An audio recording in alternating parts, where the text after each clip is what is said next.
Hi. It's 2 p.m. and I just woke up.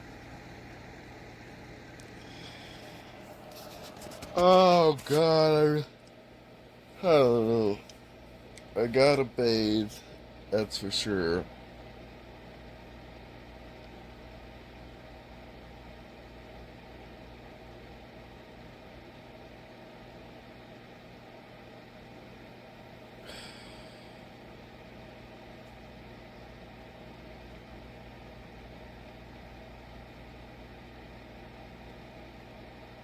The sun will set by like 5 p.m. So, if I want to change my oil, I'll have to do it soon.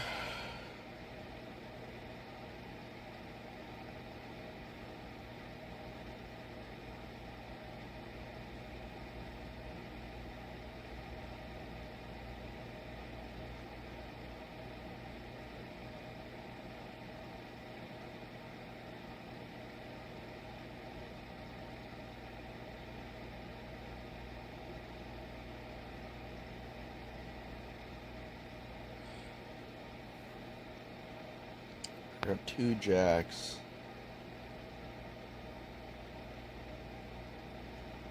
and a 1 jack stand. Put under the car.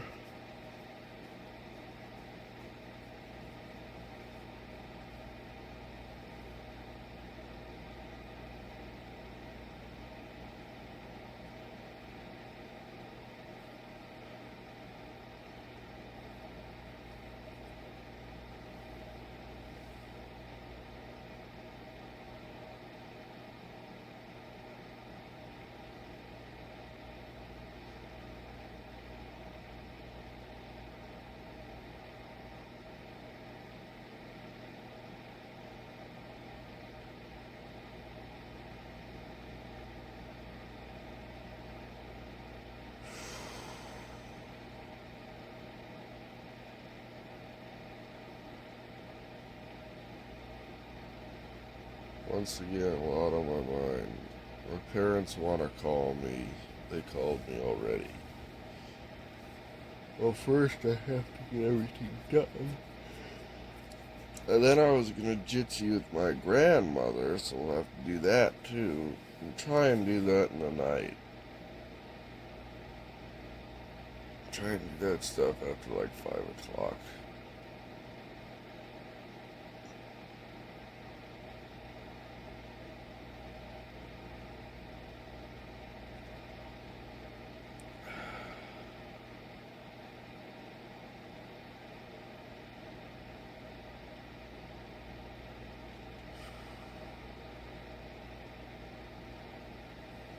And yeah. A lot on my mind, man. A lot on my mind. A lot of shit I gotta do.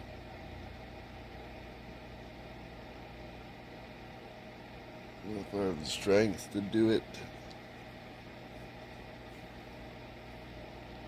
I gotta get up, go ask the park owner for my stuff.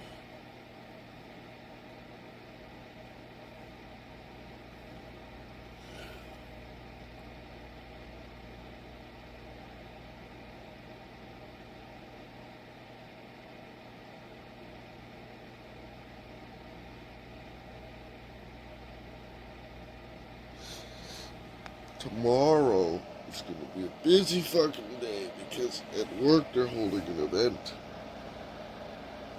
And I have to clean up after it, and there's some people there. I guess,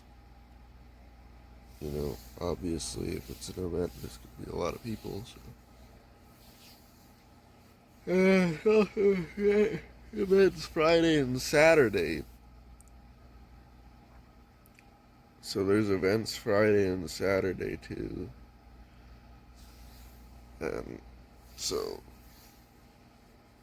Wednesday, Friday, and Saturday. And I don't have 2 days off in a row, so I'm basically working, 6 days. Essentially, it's a fucking nightmare.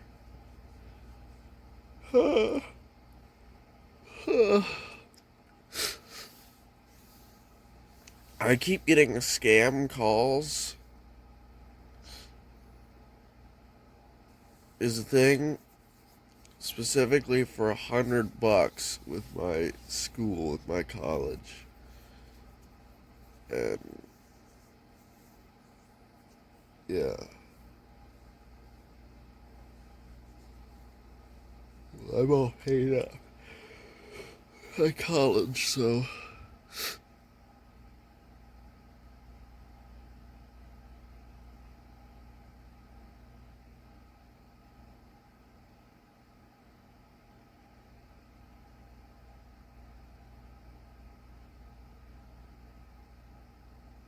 I'll try and shave tonight. I'll try and do a peroxide rinse tonight.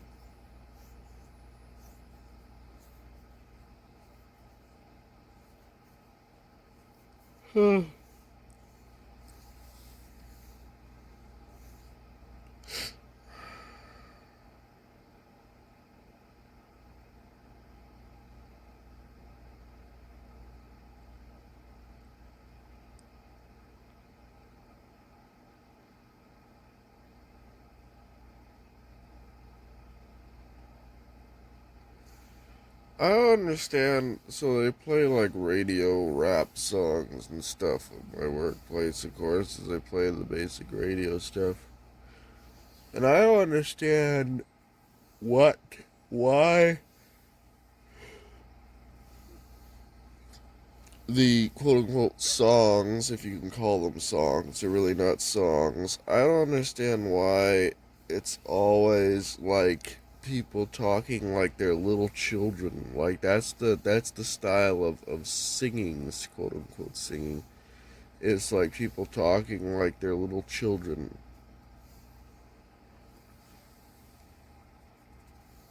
And it's all narcissism and megalomania and drugs and depravity and partying and cheating on everybody, and it's all just like, this is just nothing, man. What a fucking disgusting thing. That's there to destroy you. That's one of those things, you know, that's what there to destroy you.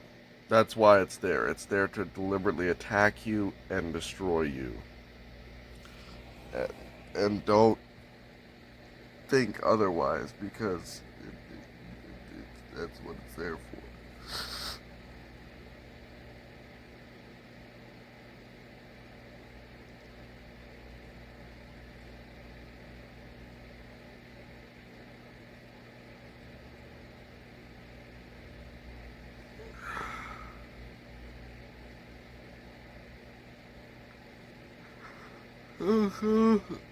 To the music store,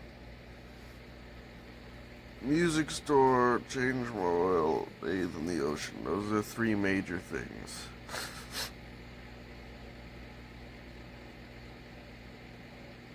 Everything else is not so major, not so necessary.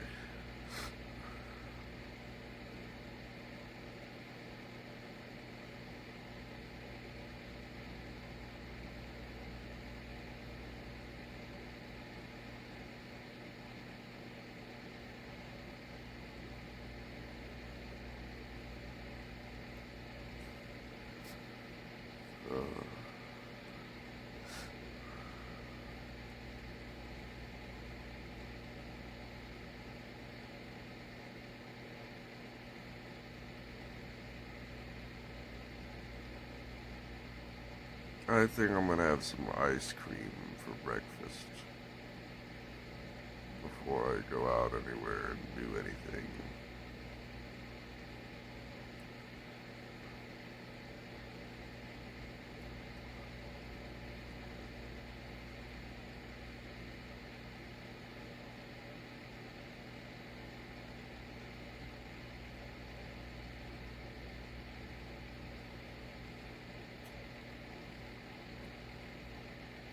Huh.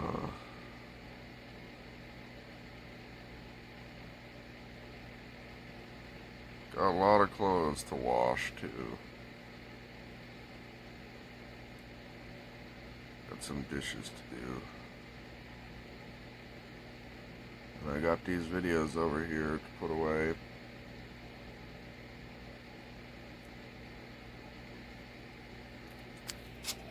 Oh.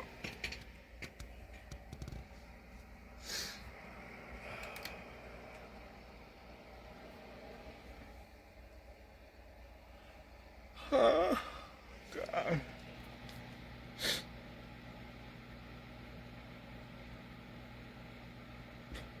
I got my guitar here.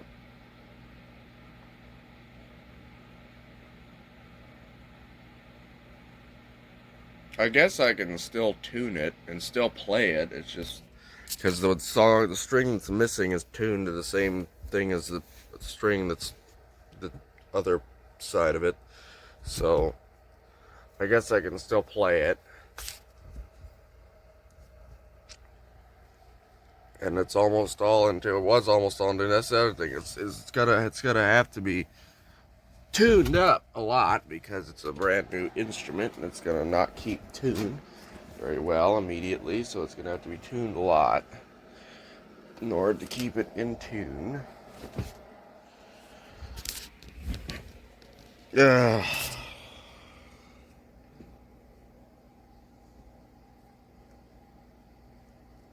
Played a lot, played like hell, and tuned a lot.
You know, like I say,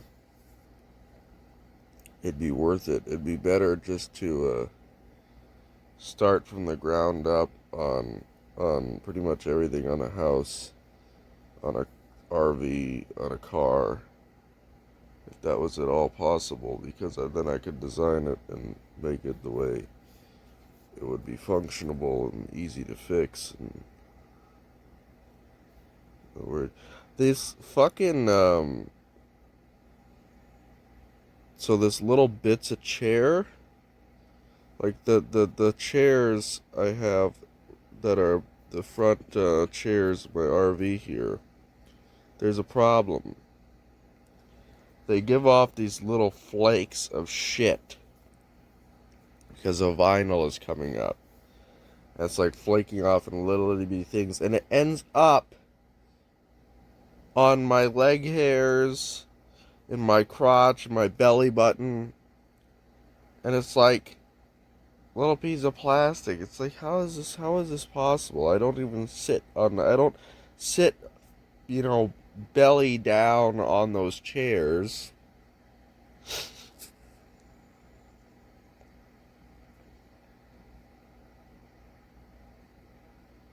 God, my right hand is super beat up. Uh,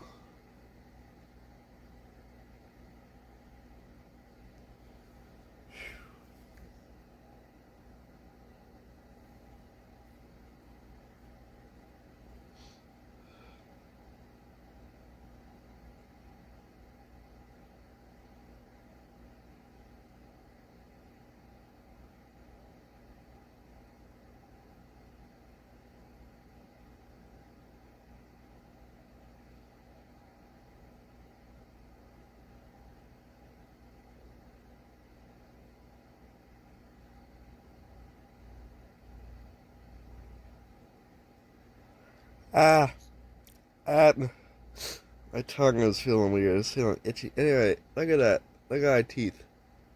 Look at my teeth, man. Look at that.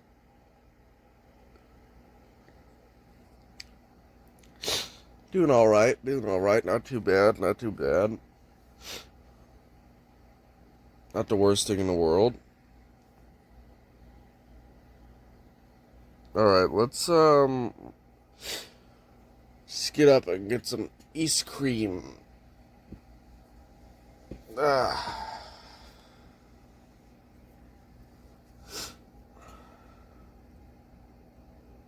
I say as I do not get up and get some ice cream.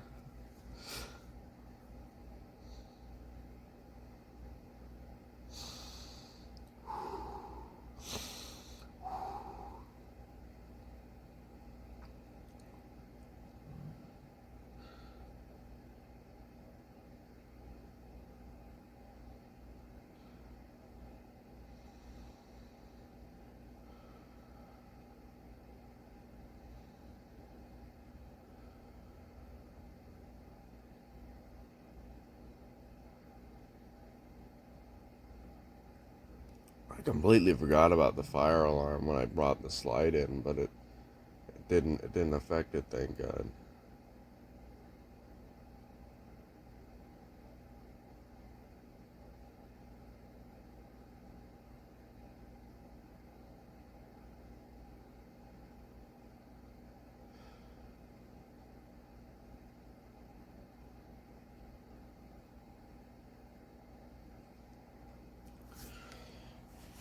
Ah,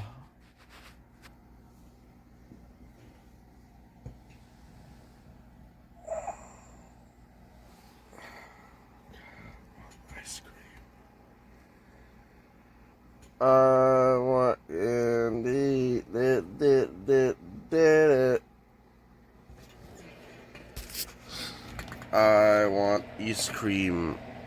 There's a bottle of water that's now fucked because I put my heater on it and now it's all melted plastic. And away into the trash it goes. Wonderful how that is. Oh God, I still have coffee grounds over here I never cleaned up. For fuck's sake. Did I finish that other ice cream? No, I did not. It's right here. What am I talking about? Ben and Jerry's half-baked THC methocodone, oxycodone, Suboxone, heroin, dilaudid, diazepam, Visceral. Why am I doing this? Hold on. Let's do the laundry first. First of all, my water's empty, so I gotta fill up my water. Let me go to the bathroom real quick. Okay, my command hooks are falling down. Lots of chaos going on right now. Let's go ahead. I gotta fill up my water because my water ran out last night. So I'm out of water. So that means I have to get up, put on my clothes to go in the ocean, fill up my water, do my laundry, do my dishes, go in the ocean, go to that music store, and then maybe change my oil, maybe.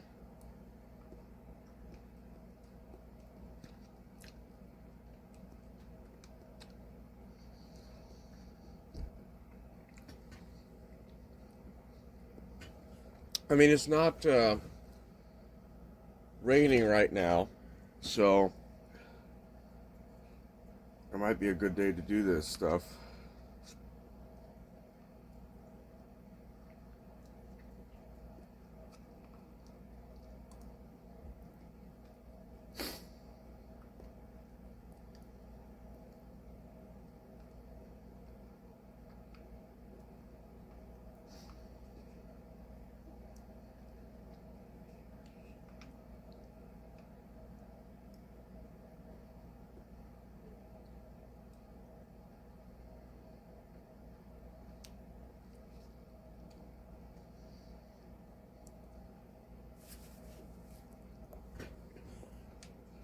So,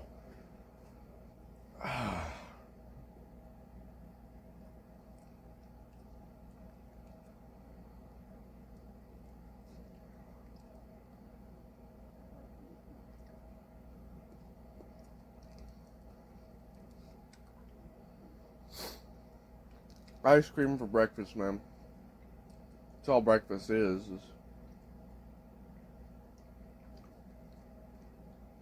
sugar and fat.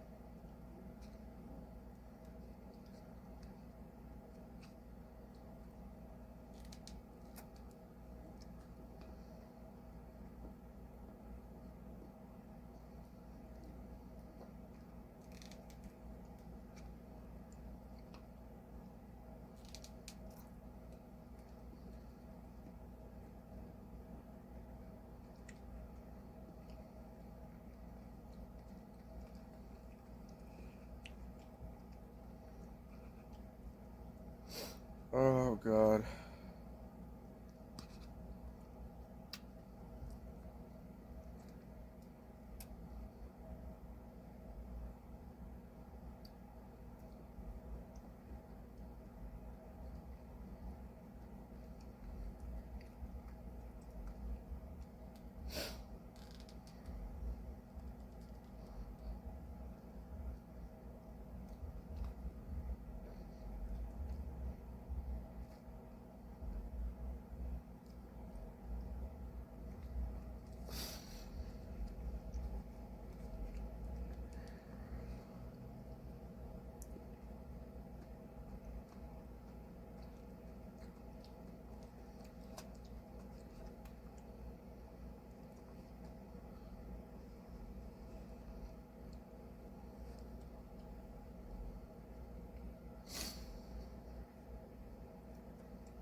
You remember when all the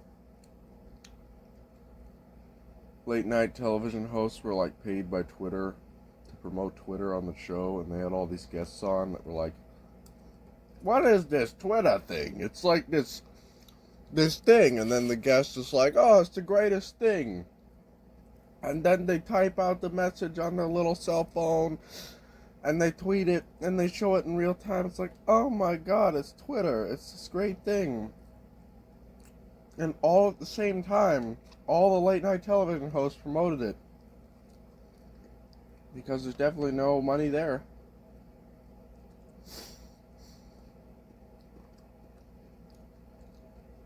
And this was like in 2016, you know.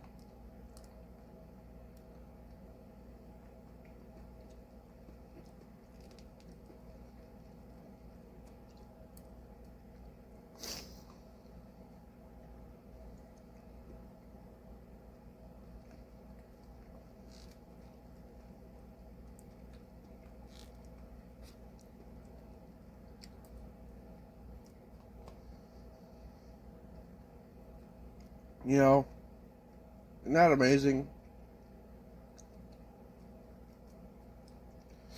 I had all the late night television hosts, all the TV hosts, all the people on the propaganda machine, crying when Trump won.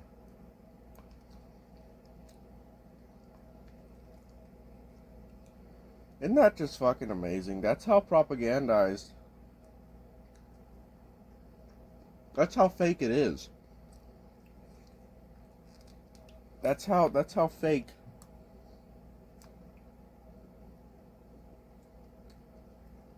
all that bullshit is.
Fuck, I gotta get up.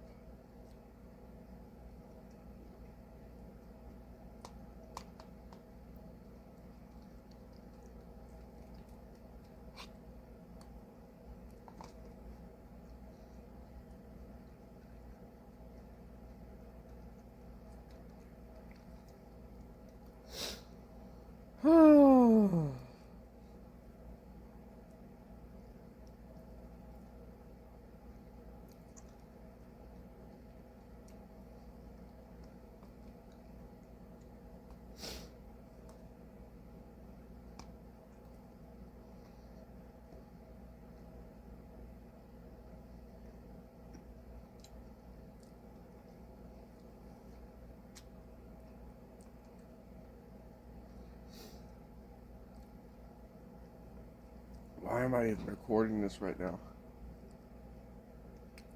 It's been 27 minutes, I haven't said a word. Whatever.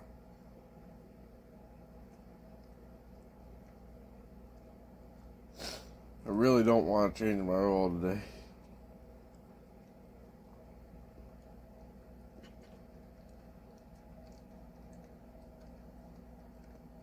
Really, I'd like to relax, but I just can't. I gotta.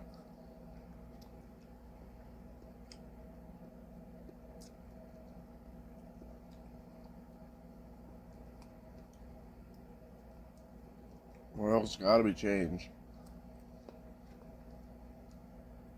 The roof's gotta be fixed.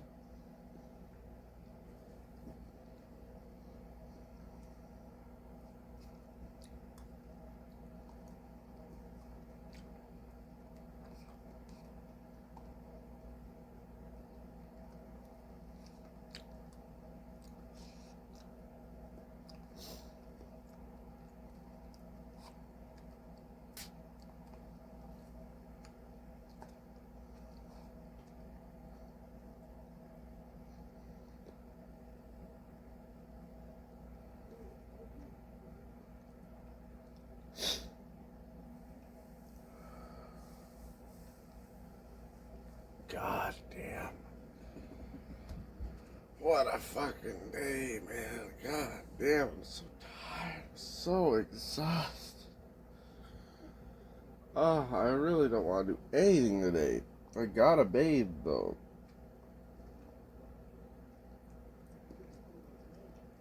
If I only do one thing, it's gotta be that. But I really don't feel like getting up and going to the store. I really don't feel like changing my oil. Working on my roof. I gotta do house chores anyway. I gotta wash clothes, do dishes.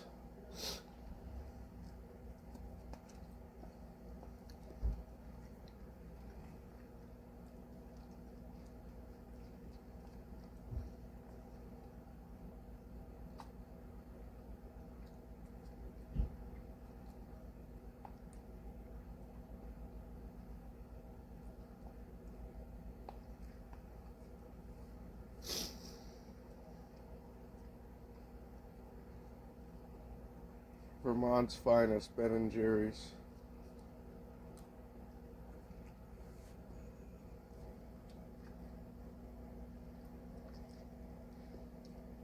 Bernie Sanders.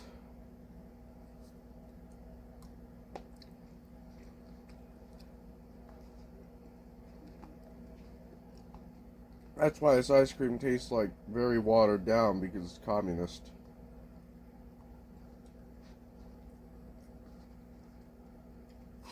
It's Marxist-Leninist ice cream.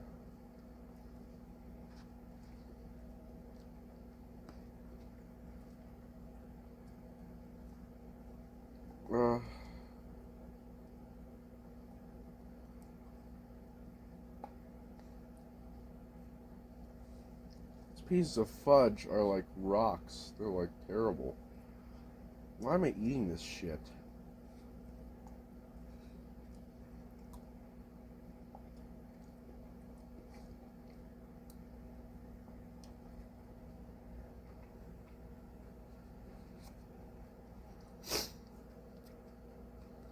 Like I'm slowly like sinking this way.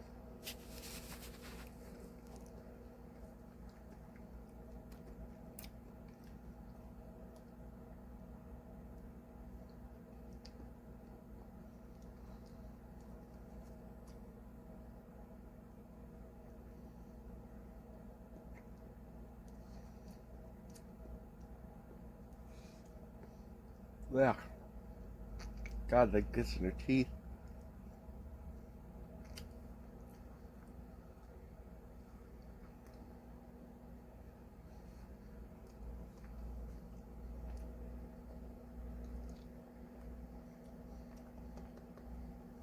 Need some more regular ice cream to dilute that. Mm.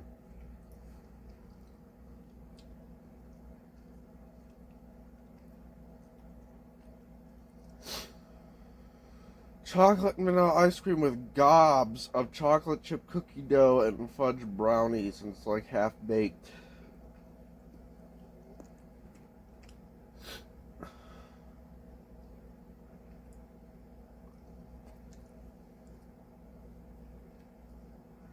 I don't know. I gotta get up and get in that ocean.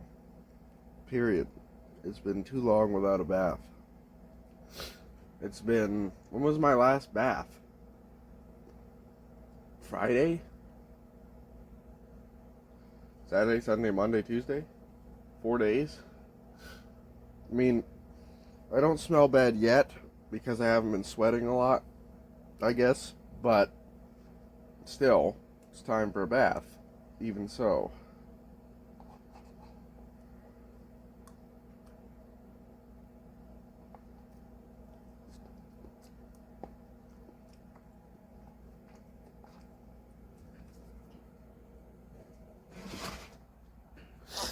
Just because you look and smell clean doesn't mean you are clean. You gotta not be like Musashi or my father and actually bathe.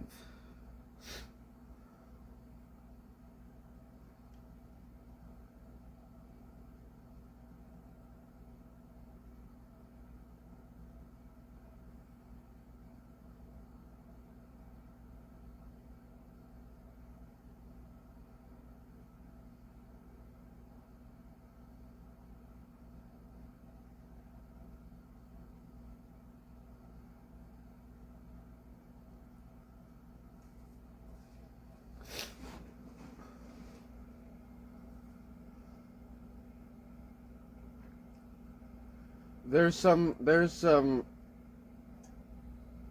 books, boomer books, the games criminals play, and like the subtle art of not giving a fuck. Like these boomer books. They made my mother, when my mother worked in the prisons, they made my mother read that. That was part of the training, was reading that book. The game criminals play. The games criminals play.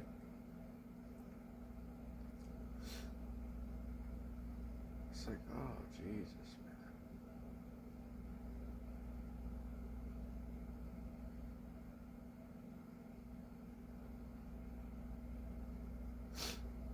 I don't know if that book is any good. Some people say it's good, but I think it's retarded.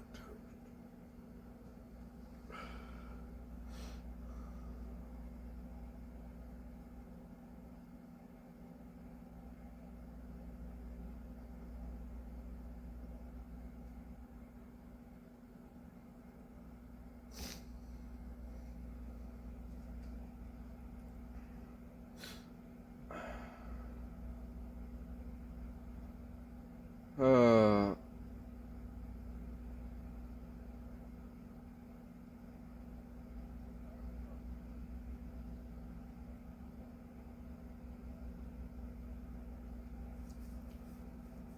my father bought a book, Tremor in the Blood, which is about why lie detectors are complete bullshit.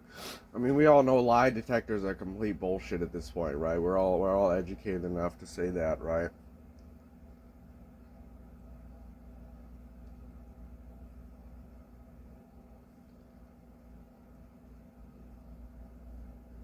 forget the fact that it's a violation of your Fifth Amendment rights. But on top of that, that doesn't work at all. So,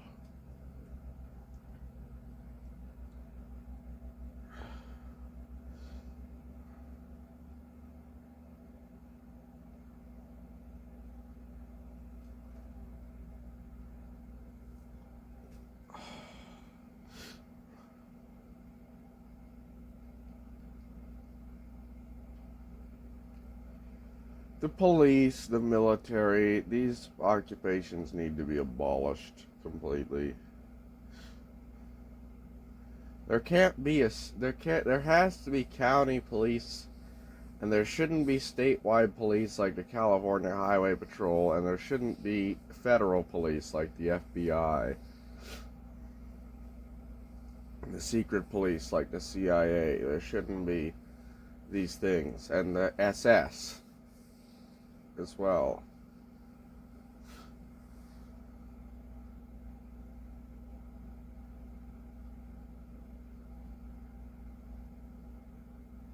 Secret security.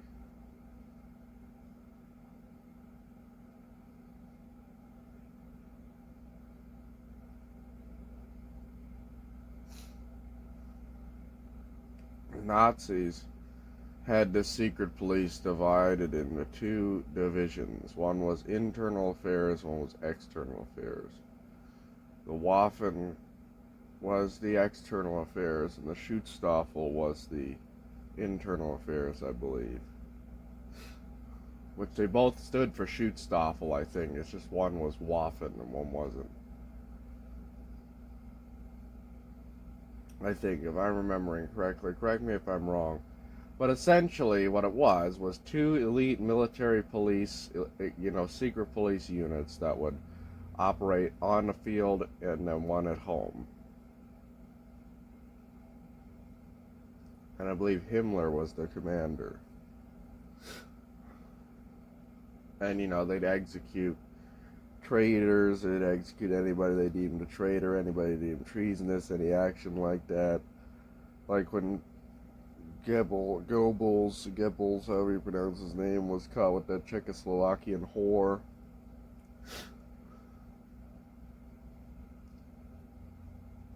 They didn't execute him, but you know what I mean.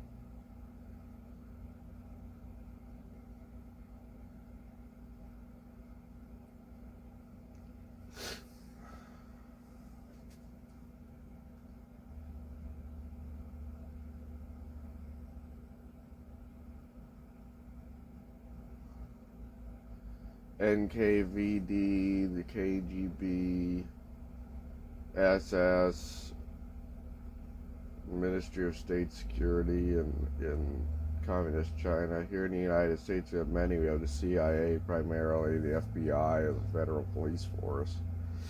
And we also have the SS in the United States.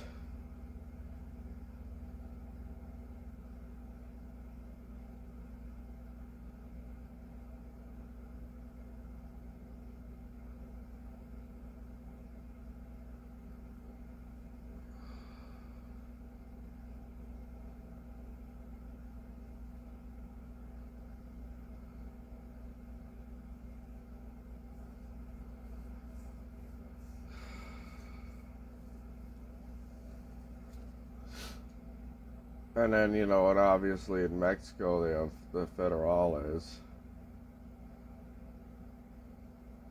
which is just an abomination against mankind. All federal police forces in all these other countries is just an abomination.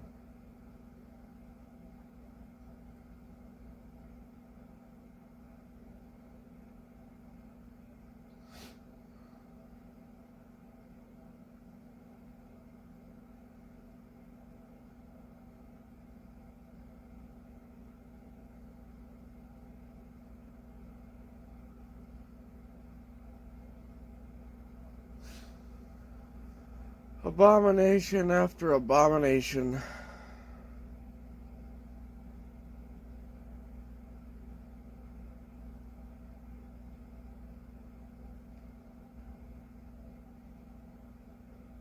You remember in Escape from New York, the United States Police Force? They made a unified police force because they're like a dictatorship now, and they locked everybody in Manhattan. And then Escape from L.A. Remember Escape from L.A.? I never watched Escape from L.A. That movie was like infinitely more popular than Escape from New York, apparently. I never saw it, though.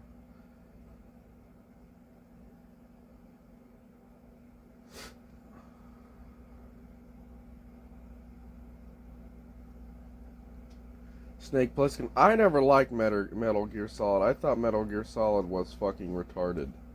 Because it's fucking retarded.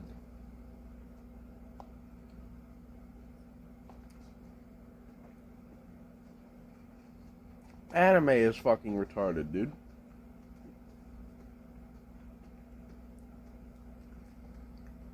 Again.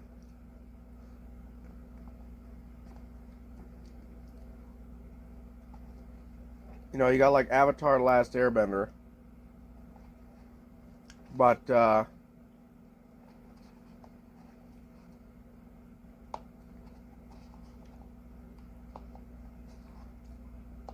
which is also just propaganda to some extent.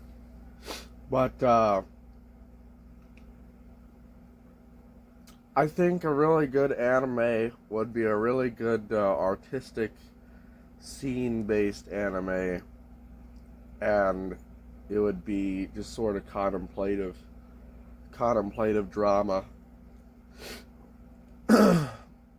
Something like the Ninth Configuration would really suit an anime art style well, in my opinion. You know, a man grappling with the existence of God. I mean, you know, man versus God. That'd be a good anime art.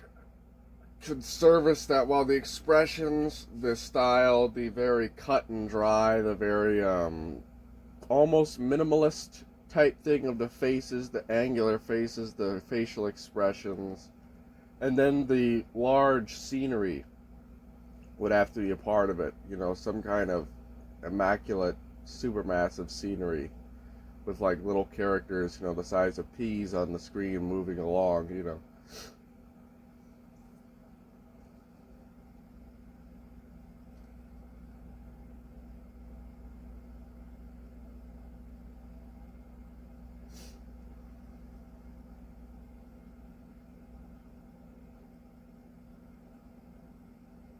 And I think that could be something really, really well done if someone would execute it. If there's, I'm sure there's an anime like that out there, but you know what I mean? Like something, like that's what it's got, that's what anime art style would be for. It would be for something much more serious. Something much more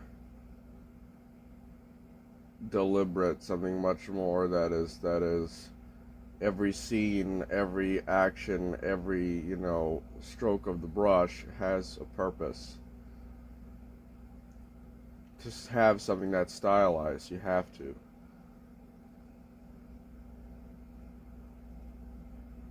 So,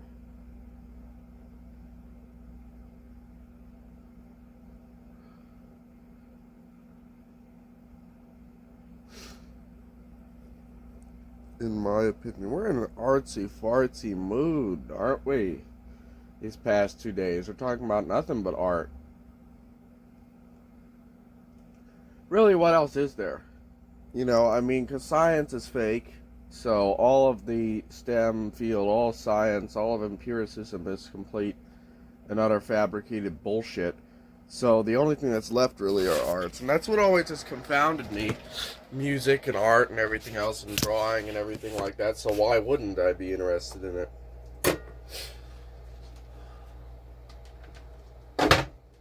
And I'm reactionary on certain things. I'm reactionary on content. I'm reactionary on licensing and propriety. I'm reactionary on on the thing I'm not reactionary on is, well, styling. I'm getting there. With like very minimalistic styling,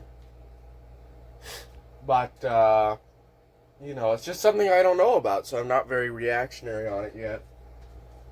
Oh God, I do not want to go anywhere. I don't even want to be standing right now. Why am I standing right now, dude? Whose idea was this? Whose idea was this? That I'd be standing right now. What a fucking unfortunate, miserable fate.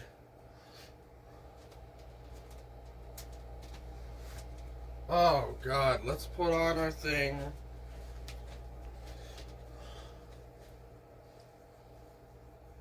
Let's go fill up with water, I guess.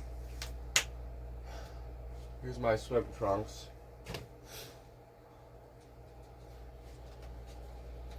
Why are they called swim trunks? What's a trunk? A short?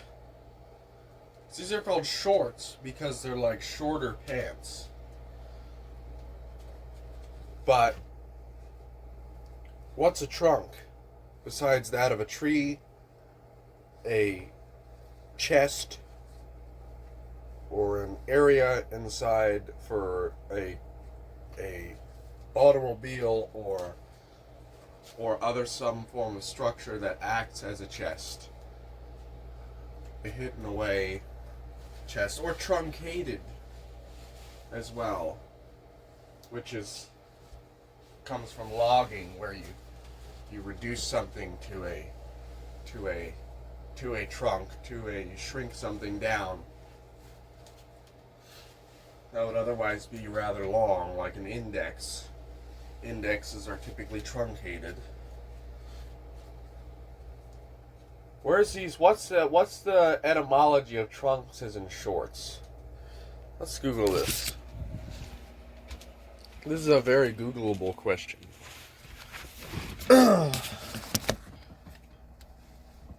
Okay, so 726 is done.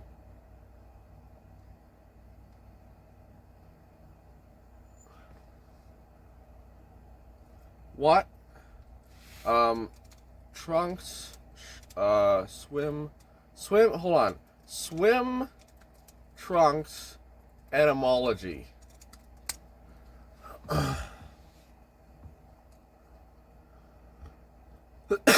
They're called swim trunks because the name trunks originally referred to shorter, looser shorts that were more modest, full coverage swimwear for men.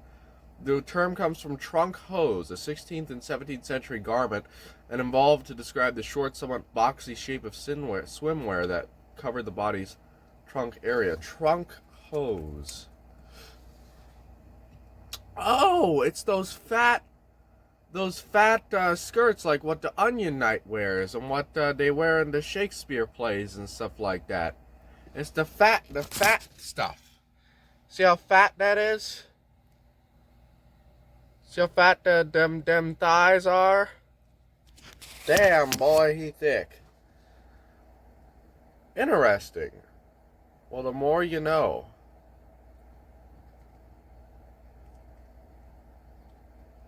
Hose. Hosiery. Various styles of men's clothing for legs and lower body worn from the Middle Ages to the 17th century, when the style fell out of favor of breeches and stockings.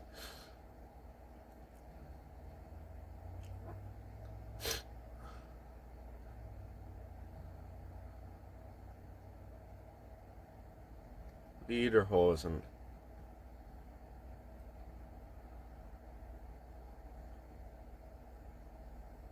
Well, that's interesting.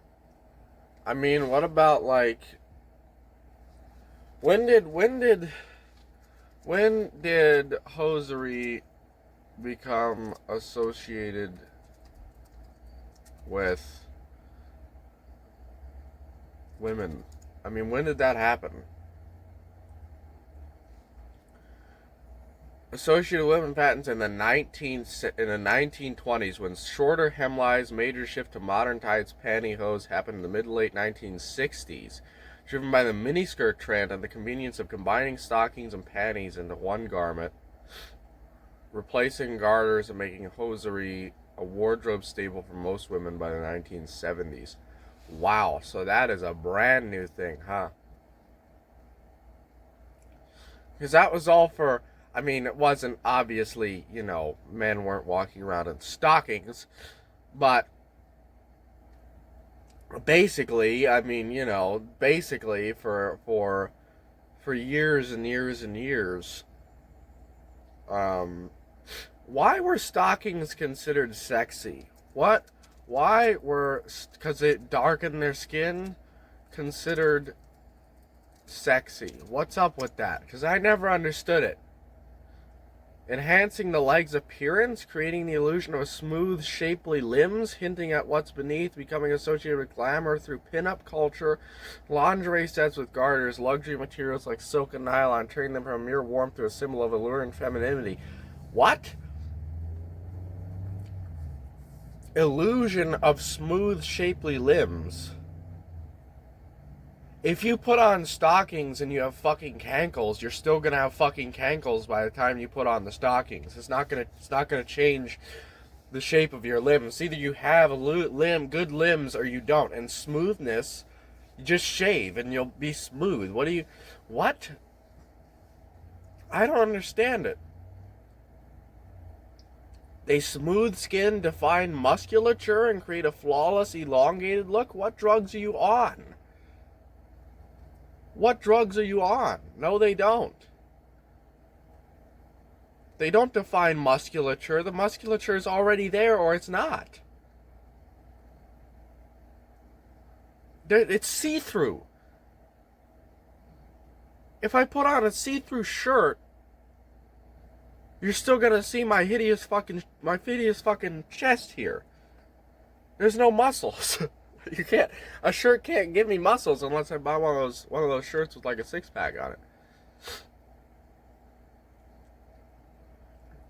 The garter belt and visible line where the stocking meets the thigh, the transition zone, creates intrigue and a hint at nudity. What? Luxury and glamour, silk, lace, sheer nylons to add sophistication. While they're not sophisticated to me, imagination, sheer stockings reveal while concealing, offering a tantalizing peek at what's often considered more alluring than bare skin or opaque tights. What's more alluring than bare skin?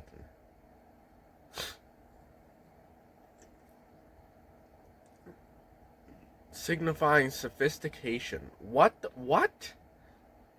Rise of femininity. Yeah, because there was no femininity beforehand.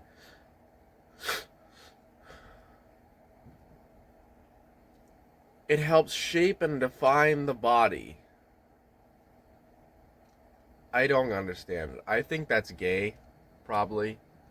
Has something to do with homosexuality.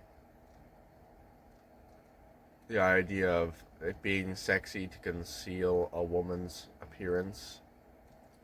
Yeah, baby, that burqa. Oh, whew. Phew-wee. Just can't. Oh, wow. Yeah, put on those Victorian era 48-piece clothes. Yeah. Hell yeah, put on big, giant, baggy Russian potato sack dresses. Yeah, that'll get me going. Yeah. Oh yeah. Put on your neoprene hijabi burqa. Yeah. Oh, whew. Woo-wee. Can't beat that. Can't beat that. Just put on fucking giant XL sweatpants like what thugs wear, and giant, huge, like, Christmas sweaters, and a fucking massive, thick burqa, like a super thick burqa. Like one of the ones like they wear in like an Arctic Circle babushka like headdress, but a burqa, but it covers the face as well. And put on like the dishwashing gloves, and then thick, massive like waders for like hunting in your legs and boots. And that's how you get me going, man. That's how you get every man going, is by dressing in such manner.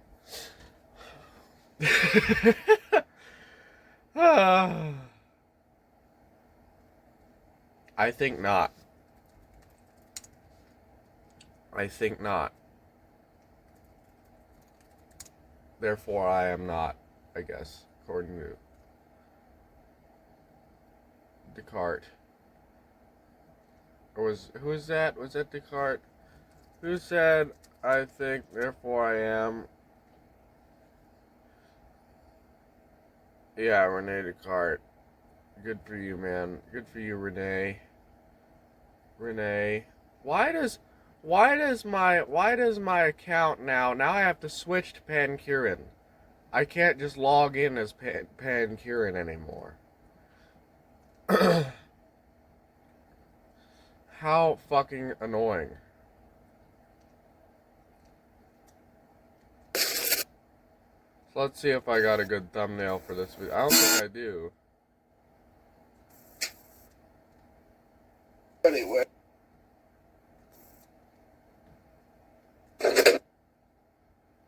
Oh, either way, we had a good crash out. Live. It's not hot. So that's always good. But some fun.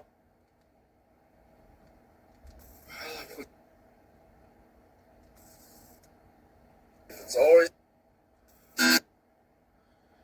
A good crash out's always good. You know, you need a good crash out every once in a while in order to keep the viewer retention. You got to keep those CPMs or whatever they're called up. Clicks per minute, man.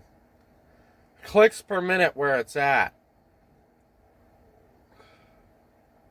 God damn it. Why has this got to be like this?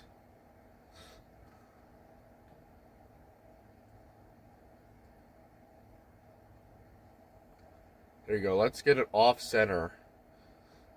Like that. There you go.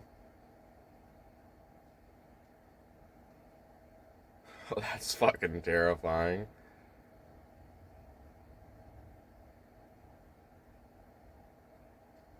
Hold on. There you go. That's what I'm talking about.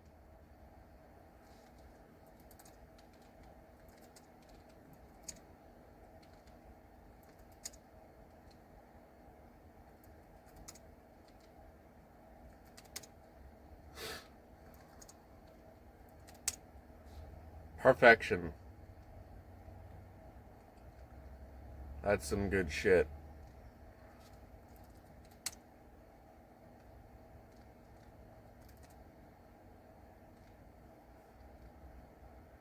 Okay. That's a good thumbnail. See, that's the idea, is like making thumbnails that are super simplistic to make, you know, that take literally 2 seconds to make but look awesome.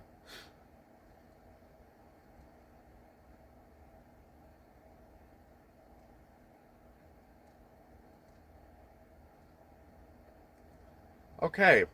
Now let's go ahead and upload that video. Oh my god, it's 3 o'clock. Oh my god.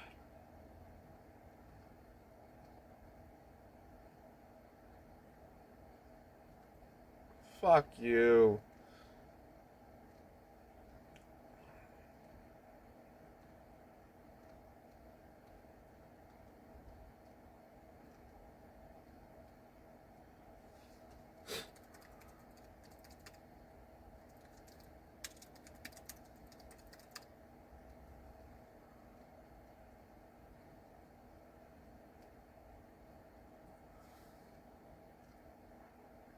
Okay.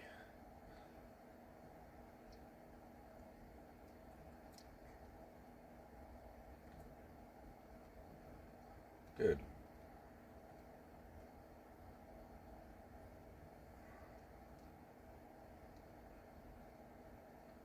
We can also, since I'm really don't feel like doing anything physically today, because I'm fucking out of it, man. I can't do any work today. I'm done. I'm fucking exhausted. I'm just gonna uh do stuff on the computer and bathe, I guess, and do chores in the house. I really don't want to go out of the house. I really don't want to. Maybe I will. I don't know. We'll have to see what the day brings. But for now, I'm really upset. So, really out of it. So,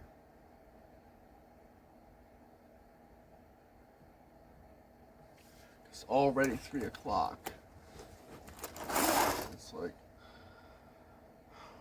I really don't want to do anything, but it's so perfect out to do this, though. It's not raining.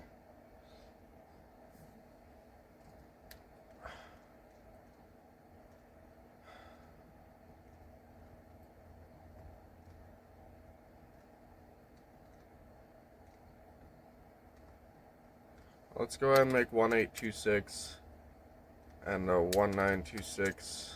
Today's the 9th, so.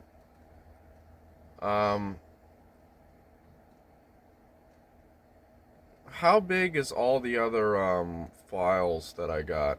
100 gigs of files? It's nothing. 113 gigs or 115 gigs rather of files. That's how you do math. That's actually pretty good. Plus another 5, so 120 gigs of files there. That's pretty good. And we'll do another Odyssey dump here. We'll dump the other 3 videos on Odyssey. So you could have watched them before this came out on YouTube, which is probably where you'd see this, if you see this at all. Whoever you are watching this. Is this entertaining? Is it entertaining to watch some dude's entire life? I thought that would be cool.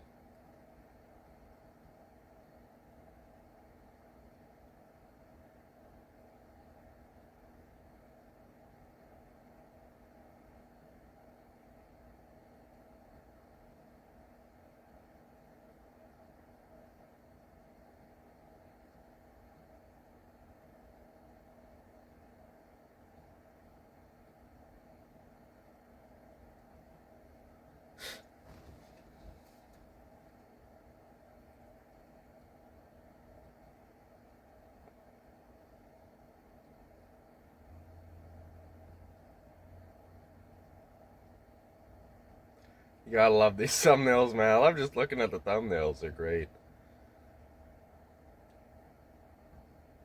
Let's see if AI can summarize thoughts they cannot defend. Ask AI. Summarize the video. Recommend related content. Oh, yeah. Recommend related content. Let's see what's in the recommendeds. Nothing.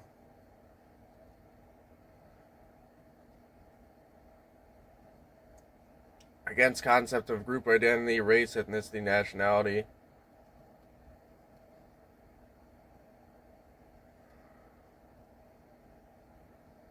Critique collectivist thinking, individualism, nature, life and death, fascism, and socialism.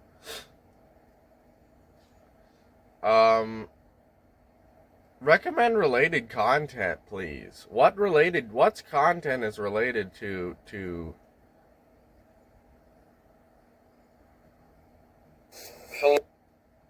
Here's some videos that discuss the topics of individual collectivism and race, offering different perspectives. Individualism is racist. White fragility rebuttal. Chapter 1. The Blind Side. White fragility rebuttal. Chapter 6. White fragility? What's that book? I don't even know what that book is. What is the book White Fragility? Now, this is all propaganda because it was recommended to me by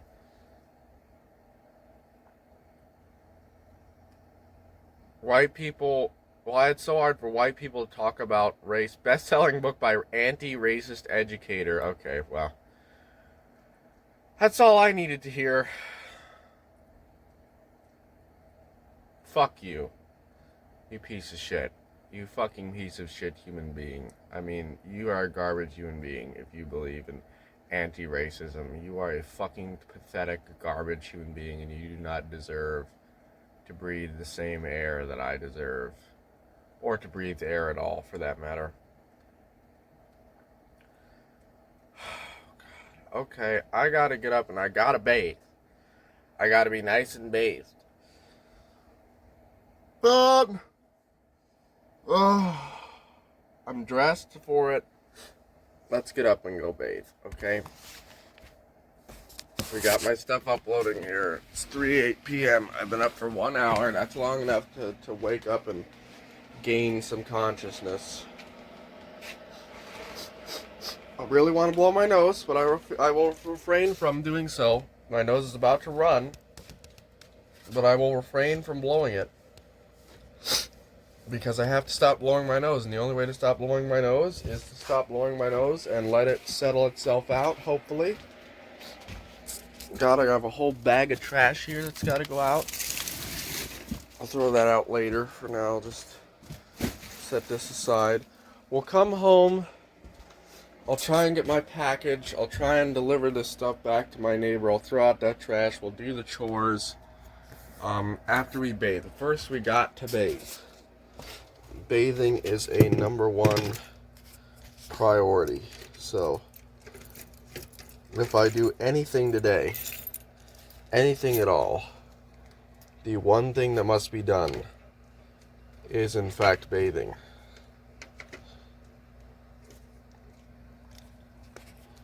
Okay, so that's what we're gonna do. I have my gloves in my car. So, I'm just gonna unlock my car now. Put this in my pocket. We'll get it in a second. I'm gonna step outside. Ugh.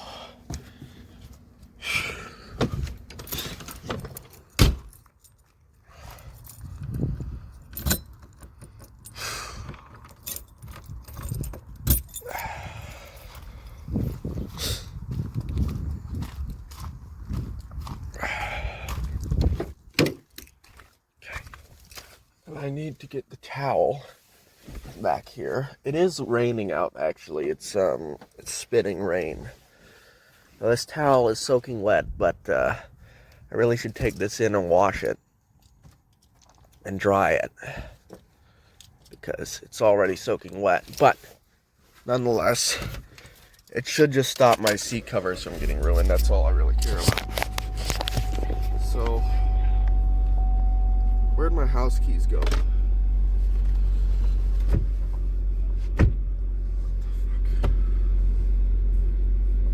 Where'd my house keys go?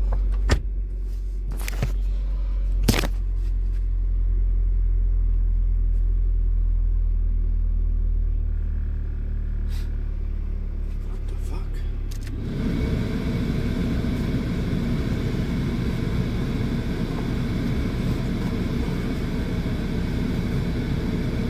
Found them. Oh god, there's a bunch of sand in that pocket. I just threw sand everywhere. Okay, whew. Let's go.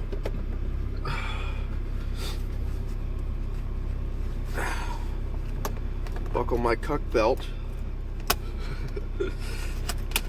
Buckle my cuck belt, but I wear a cuck belt. Look, okay. I am not based and red pilled when it comes to driving. Okay, I drive like grandpa. My door's ajar.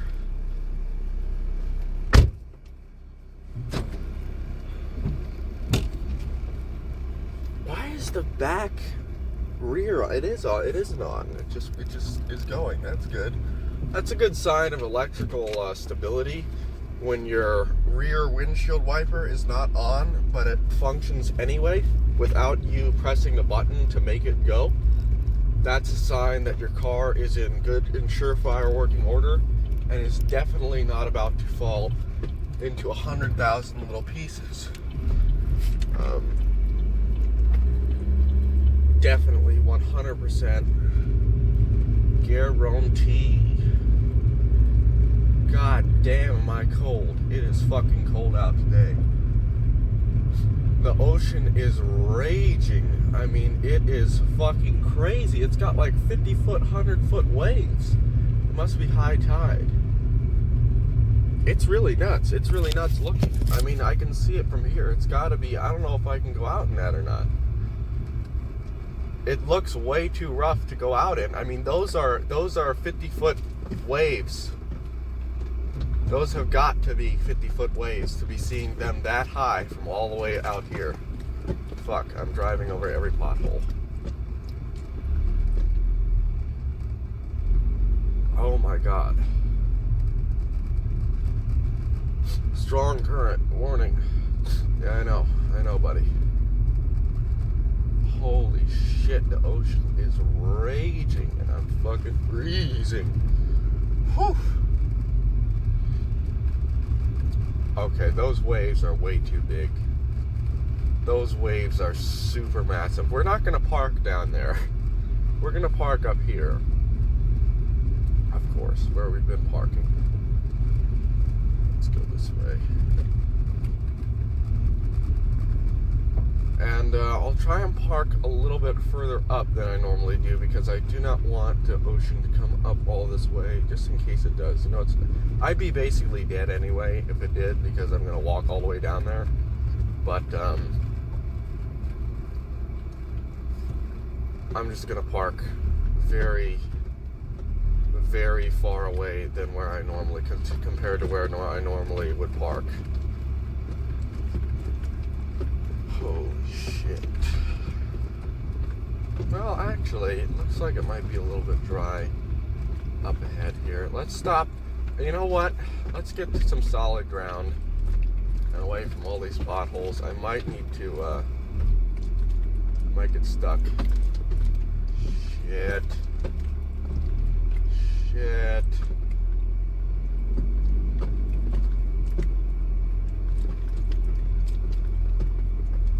Okay, this is a horrible idea. This is just a bad fucking idea. But you know what? There's a log in front of me. Let's see how far this tide comes in.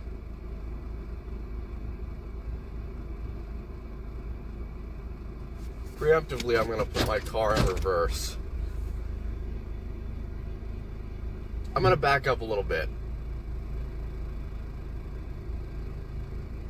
Just roll a little bit backwards. Just a couple feet at most. There's a seagull mocking me. He's staring at me like, what a pathetic bitch. He's scared of the ocean. Well, seagull, you don't have to worry about replacing a car. That is so rough. I've never seen the ocean this rough ever. Let me turn the camera around. Look at that.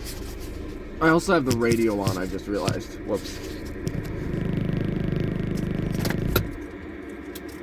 Let's turn that off. Look at that fucking water, dude. Holy shit, that is rough. Okay, let's roll down this window here. Put on my neoprene gloves. Fuck, it's cold. God damn, is it cold? That's okay.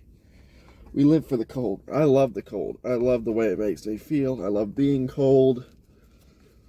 I love everything about it, so.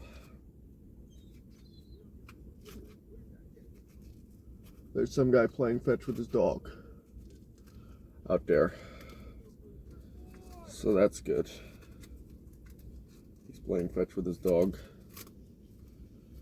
during this madness, so that's a good sign. Holy shit, look at that wave. Holy shit. I hope my car does not get swept away, but you know what? That's a risk I'm just gonna have to take. A $10,000 fine. You know, for my car being swept away. That'll happen. I'm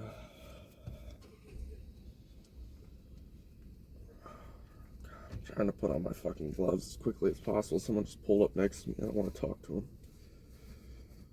him.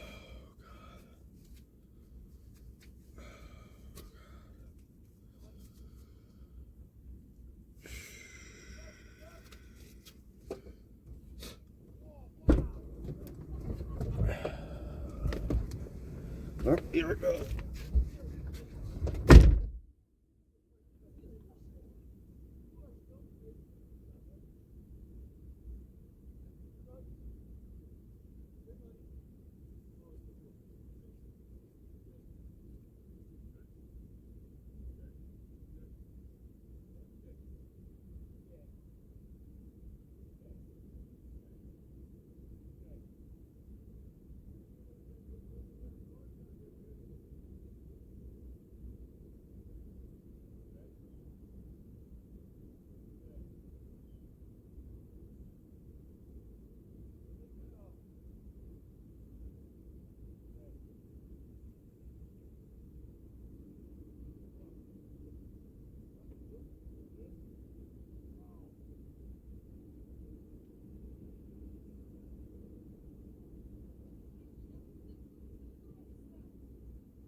God damn, is it cold. Fuck.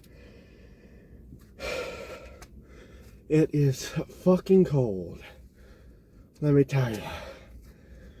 The steam is rising off the ocean.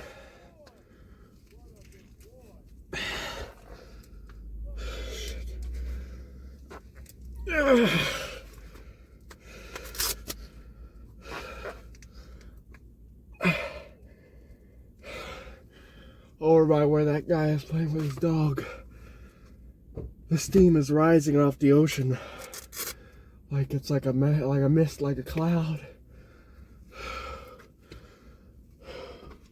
Some guy parked, I think he parked behind me or turned around. I don't know where he went. I think that was lightning over there. I don't know for certain, but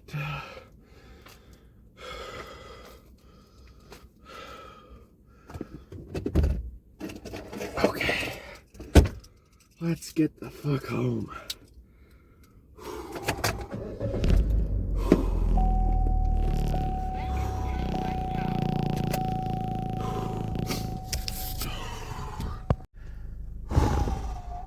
Let me see the snot. Oh, that's a lot of snot. God, what is that smell? It smells in here. Oh, this car fucking stinks.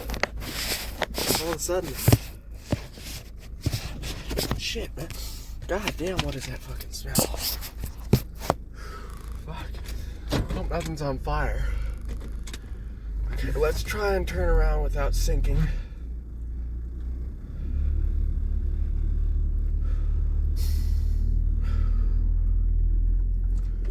Oh my god, the potholes are so big. Oh, why did I go this way? I should have gone the other way. Oh god, oh no.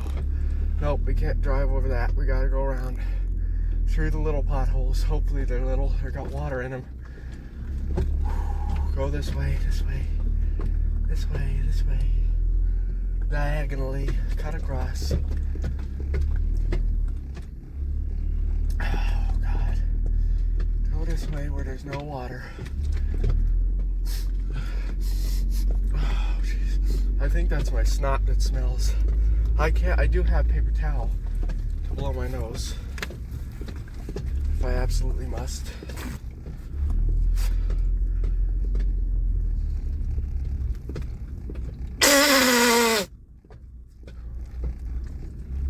That is yellow. And this smells really bad. Everything in this car smells fucking awful. God damn, I gotta Lysol this car. Let's clean out the car today. Let's clean out the car today. Cause this car smells fucking horrible. So let's just clean out the car, Lysol it, and call it good. Okay, let's roll up the window. I'm fucking freezing. Oh, the heat's fucking ice cold. Oh, God. The truck behind me is struggling to get over those potholes. Dude, I can do it. I'm in a little 2014 Chevy Spark, and I handled it just fine. You're in a big old fucking four-wheel fucking drive dually. You can handle it just fine. Okay?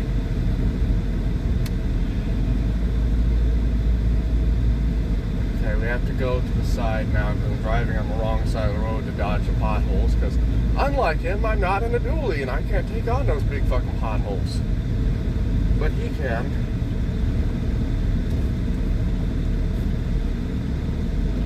Let's go ahead. And also I want to be out of his way in case I get stranded. You know, I don't want him to have to go around me. It'd be nice. So there you go, dude. Like, I can do it with the potholes. You can fucking do it with the potholes. My face hurts. Right here?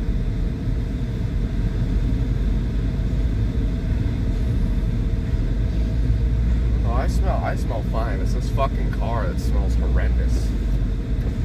God, this car needs to be fucking Lysol. Holy shit. I never thought a car could smell this bad. Holy shit. Okay, let's get off. Let's get the fuck out of this nightmare death trap car and fucking get dressed and Lysol the shit out of this car and take everything out of it. There must be mold and shit growing in here. We gotta get rid of that. Let's Lysol this shit and get the fuck out of here.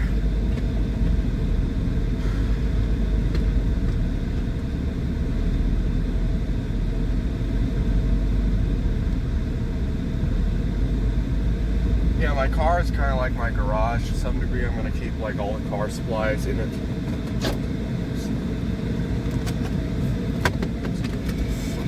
Oh god, this is making me lightheaded. Fuck, I need air. Holy shit, it is making me fucking lightheaded, dude. Holy shit. Something's not right in this car. Oh my god, get out of here.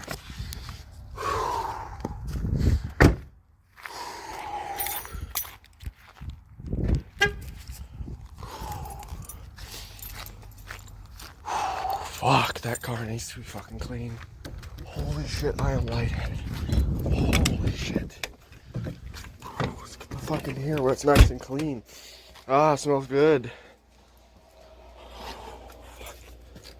Whoa, dude, I am fucking lightheaded from that shit. Oh my god.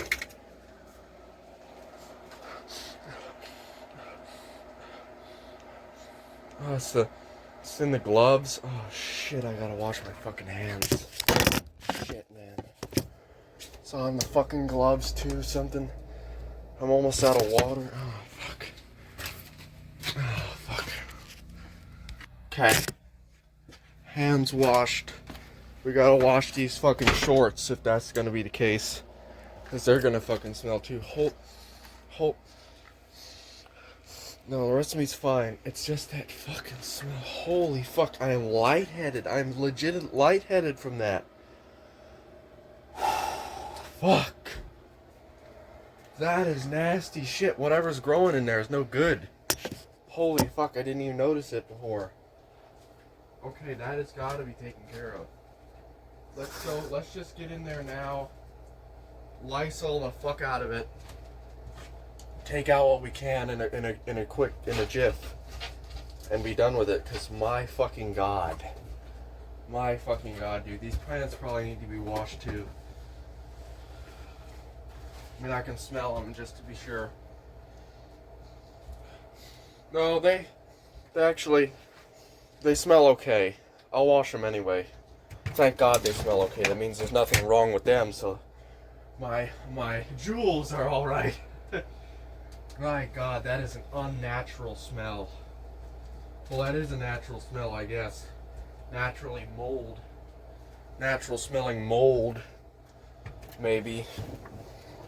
Fuck, that car needs to be Lysol. Okay. Let's get, we gotta get dressed. I'm loading up my laundry machine right now. We'll get dressed. We'll put water in this rig. We'll start the washing machine, and we'll go Lysol the fuck out of that car and take out whatever we can out of it right the fuck away, because my god, that is not good. That is no bueno. No bueno aquí, mis amigos. Okay, let's go ahead, get the fuck dressed. I think there's a splinter in my toe from touching this shit down here. Fuck, that's okay. Holy fuck, we gotta take action against this shit, because my fucking god. Lysol now. Lysol fucking now, dude. Let's get dressed. Thank god I even have Lysol in this house.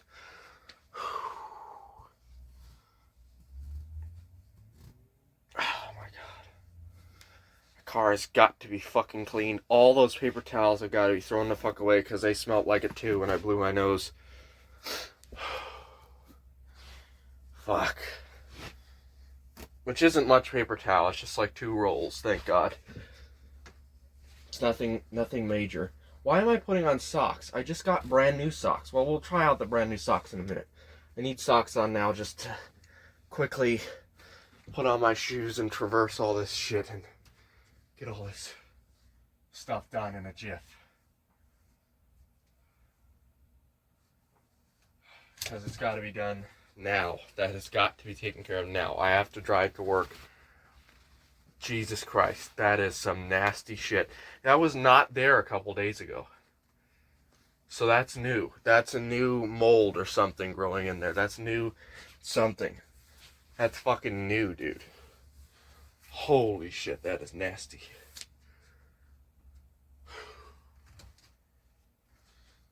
Oh, God. Do I even have any clean pants anywhere? I do have these. I have these.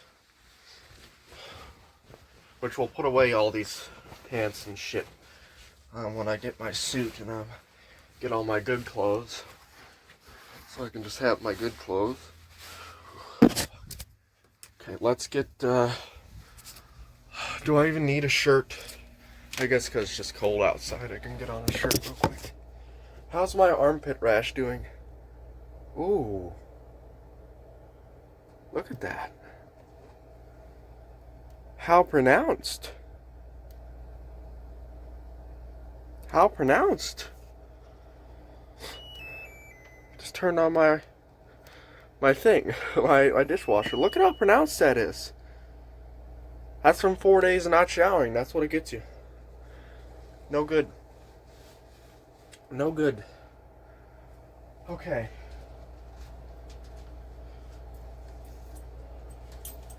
Let's get all those clothes and shit out of there. I mean, there's a towel in there. I should probably just throw that towel the fuck away, to be honest. Because it's going to smell like that, too. So, unless someone crawled in my RV and died, or those people that were pulled up next to me put something in it, which is entirely possible. Highly unlikely, but entirely possible. Yeah, let's just go fucking clean that shit now. That has got to be taken care of right fucking now.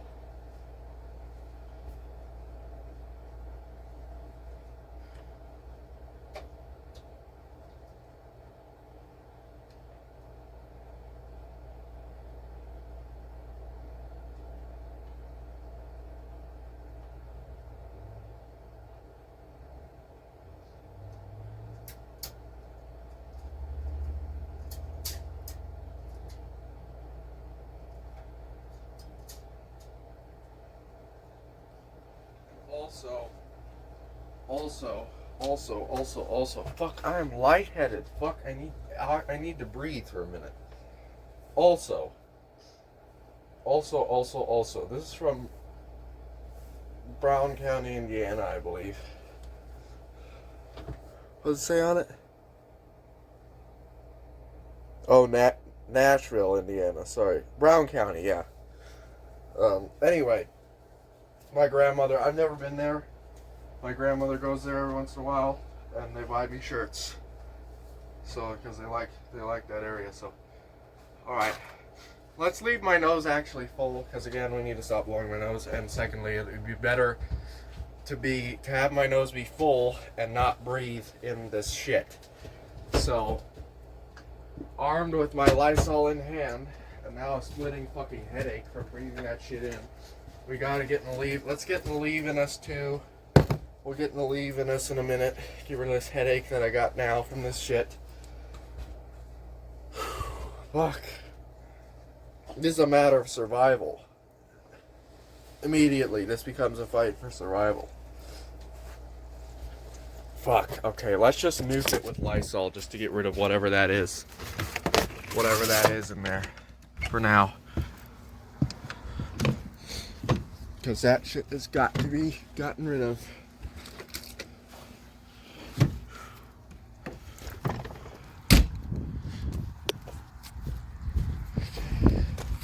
Let's open all the doors.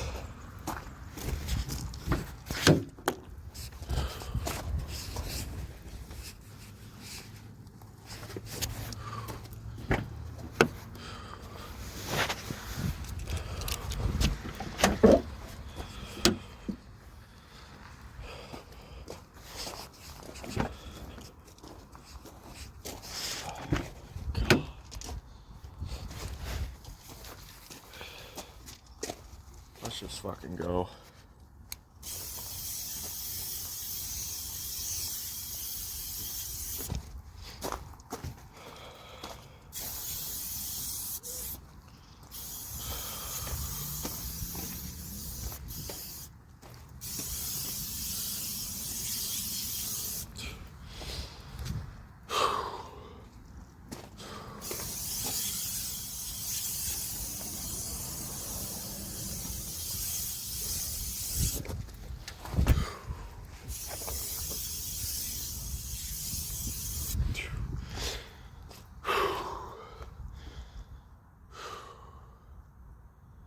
Let's just let that air out for a minute. Fucking hell. And then we'll probably Lysol it again. And then close all the doors. But for now, let's just let that air out. Something is rotten in there, man.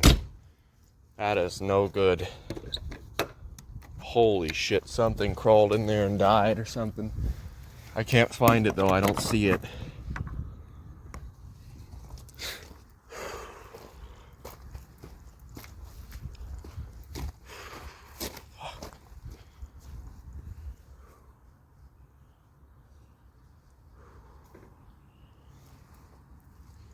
Someone's visiting my neighbor. Probably his son.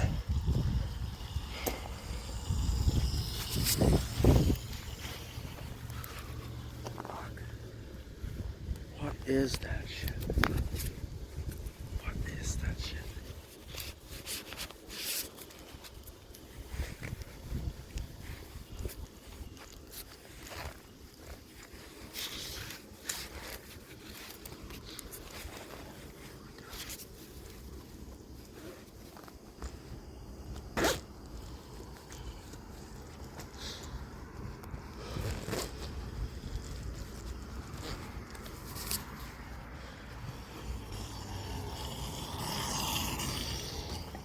I am lightheaded and I have a splitting headache now.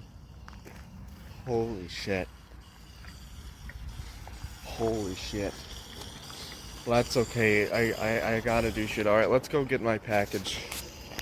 They're gone. They're not in today. So, a freezing day.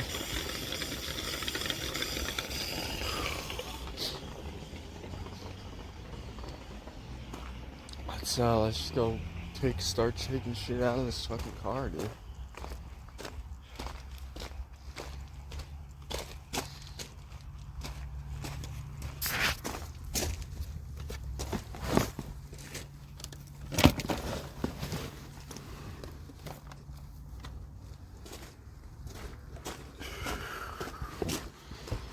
Send these the fuck away.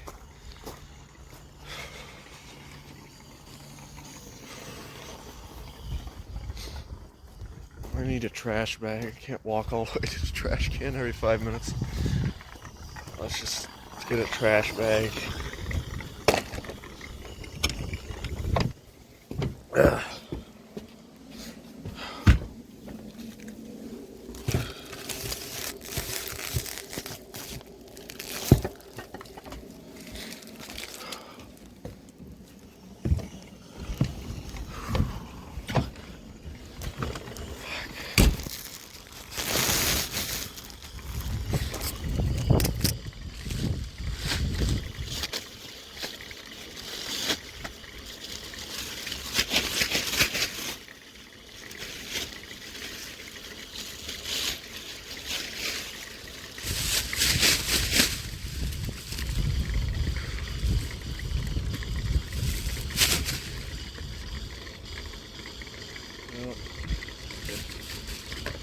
Oh, it's gotta go.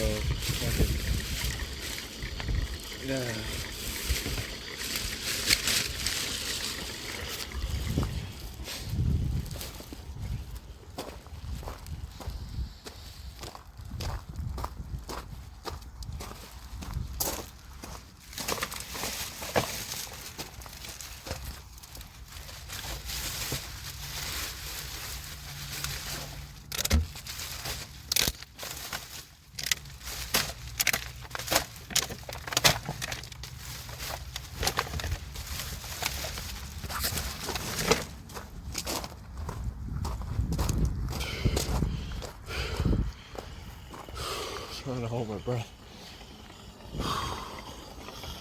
I'm over there because I do not want to breathe that shit in again. That fucked me up immediately.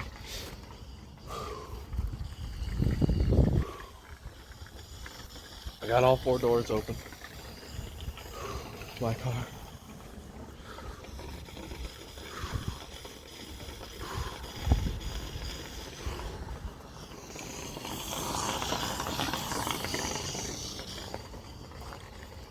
It's gotta air out. It's gotta get all that shit out of it. It's sprayed with Lysol, so it smells like Lysol now, but man, I am lightheaded from that. I can't fucking breathe, dude.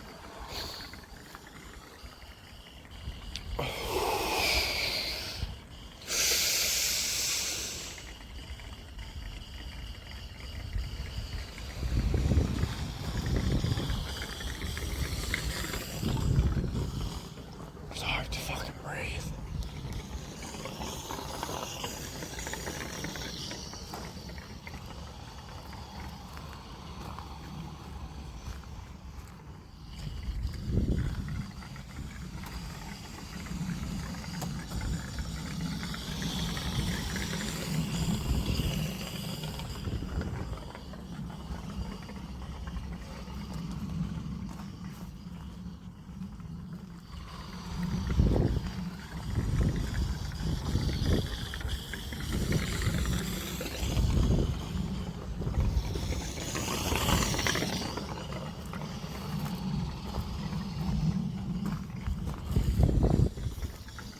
Let's go inside and let's turn on the washing machine so that way we can use some of this water that we're pumping in here and fill it up.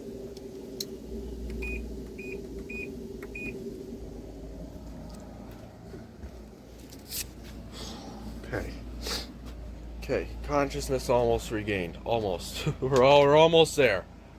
Okay, I think I'm over it. Okay. Fuck, okay.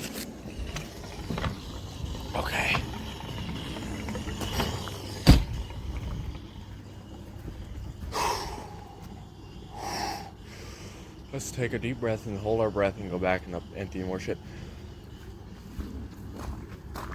You know what?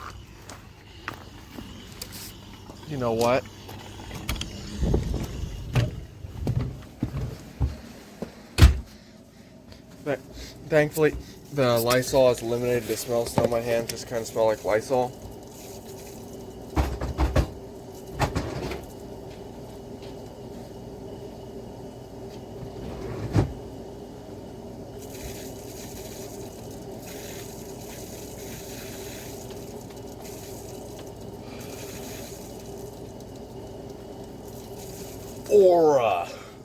Aura. Okay.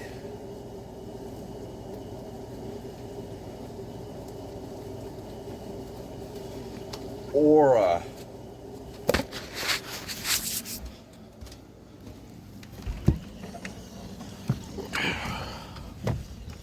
If not just for the aura alone.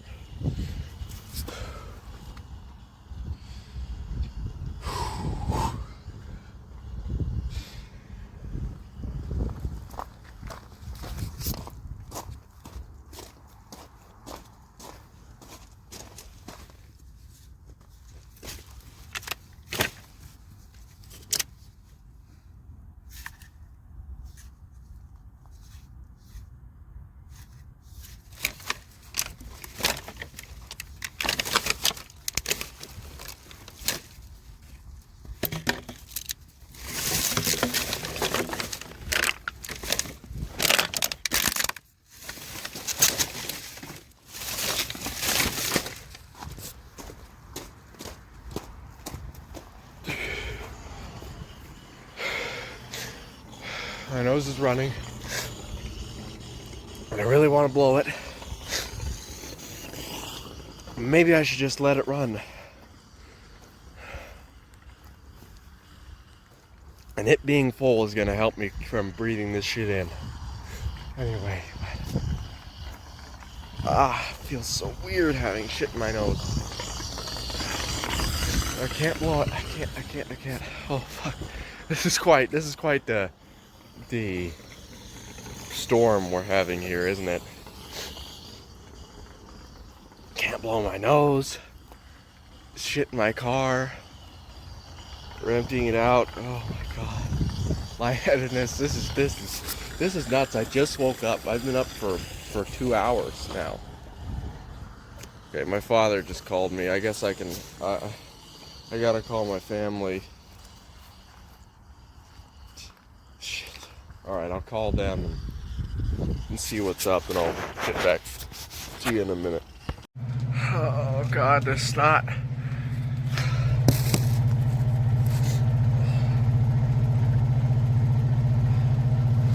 I really want to blow my nose. Headache's gone.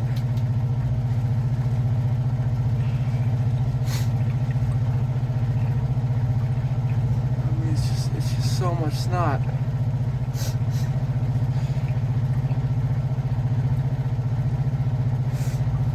Well, I know I should do it. I know I should blow my nose.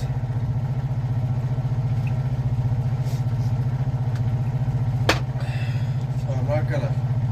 My hands fucking hurt, dude. My hands ache. I don't know why my hands fucking ache. Oh, fuck. Oh, what a chaotic fucking way to start the day, man. God damn, from 0 to 100 instantaneously. Holy fuck.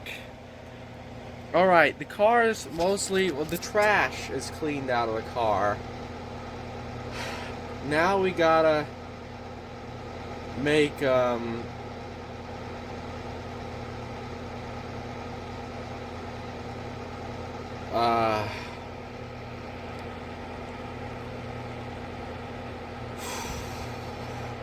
we gotta lace it with rodent repellent. My neighbor makes a good point.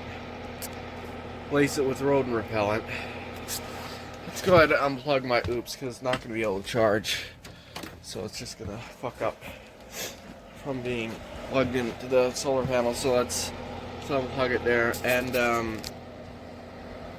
lace it with rodent repellent. And that rodent repellent will also help it smell better. You know, it's peppermint oil.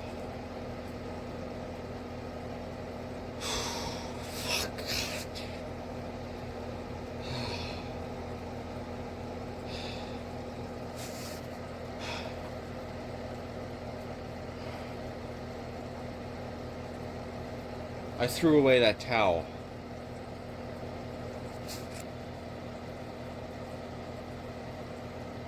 There's a blanket, a jacket, and a sweatshirt in there that smell fine. They smell fine. They smell great.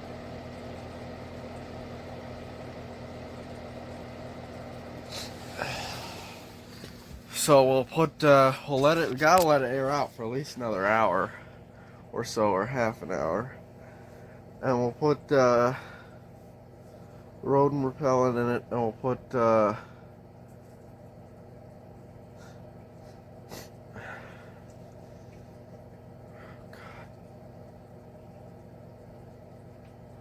Jesus Christ. My hands smell like shit. Fuck. Jacket smells fine. Fuck. God, this snot is running out of my nose. Fuck, let's wash our hands real quick. Go wash my hands. What a pungent fucking odor.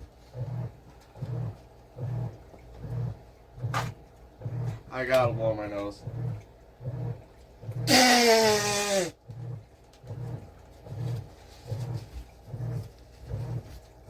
irritating me. What a pungent fucking odor, dude. Oh my god. What a chaotic fucking start to this day. I have a whole load of laundry, a second load of laundry to do. And I have a bunch of dishes. What a fucking nightmare. What a fucking chaotic way to start the day, man. Holy shit. I'm still fucking fucked up from this. I mean, that is noxious. That is some noxious shit. That is noxious shit. Whatever it is.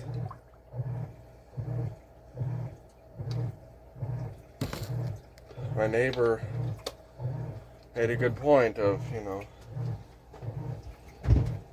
stuff. Get that going.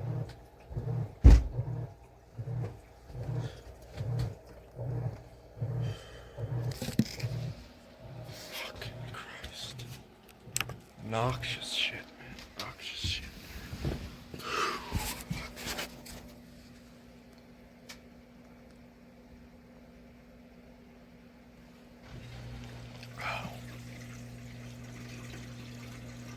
Oh my God. Oh my fucking God.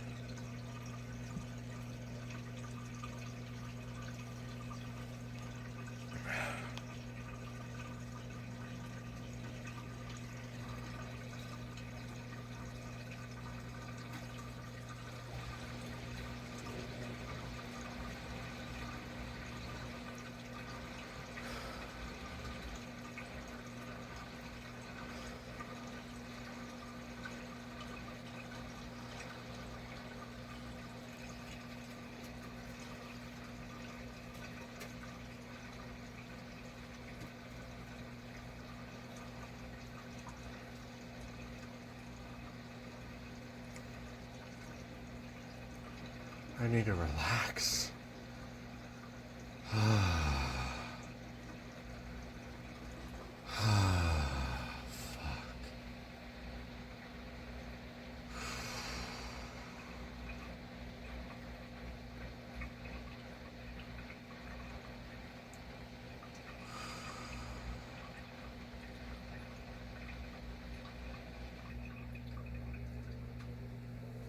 Oh, now my car is mostly cleaned out.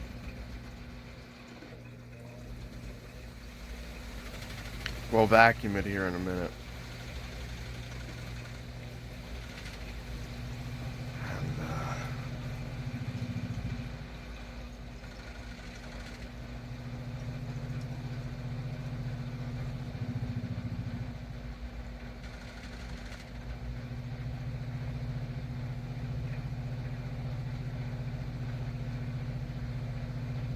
fuck.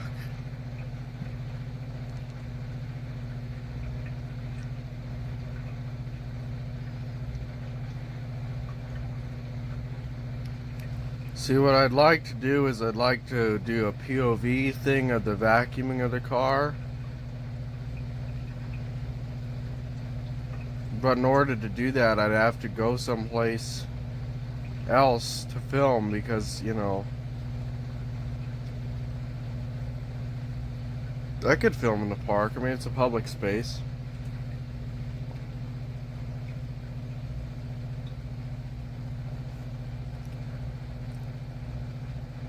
It is a public space out in the open anyway. It's public business, so I'm paying to use it and live here, so.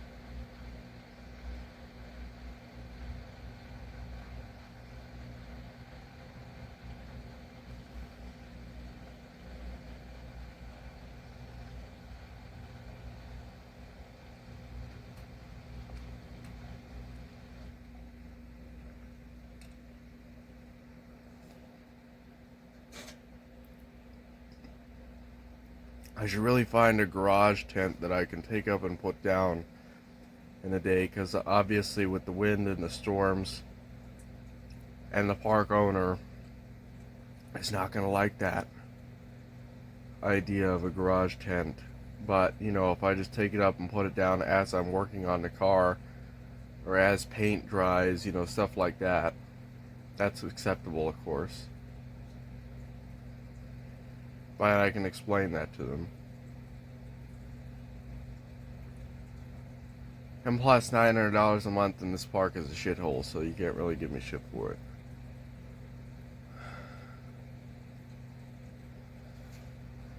And that'll let me work on my car with POV filming and work on my car for painting it and doing stuff that requires it to be, you know, shielded from the elements.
My eyes looking alright.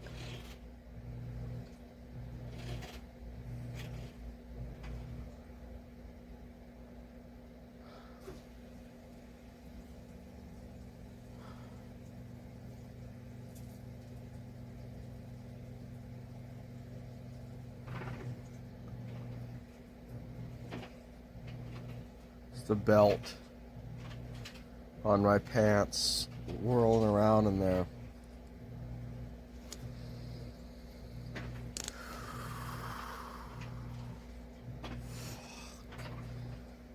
Oh, every ounce of energy's been drained out of me, dude. It's already 4 o'clock. It's 4:16. The sun's going down.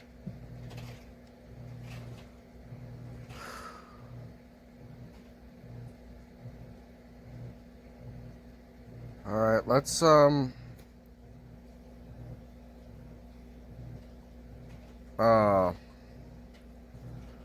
go deliver that to my neighbor. While I'm here, I might as well. Let's go do that, and I'll go lace the car with rodent repellent and some more Lysol, and I'll see you in a bit. Hello. Fuck me, dude. Okay, the car is shut. It started raining outside. It's 5 o'clock. The car is laced with rodent repellent, neoprene gloves I took inside. I do not have any rubbing alcohol, I don't believe.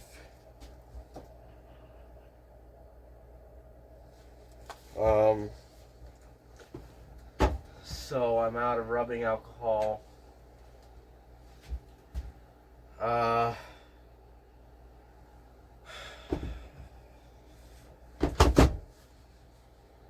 But the neoprene gloves smell pretty bad.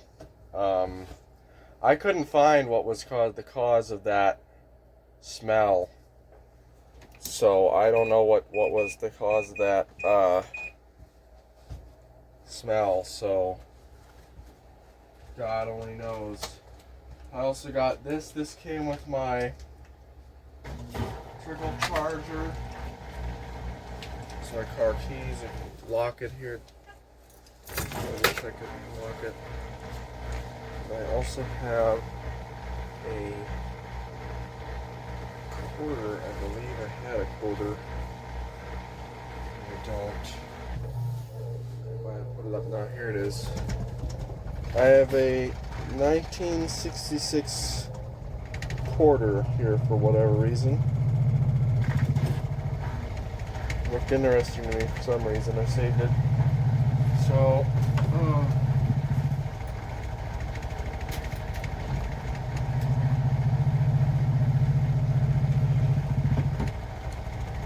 Alright, video's uploaded. 726 is uploaded. So the only thing left to do is to call my parents. I can back up this video as well. Hey!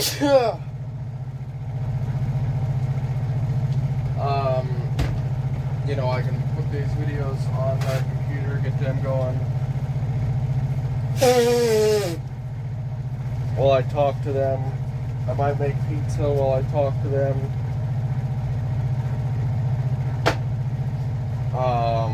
I gotta definitely do dishes.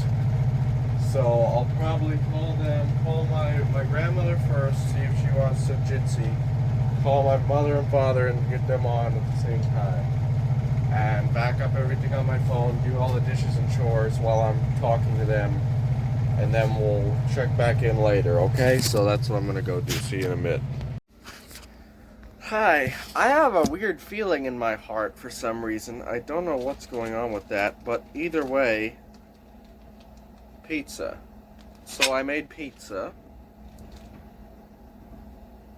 I did what I said I was going to do to the recipe. Add extra baking soda, extra pear sauce, and extra flour. Reduce the water a little bit.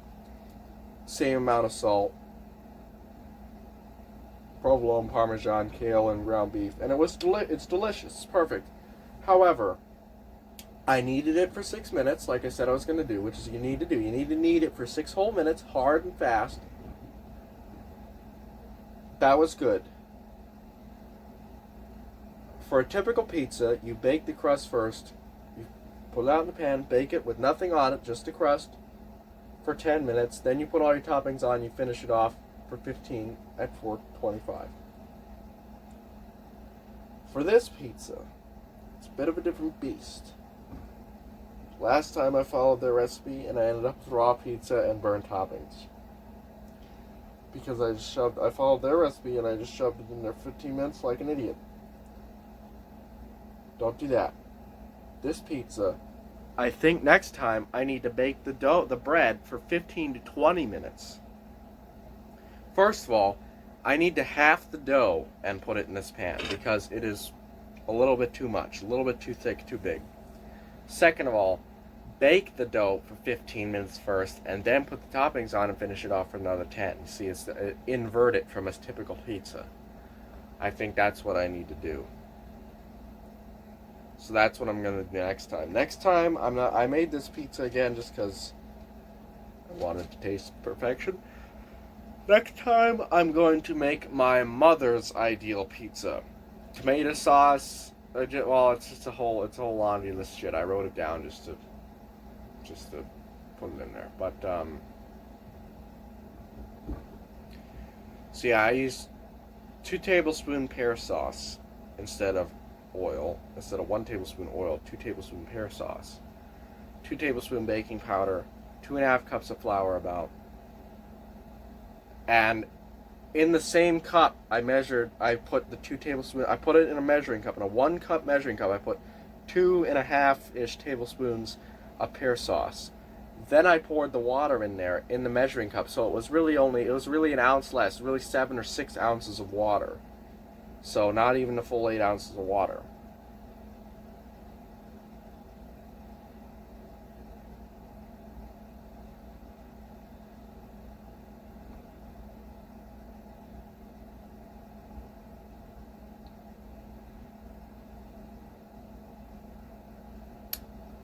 So yeah.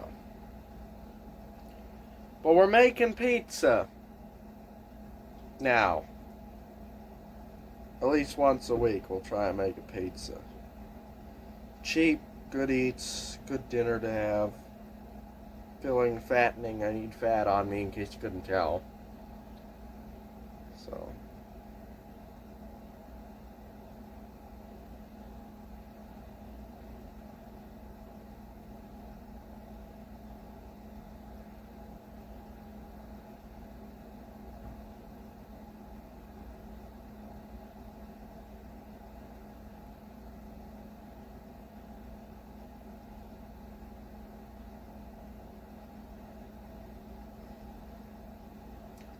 I just had another destructive thought about me breaking my arm for some reason. Because I was sitting here thinking about, like, my bone structure, and, like, you know, and I was like, oh, well, I remember those things about the hollow bones, and people break their arms really easy. I wonder if I got that. Because my bone structure's so fucked up, and now I was like, oh, what if I broke my arm? Brain, stop. Stop it. Cease your actions. Asshole. Yes, you, asshole. That's a fucking... What a terrible reference to a terrible game. Anyway. The fuck is Telltale? You know, Telltale games were such ass. I like the Telltale Batman thing. That was okay. You know, Telltale games are just fucking, like, ass. There's no other way to describe it. You know, it's like... Who the fuck unironically played Telltale games and thought that was a good... That those were like decent, halfway decent story and stuff. Like, no, it's just liberal shit. It's just shit. Life is Strange is just shit. I don't think Life is Strange is a Telltale game. But, you know, that style of movie game, you know, Detroit Become Human, all this, it's like... Those are not masterpieces of games. These are the worst fucking games. Heavy Rain, you know, it's like these are horrible fucking games, dude. Like, bad games. Bad games. The Walking Dead, Telltale, you know.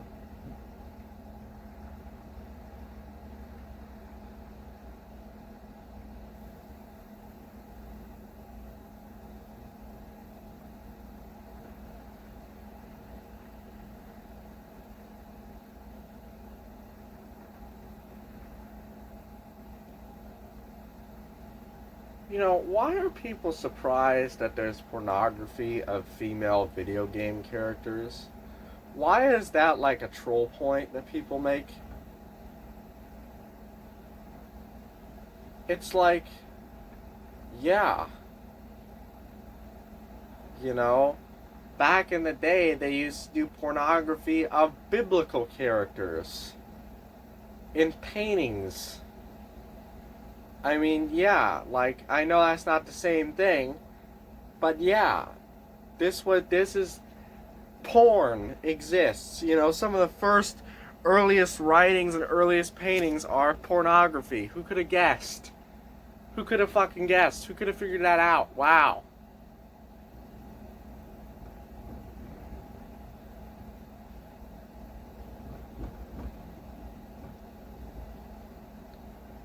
Like, why is that a troll point? Still to this day.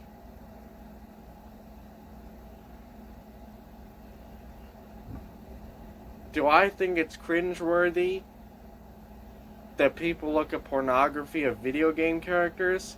Yeah. Am I surprised by it? Is that a troll point? Is that a look at this rash and insane thing? No. You know?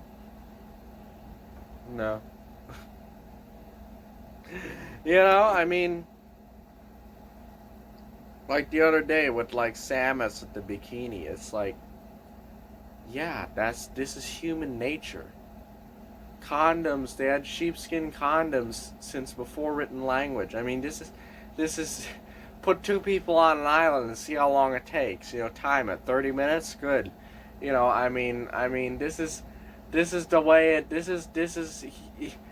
In order to have a species, you have to repopulate. Who could have guessed? That was intrinsic to the survival of the species. The need to breed, man. Put two animals of opposite sex in a cage. Lo and behold. And no, homosexuality does not occur in nature naturally. Unlike what people say. Dumbass. Dumbasses. Dumbass liberals.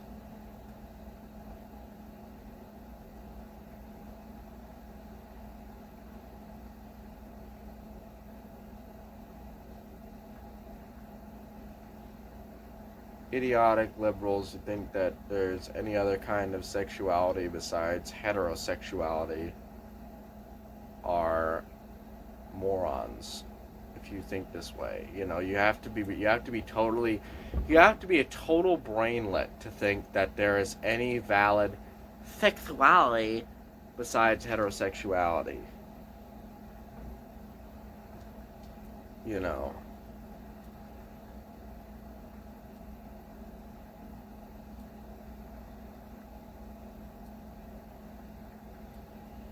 Sexuality is a choice, and that who you have sex with is a choice. You can go fuck 1,000 fat ugly bitches, but that's not what you're into, man. That's not what anybody's into, man.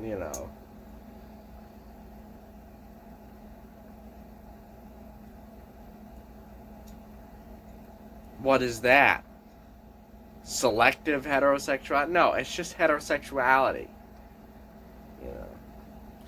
And I never understood this shit about this stuff about male sexuality being paired with a younger woman. It's like, actually, I mean, I can understand the appeal to some degree of, but this is like a coping thing. And maybe it is natural. Maybe it is right to some degree of being like, oh, I get to help this, I get to show this younger woman into womanhood. I get to introduce her to all these things and be the one that she looks to for advice. To love and protect her and care and provide for her. And obviously that's much more necessary for someone who's intrinsically, someone who's younger than you. You're going to want to provide and care for much more than someone who's the same age or older than you.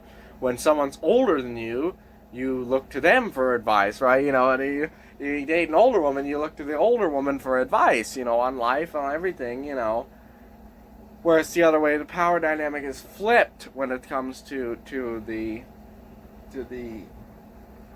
older man, the younger woman. But I've never seen a successful older man, younger woman relationship ever.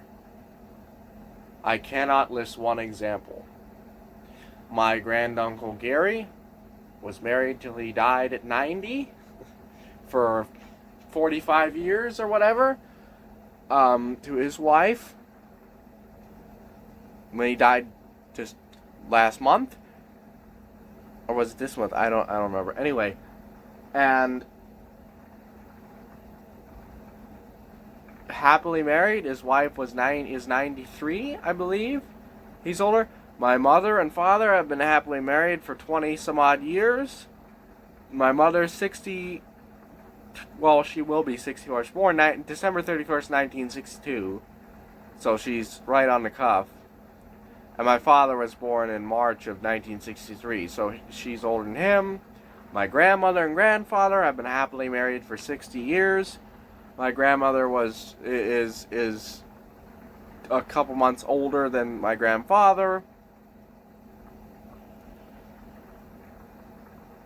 My uncle, who I bought this rig from, who died of cancer. I guess you call it aunt-in-law, I don't know what you call that, but she's like 3 years older than he was. My other uncle, who's in the hospital right now, he's one of the few that had children. My two cousins, who I never even met in person, they're both in their 30s, late 30s, or 40s now, actually. They're in their late 40s now. They're, his wife is younger, or is older, rather. I think it might actually be younger. I'm not entirely sure. But even if she is younger, they're the same age, I think. The same age, basically. Like, it's very clear, versus one of my aunts and another one of my uncles, because I have a million aunts and uncles. My mother had 17 siblings. Both married. Where my aunt married an older man, my uncle married a younger woman, both divorced. if you look around you, if you look around at the divorcees around your life, you just look at your neighbors, look at your coworkers, your peers, your friends, whoever. Do you notice a pattern? Almost all the ones that ended divorce had an older man and a younger woman. Because women need to be nurturing. And you can nurture someone who's older than you, but it's more when someone's older than you, it's more like respect. You know, there's nothing wrong, and I mean it has to be, because there are examples of people that are younger that I can point to that are like 2 years younger, 3 years younger, but like 10 years or anything over 5 years younger, it always ends in poorly. Because someone who's older than you, they know what they're doing. They're the ones that are going to help you. You know, I mean, yeah, we all need help in life, but they're much more well equipped to help someone than to be helped. And women need someone to nurture. They need to be the loving, supporting wife. They need someone to support. They need someone to cook dinner for and rub their back and take care of them and talk to and this, that, and the other and make sure they're okay and this, that, and the other. You know, like almost like mothering, sort of. And that's the natural instinct of women. And when you cannot give that to them because, you know, you're 35, she's 27, you know, and you don't need anything, you've taken care of yourself for 35 years, you know, what is she left to do?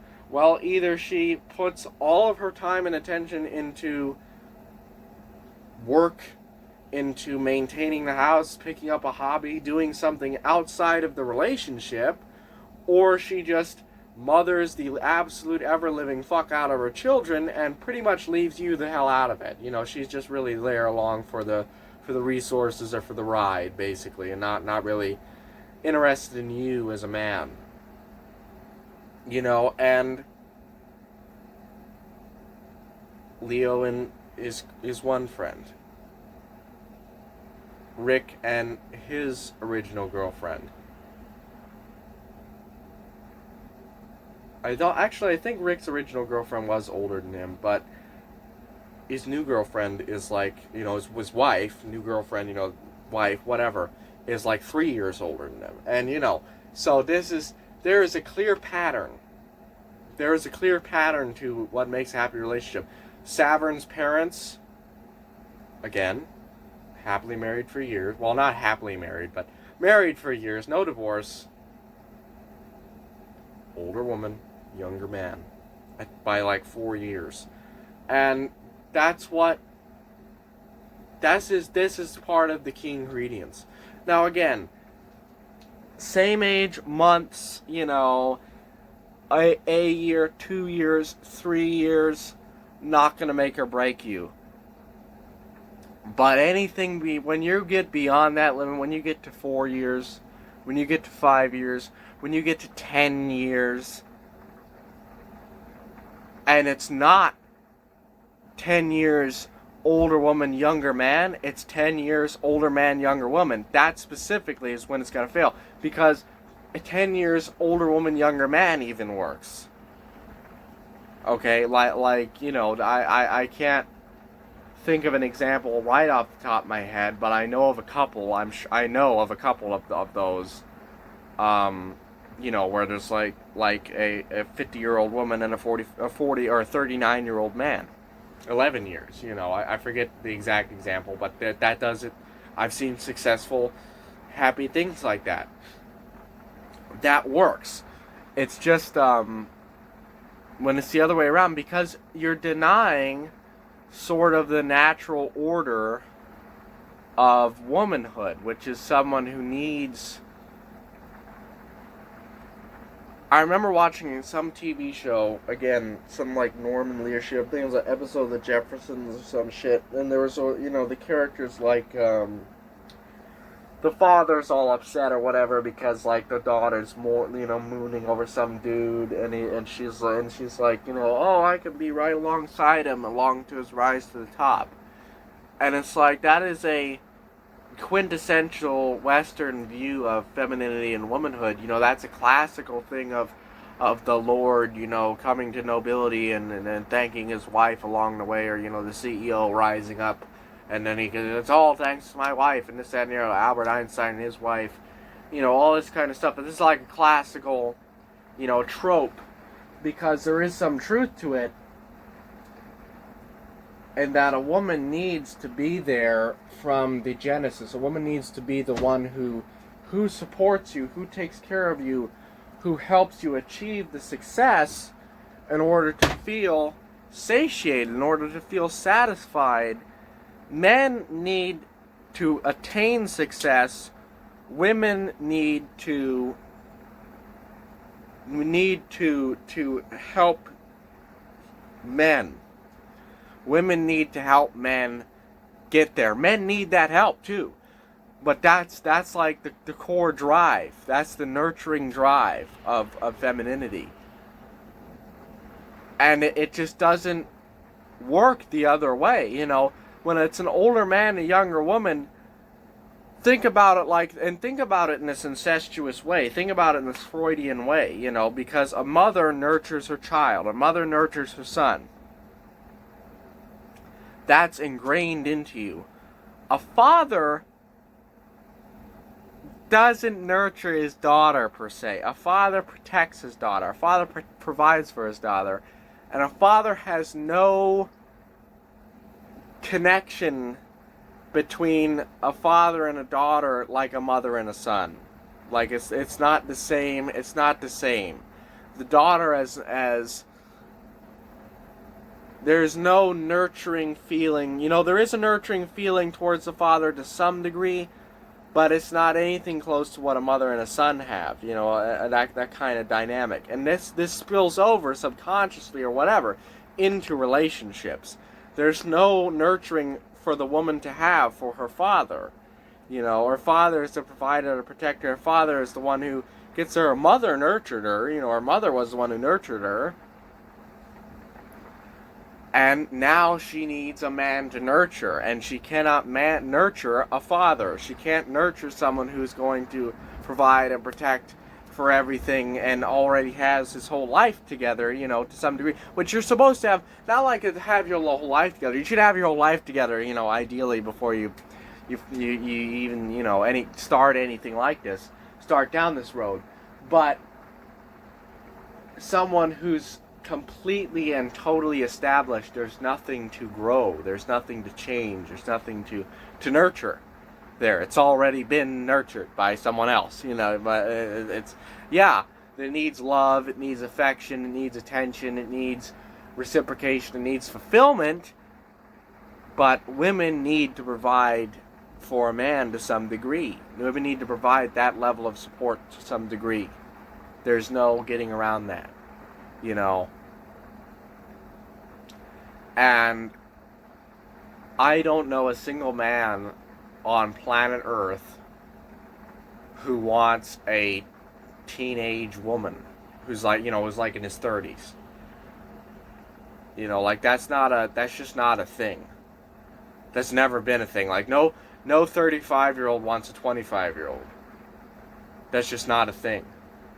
Think about the disparity there. I'm 35. I have an established career and work history. I have some kind of domicile. I have permanent setups. I'm completely independent from my parents, completely independent, living on my own for 10 fucking years at least. For 12 years, I guess, we graduate college at 22 or whatever. 13 years. God, there's my math skills for you.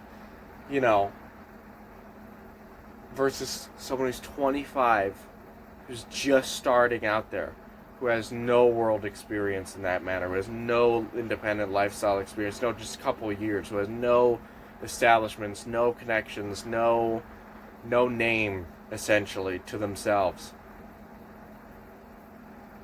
how can that person ever nurture someone who's already so well established?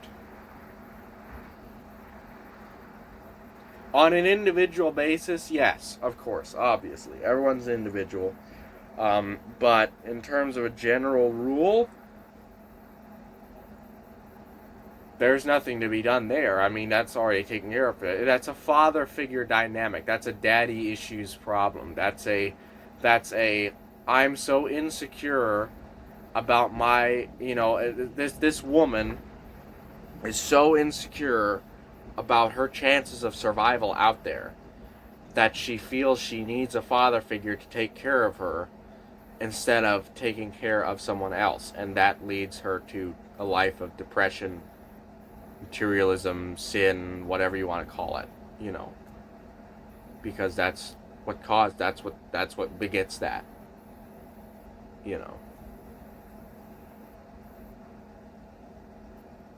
So yeah, women need to take care of men, and you can take care.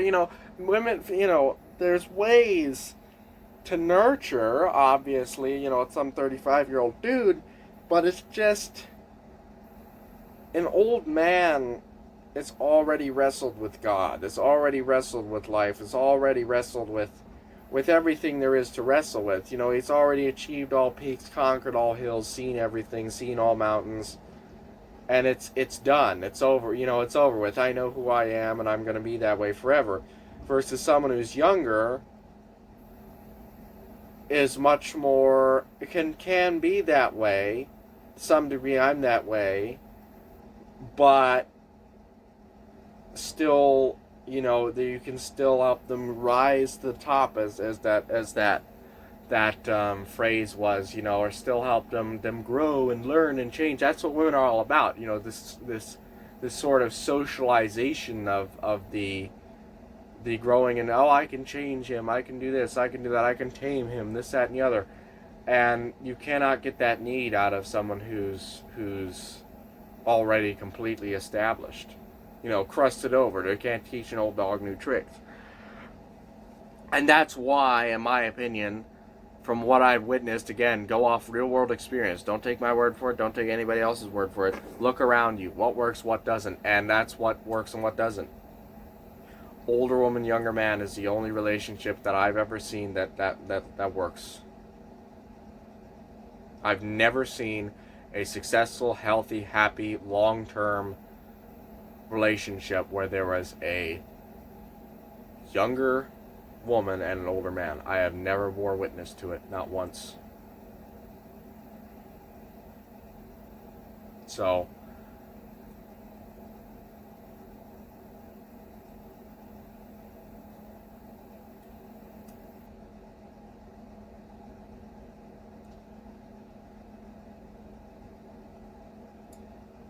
you know.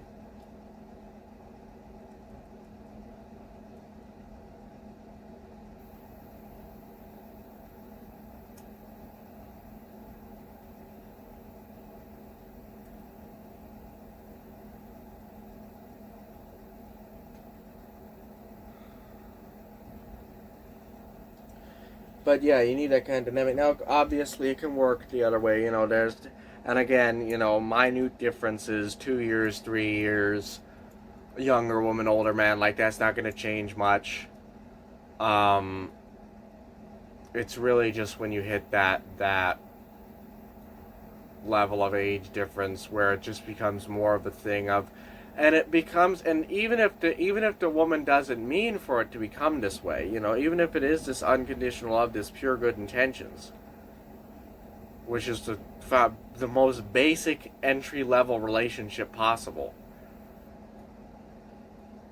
you need it inadvertently, because it's still there to take advantage of. So naturally, oh well, he has all this wealth, so, or hopefully, ideally, he has all this wealth. Well, I'm gonna ask him for this. I'm gonna ask him for that, and the guy feels, and then this whole guilt trip shit starts. Even when this is not the intent. This is not, obviously, there is just pure and good intentions, but it becomes this sort of dysfunctional way of, oh well, God, she's so young and beautiful, she could have anybody, and here she is stuck with me, some washed up old guy. Well, I guess I'll buy her this. I'll do this, that, and the other. And then and even if she doesn't grow to, in her mind, in her heart, she will say and truly believe to her core, and this is a true and honest belief. Well, that's not what I'm here for. I don't give a fuck. If we're homeless, we're homeless. I don't care. I'm sticking by your side till the bitter end, and even beyond that, it still becomes a thing of like, oh, he bought me these nice things. How nice. This is the advantage of having someone who's established this way of doing these things, and yeah, yeah, like, and then the guy's like, gotta keep it up, gotta keep it going, and that needs to be talked about in a relationship like that. That needs to be clarified. That needs to be understood. Those feelings, these things, those need to be very open and honest. Those need to be very vocal and very clear as to the intent, as to everything like that, as to the needs and necessities versus the luxuries and lavishnesses, as to all of that stuff. That needs to be completely and totally laid out, all cards on the table, hands down, all cards on the table, and talked about at length when you're in that kind of situation to provide that, because it can very quickly become a slippery slope, and then you both end up depressed and miserable. And you'll get over it, even if you reach that stage. You'll negotiate. You'll get over it. You'll mourn together for the stupidness of yourselves, and you'll get over it, and you'll be happy once more. This too shall pass. It's just something that is an added step in that type of relationship that, otherwise in a older woman, younger man relationship, never even enters into the question. So that's the difference.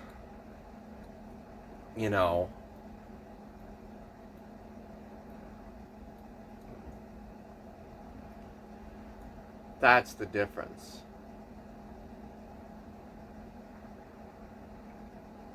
God, there's something making me tear up right now. I think something just blew in. Can you see that? Can you see that in my eyes? I am not upset right now, as you can very clearly tell. Can you see that? Kinda. But my eyes are tearing up. Something is, my nose is stuffing up too. Something must have just, like, weirdly blown in.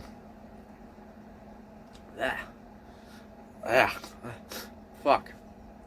Weird. Anyway. So yes, so that needs to be deliberated on, and yeah, so that's the whole thing. Now, obviously, again, 2 to 3 years is not going to make or break you. In either way, you're the same age. You're the same age. 2 to 3 years difference, but like you hit above 5 years, you hit 6 years. 6 and up, and you're going to start really straining it. Versus, again, when a woman who's 35 dating a 20-year-old, that dynamic is, again, not even going to be present. It's going to be totally alien from that dynamic. It would be the same dynamic as if a 20-year-old dating a 21-year-old. Me with a 21-year-old woman. It would be the same dynamic as me with a 35-year-old woman. Because there is no pretense of the woman providing for... There's no father figure in the woman. There's none of that. It's all nurturing. It's all supportive. It's all emotional. It's all affectionate. It's all real. It's all much more than material gain. And be it 21 or be it 35, it doesn't change shit in that dynamic. Yeah, okay, someone who's 35-year-old woman is going to be much more well established, much more harder to get into. Sure, not well. Don't don't take that out of context. But a much harder relationship to enter into because of all of that prerequisite stuff and all that history and all that baggage and everything else. Sure, fine.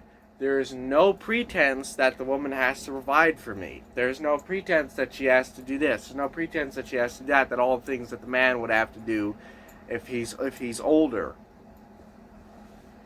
And there is a pretense that I have to take care and nurture her, but because she's older than me, I look to her. I look to her for advice. I look to her to help me through life, to guide me through life.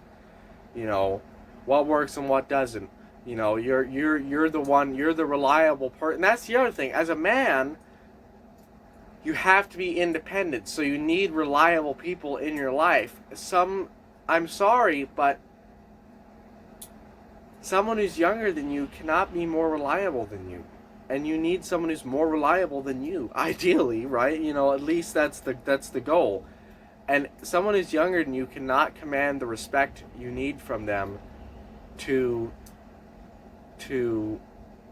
be as reliable or as reliable or more reliable than you. It's too unsteady. Versus a woman needs to nurture. A woman needs someone who is going to be very reliable, very dependable, protector, provider, whatever, but needs that level of the taming, needs the fallibility, needs the wounded warrior, the knight in shining armor that risks everything to destroy his own life to take her in his arms, versus the old guy who has no risk to take by taking her in his arms. I know I'm not just coping and seething because I'm fucking 20-year-old incel chud, which I am, but no, I'm not just coping and seething for that. This is just my honest observations on life, okay?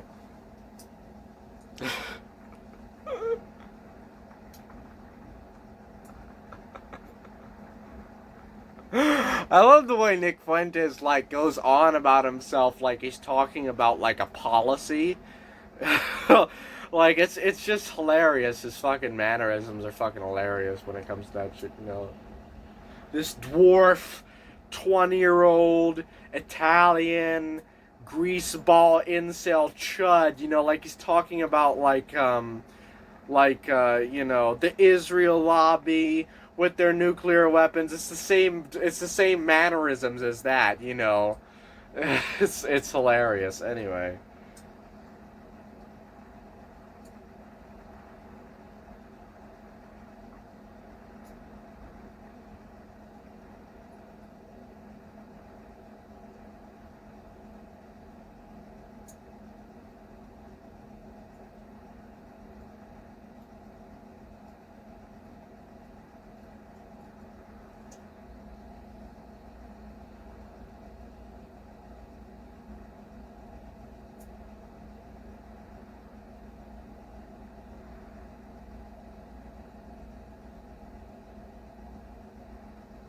We all like hide wars. We all like hide wars.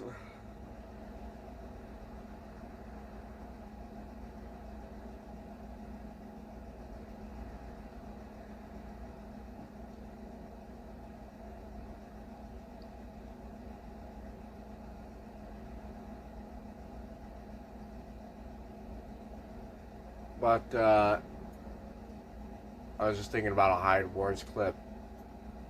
Because I was watching a Hide Wars recently, and it's...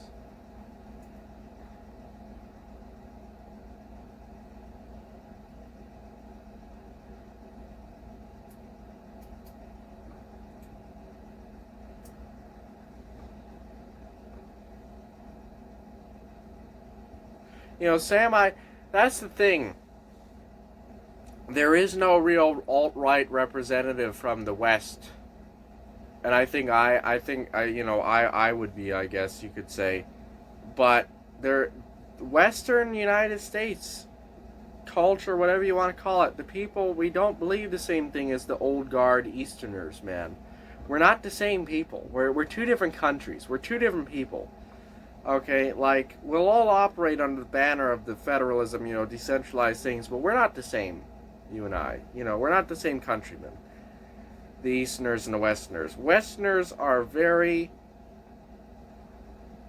Eastern civilization, like China, Japan, India. India, Mongolia, all those Eastern civilizations. We're much closer akin to that than Western civilization, even though we're the Western United States. Because the mysticism of the West does that to you. It's the land that does that to you. Is the thing. It's the way it is. It's who is drawn here are those kinds of individuals. So that's the whole point. We don't think the same way. We don't believe in the same kind of fascist ideals. As like Luke Smith. Yeah, okay. Luke Smith, Tucker Carlson, Nick Fuentes, Sam Hyde, Michael Knowles, Charlie Kirk, Candace Owens, and Dennis Prager, and la-di-da-di, Carrie Lake, and la-di-da-di-da. They are all old guard Easterner people, and they all have old guard Easterner ideals and thought processes, whereas we Westerners do not. We have a totally different view. We have a much more enlightenment, much more individualist view of the world than those people. Here in Washington, they're radical liberal Democrats, but they all own guns and they all hunt. It's the same thing in Arizona. There are no Democrats or Republicans in Arizona. There are only libertarians and communists, because we don't subscribe to Democrat or Republican ideals in the West. Yeah, California will be a liberal democratic cesspit and implement a lot of socialist policies, but they'll never censor anything. They'll never censor shit. They'll never ban books. The Republicans in Florida will. The Republicans in Arizona would never. That's completely against their policies. The Republicans in Utah, because they're all Rhino Easterners, will. That's the difference. Here in Washington, it's a liberal blue cesspit. I went to a bookstore. They actually had Dr. Seuss. It was a liberal bookstore. Lots of transgender propaganda books, lots of trendy shit, lots of Dune, lots of liberal leftist, radical leftist books, and they had Dr. Seuss books in the kids section because they're leftists, but they're not old guard leftists. They don't subscribe to the fascist ideals. They're the better kind of leftist, the individualist leftist that says no censorship. We don't believe in censorship. This kind of shit. And that's the difference. We're two different nations. We're two different people. We're two different entire cultures. We're two different entire existing things. We're not one and the same. We are not from the same country. And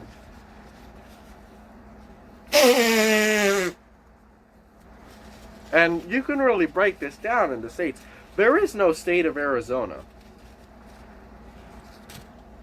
Arizona is a failed state. Arizona is a fake state. It's a failed state with no government, no governing power, no authority.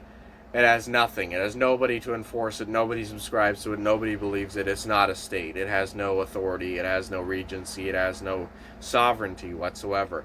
Arizona is 3 states operating as one massive dysfunctional state. It's Gadsden, Western Arizona, and Eastern Arizona, and specifically drawing the line from Buckeye on east, and the rest of the West is the West, and Gadsden, where Gadsden was along the Gila River, and that's the 3 states of Arizona that are actual states of Arizona, that are actual unified national identities that are operating as this dysfunctional ethno-state of Arizona. And it just destroys itself because Arizona is one of the most corrupt, destructive, nastiest, just backwater fucking hellholes in the United States to live in. And, and California. California is not a state. California is the Inland Empire, Jeffersonian, the Midlands, the Valley. It's not a state. It's a multinational, dysfunctional, plurinational, ethno whatever you call it, ethno province that is trying to operate as a state that has way too much authority and one central union, and the rest of it's all this dispersed, like CHP. It's like the Federal. It's like Mexico. It's this failed state of warring ethnicities and gangs all the time. And I can't speak much to the tone of California or Nevada or like Utah or New Mexico. I'm not from there. I'm from Arizona. I know intimately familiar with the politics of Arizona. And from the vibe I get here in Washington, mind you, I've never been to Western Washington. I haven't lived in Washington long enough. Washington is this very similar state of, Western Washington is Western Washington, Eastern Washington is Eastern Washington, and it's like its own entire existence, and it needs to be, and that's the thing. It needs to be, is the thing. It needs to be.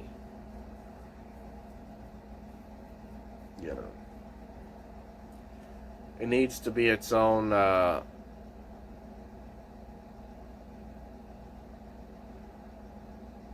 state. These states need to be their own states. Arizona needs to be divided into 3 states: Western Arizona, Eastern Arizona, and Gadsden.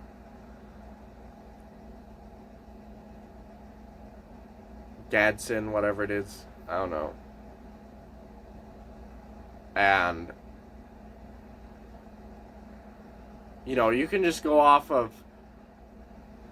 Arizona's 30th legislative district and a couple other counties. Then from Buckeye on. And, yeah.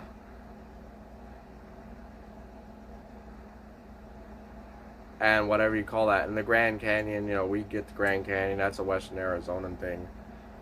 And that's not an Eastern Arizonan thing. That they don't identify with the Grand Canyon. People from Phoenix, people from Tucson, people from Page or from Tombstone or wherever, or Winslow, like that. They don't identify as the Grand Canyoners. They don't identify as the Grand Canyon state. That's not in their psyche. That's not in their mind. That's not a part of them. Versus that is the defining feature of a Western Arizona. Where are you from? The Grand Canyon state. We live along the Colorado River. That's our thing.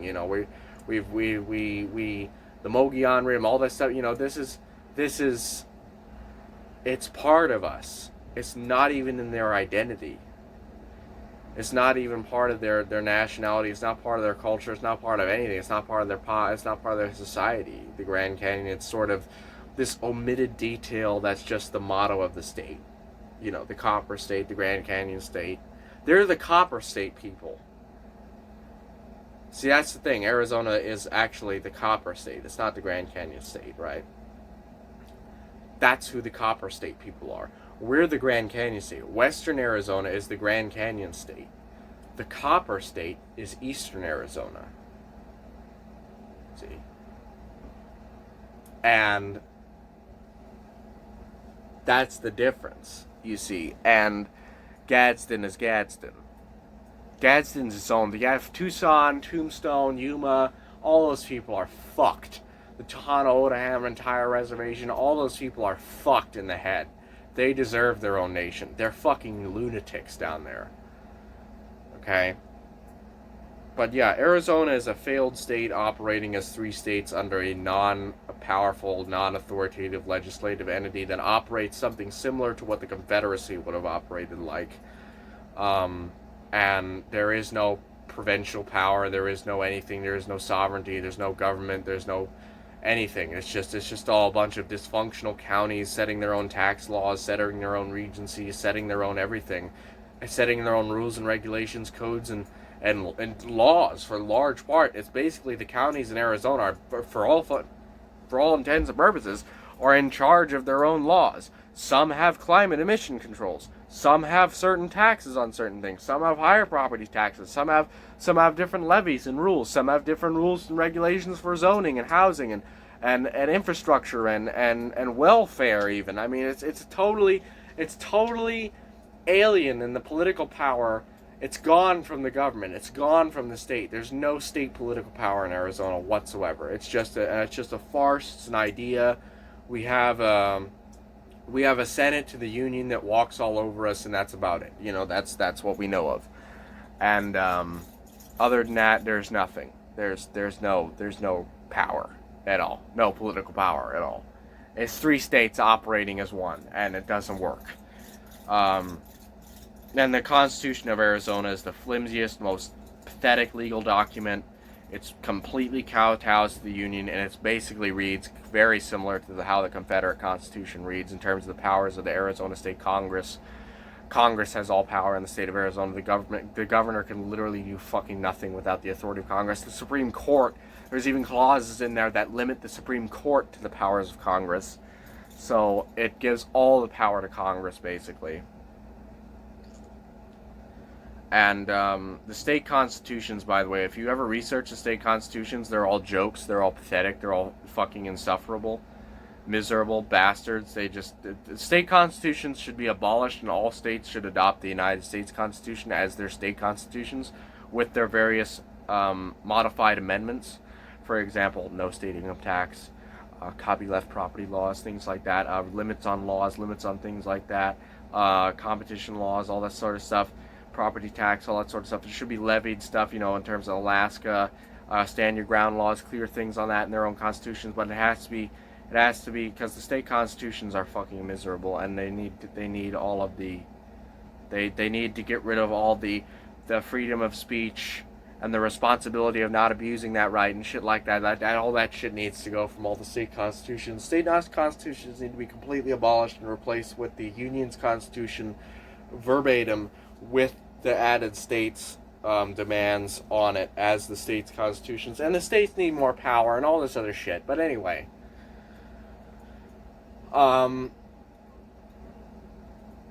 Yeah, so Arizona is not a state. It is a failed state. It's just fictitious. It's fake. It's like saying Mexico is a country. It's like saying Iraq is a country. It's like they're not countries. Nobody from Mexico, they identify as Mexican because they're racialist and tribalist. There's no national identity for Mexicans. There's none. They don't exist. They're gangs. They're races. They're gangs. They're ethnicities. There's no national identity. They don't subscribe to a set of beliefs. They're Catholic. They're this, they're that, the other, They're not Mexican. They're not Estados Unidos or de Mexico,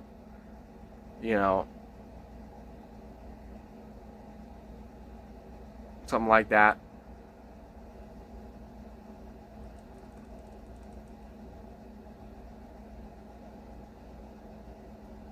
They're not Estados Unidos de Mexicano or something like that, some shit like that.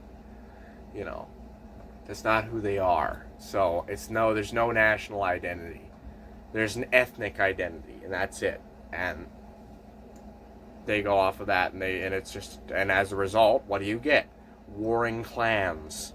And that's all Mexico is. It's just a nightmare shithole of warring clans, despotism and destruction and terrorism as far as the eye can see. Anarcho-tyranny, as they call it. And that's very similar to what Arizona is. It's just regulated by the strong unions, so they beat the fuck out of the state whenever it misbehaves. And I can't speak much to the other states. I've never lived in any other state, but I've lived in Arizona for 19 years. I was born and raised Arizona, and I can tell you everything that you read in the news about Arizona is a blatant lie. Everything that you read in the news about Arizona is inaccurate, two-faced lying. It's all bullshit. It's all contrived. All news media in Arizona, all state run. All news media in Arizona is state run. It is directly state subsidized. They do it deliberately. That is actually a policy of Arizona. You can look it up. All news media in Arizona is state subsidized or privately subsidized by some agenda seeking organization. There is no corporate press in Arizona. There's there's a branch of Fox in Phoenix, but it's subsidized by Arizona State. There's no corporate identity. There's There's no consistent news. There's no art. There's no differing viewpoints. They're all the same. They all say and report the same things in the same manner. Remember when, like, Sean Hannity or whatever saw, like, the George Soros-funded news stations, and they all said the same thing, like 178 news stations? All of the Arizona news stations are the exact same way. All news you get out of Arizona throughout every paper and everything is all state subsidized, and it's all propaganda. Every white sheet, every newspaper, every local thing, the Parker Press or whatever the fuck they were called in Parker, Arizona, Lake Havasu Times or whatever the fuck. It's all propaganda. It's all state subsidized, and it's all lies. Every word of it is a lie. There's not even close to the truth. And there's no independent journalism. There's nothing. It just doesn't exist. It's not allowed. It's restricted by the state, actually. Prevented from becoming a thing by the state at all, period. Not allowed. And there's no journalism that does not pass through the state first. And as a result, everything you read about Arizona in any new publication, news article, or otherwise is a lie. A blatant and total and complete lie. And that's the way Arizona operates. It's extremely corrupt. Almost all the elections are corrupt, fake, with, held. Otherwise, they're just unbelievably corrupt. There's no free and fair elections in Arizona. The state representatives are not Arizonan. There's not almost no state representative in Arizona is a native born Arizonan. There was one or two in the state legislatures, and one of them was my state representative, Leo Biasucci, of the Arizona 30th Congressional District. Born and raised in Lake Havasu. I never met the guy, never saw the guy, but, at least he's a born and raised Arizonan. And only born and raised people should be allowed in Congress, to represent the state, to represent the state from to be a congressman. Well, that's the other thing, too. To be a congressman federally, you don't have to be born and raised in the state either. So. But anyway,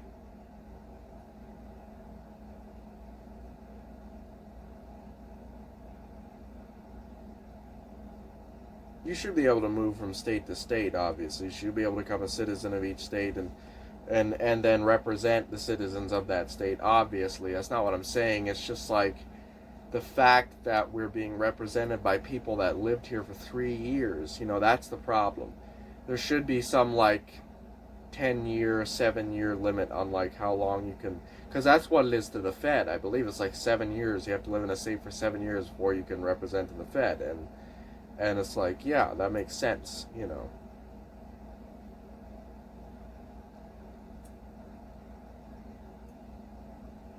But I'm not in Arizona. I rebuke the identity. I completely...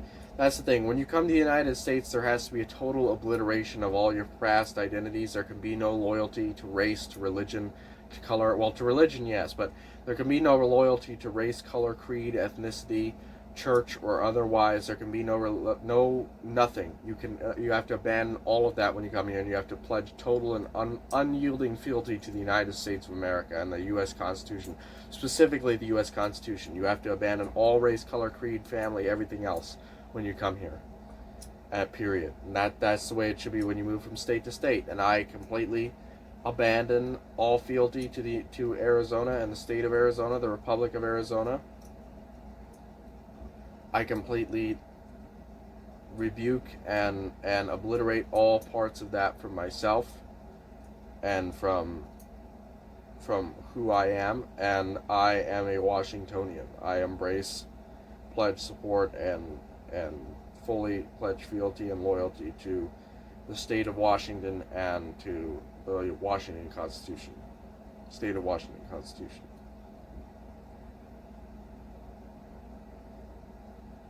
Which, if you reads better. It's even better than the Arizona Constitution. But anyway.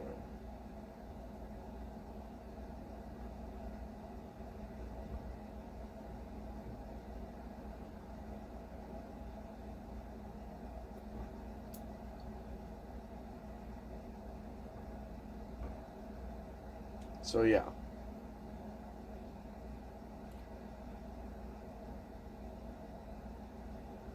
So yeah, relationships, men and women, all this good stuff. All this good stuff.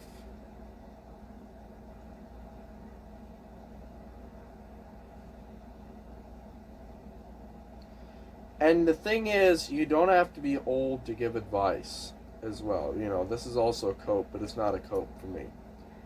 I've taken advice from 12-year-olds. I've taken advice from children. I mean, children have...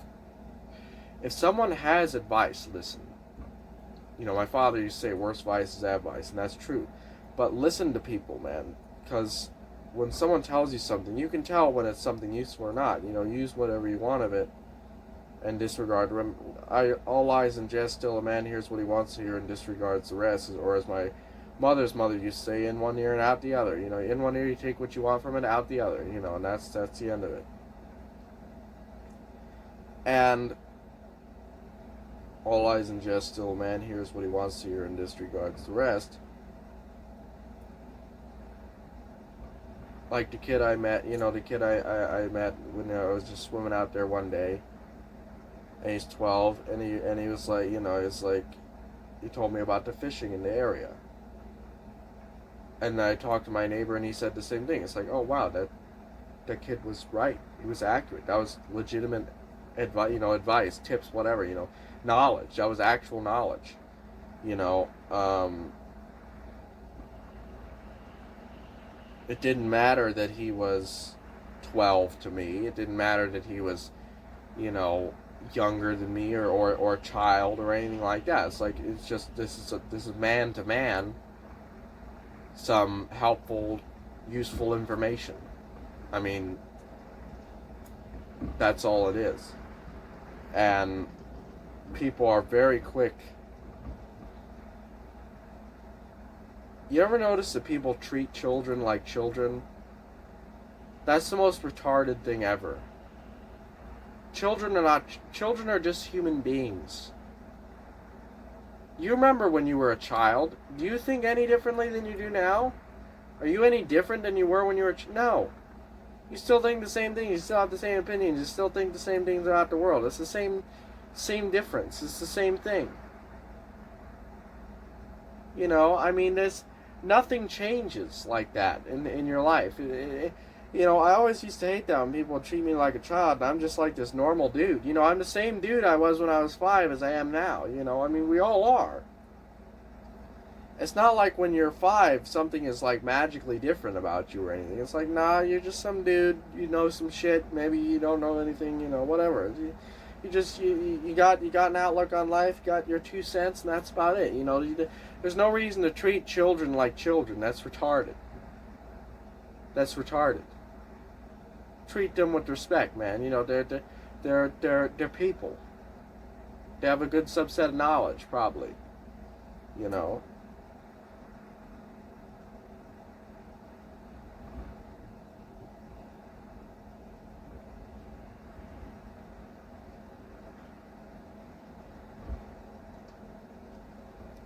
You know what really pisses me off is like the people at the game shows who like, you know, like go around and ask people questions about geography, and none of the adults know anything, and then the kids answer it all. It's like, oh, ha ha ha! Look at how fucking indoctrinated and propagandized our children are.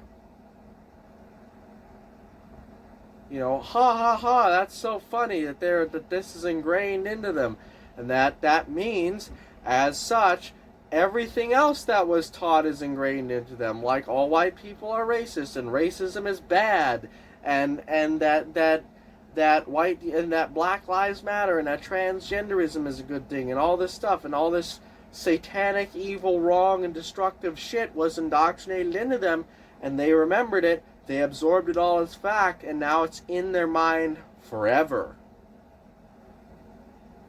Ha ha ha!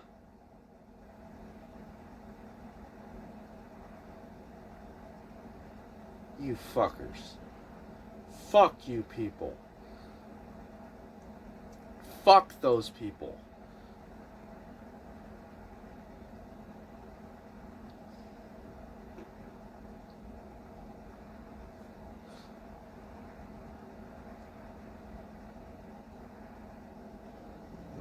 Oh, don't be so serious. Oh, it doesn't mean anything. Again, this is what I mean by I can't take anything lightly.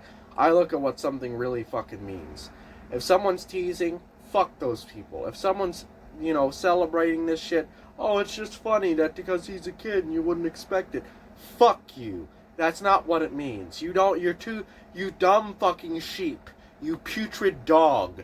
You can't see the deeper meaning behind this. You can't see that this is them wagging their fucking fingers in this place, flaunting at how indoctrinated their children are, our future generation is, flaunting their capabilities of warping the human mind and destroying the soul. You think that that's so fucking funny? You think that that's so, oh, how cute, oh, how this, how that, fuck you. Fuck you.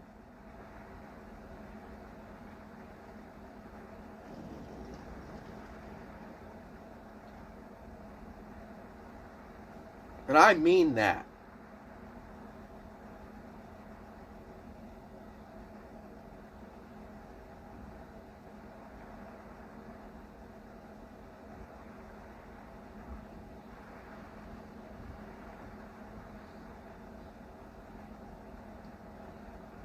That's one of the greatest scenes in Breaking Bad when Walter is talking to Greta or whatever her name is.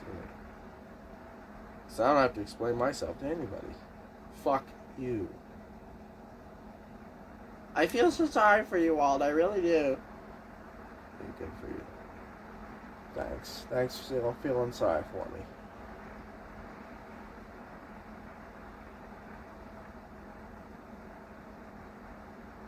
Anyway.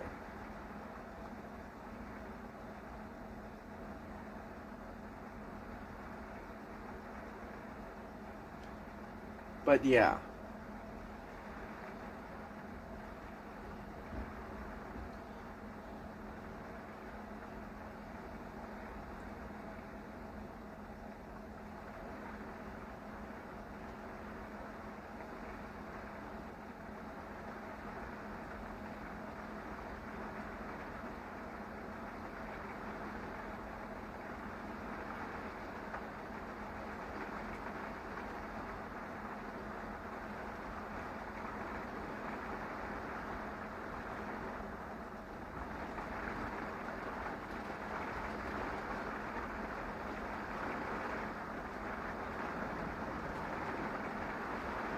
Wow, it's pouring.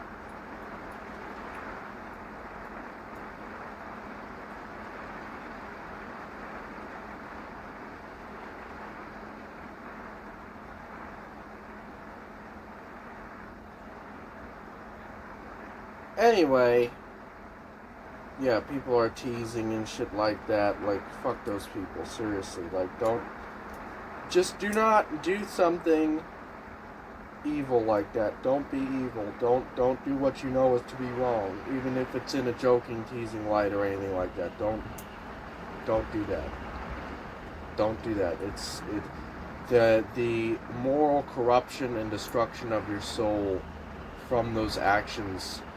It may be imperceptible to you, but it is very real and very serious.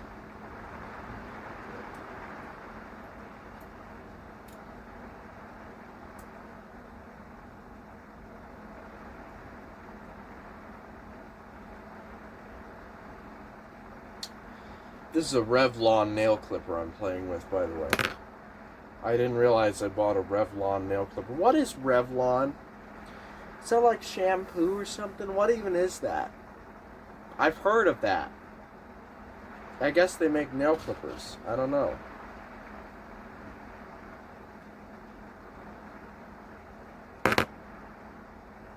I really don't want to clean all this shit up.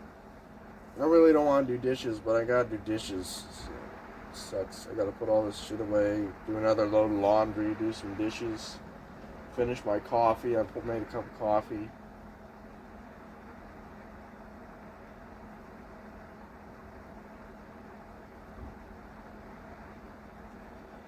Go over there, straighten this mess out on my computer. Oh God, my computer needs to be like shut down for the. You know what? That's actually what I'm gonna do. I'm gonna shut down my computer.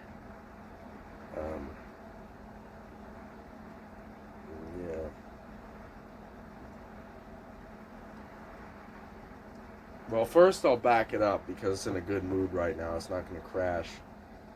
So I'll back it up first and then I'll shut it down. I'll take all the videos off of it here in a second. You know what? I'm going to get up, go to the bathroom, take all the videos off this stuff, and then we'll be back and then we'll do dishes and stuff. Alright, sound good? Sound good. Alright, see you then. Hola, ¿cómo estás, Miss Amigo? So I watched a whole episode of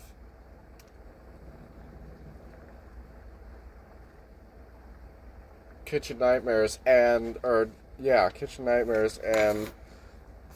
then some, and played with AI a little bit, asking it questions about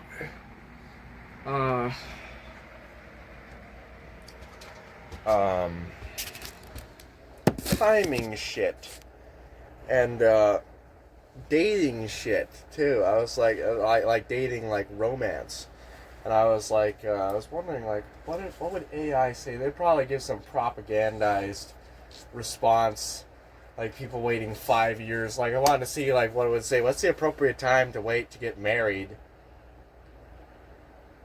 I don't even remember what it said, but you know, shit like that. Like these people who wait 5 years, date for 5 years.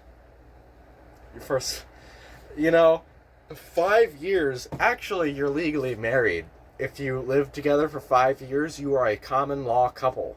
You are legally married. You can have tax marital status, in fact. So even if you claim not to be married, after 5 fucking years, 5 childbearing years that are now gone to the wind, you're fucking married, whether you like it or not. So, sorry, that's the way it works. That shit always, because, you know, being somewhat of a hopeless romantic, it always just destroys my heart to see people go through that shit of, you know, dating for years and years before getting married. It's just like you're not real. You're not real people. You're not serious. You don't give a fuck about each other. You know, you're not. There's no love there. There's just circumstance. You know, oh well, we're together, I guess. You know, it's been 5 years, real convenient for us, I guess. I guess we'll get, you know, I guess so. I guess we'll get married. I guess we'll have kids. I guess this, that, and the other. Scum. It's liberal scum. It's only liberals. It's only liberals that do this shit. Republicans don't do this shit. 6 months, a year of living together, and not even living together. My again, here's another example. My mother and father,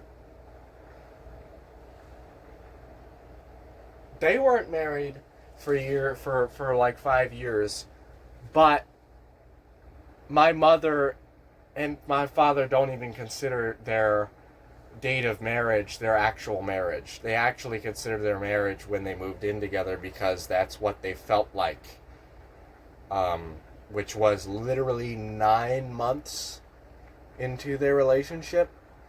9 months is plenty of fucking time. Again, my uncle, who passed away in 2024, who I bought my aunt-in-law, non-biological aunt, my biological uncle's wife, who I bought this RV from, married to her happily for, well, they were both 70 when they died, so, or when he died. She's still alive. I said when they died. Whoops.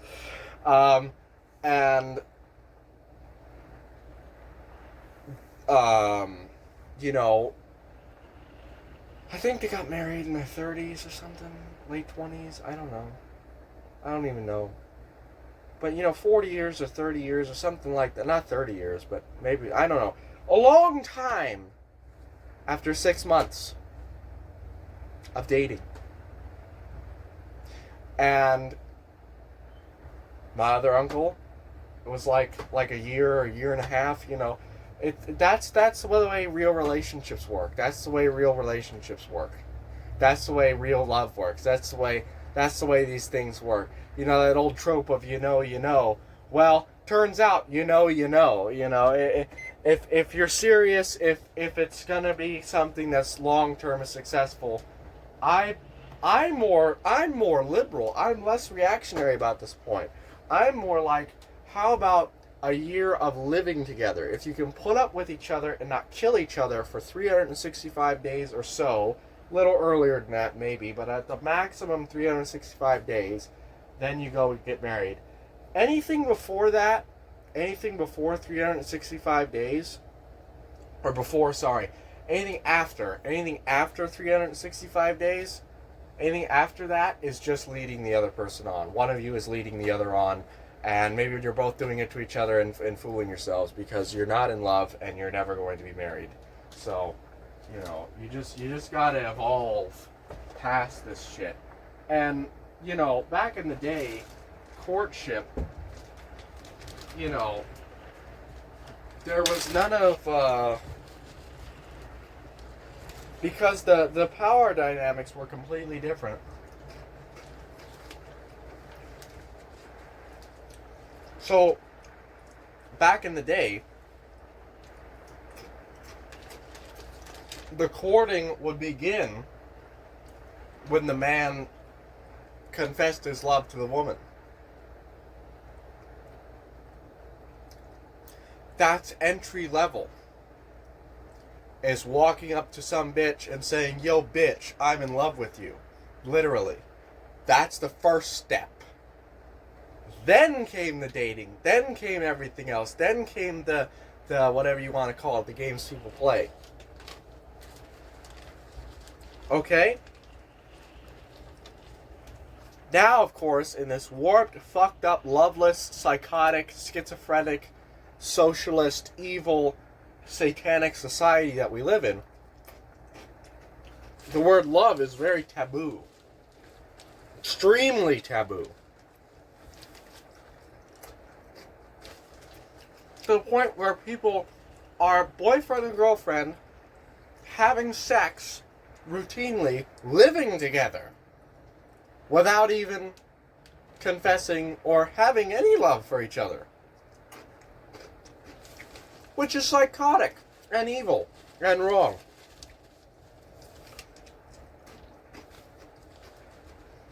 And obviously, if you're watching this, you're probably not like that. Most people aren't, thankfully.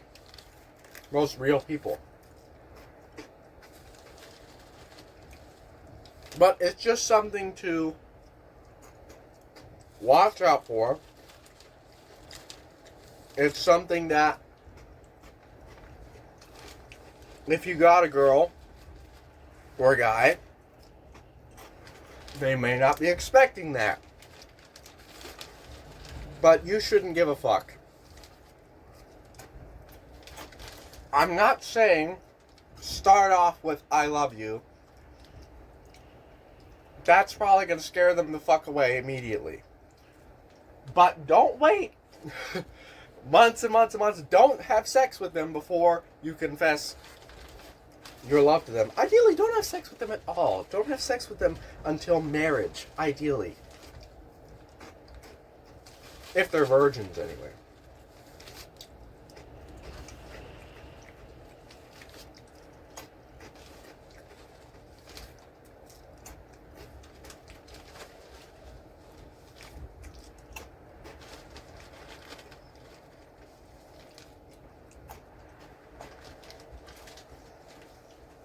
But that is not so, you know, I used to say when I talked about this, because again, this is what I like talking about. I like talking about relationships, women,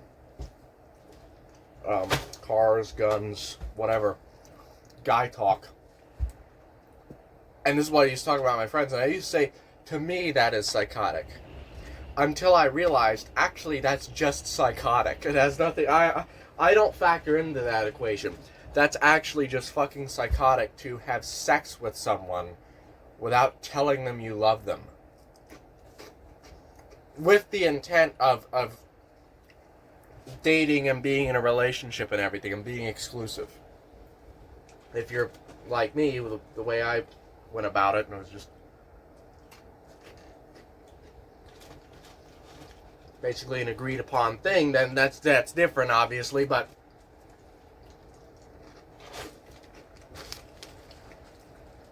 you know, if it's not a friends with benefits scenario, then that's psychotic.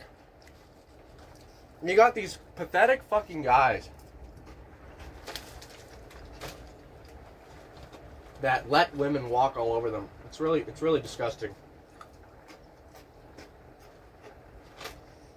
So at my university, where I went to school, ECPI University, don't ever go there, it's the worst fucking university in the United States.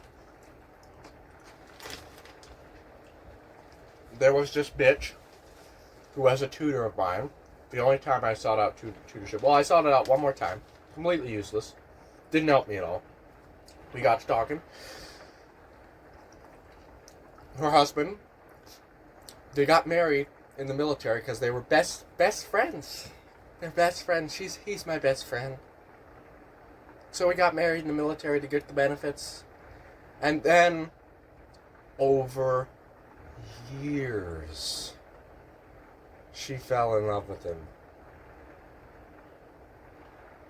And for those of you who are oblivious to what I'm very clearly laying out for you, what's very clearly the truth, he was madly head over heels in love with her. Probably the first day he laid eyes on her.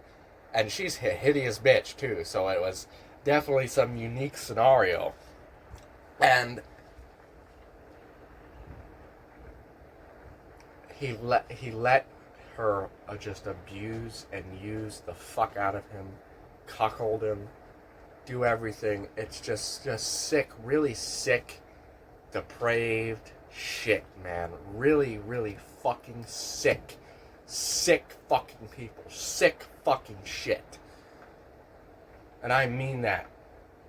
I mean, these are fucking sick people. And they should not be allowed to roam society freely at all. They should be imprisoned or placed in mental health institutions. They have no place walking among my children, among my family on the street. No place at all. They do not belong there, and they are not welcome.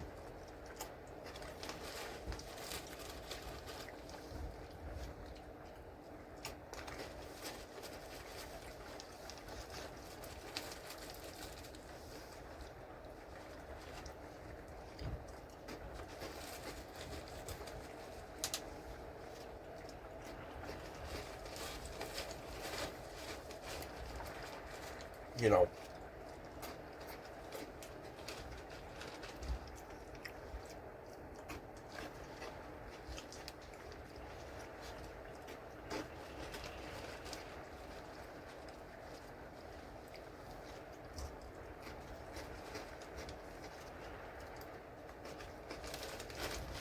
and this is the whole thing, you know.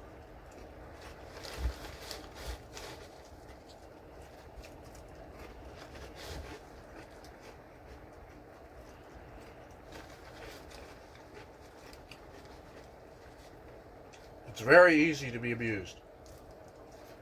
Take it from me. It's very easy to let yourself be abused. The mind has an amazing way of rationalizing things, especially when they know it's wrong, when your mind is aware of something is wrong. It has an amazing capacity to rationalize things, especially when it knows what it's doing is evil and wrong. And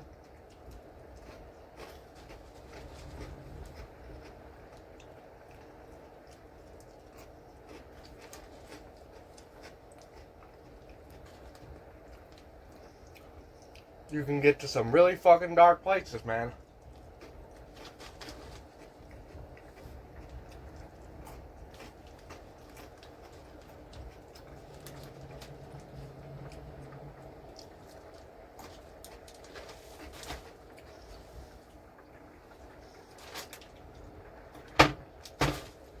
So many dark places, so many dirty basements or something, or so many basements, so many heartaches, so many faces, so many dirty things you couldn't even believe, something like that. What's the lyric? From Moby? Stream Waves.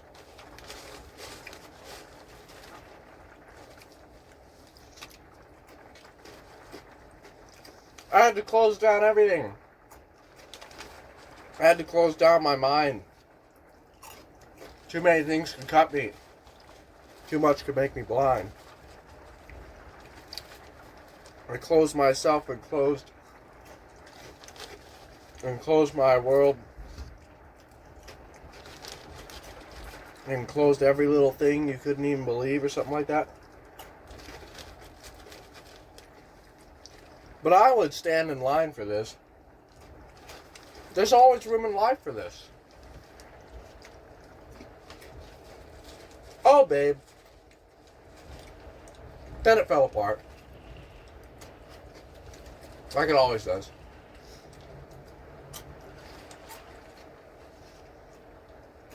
My parents love Jason Bourne. Jason Bourne movies are great.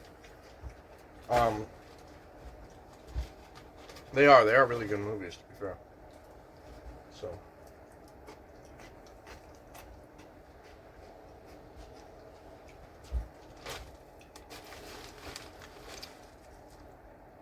I got like TMJ problems. That just popped. That's new. That's brand new. I don't know why I did. Nothing good.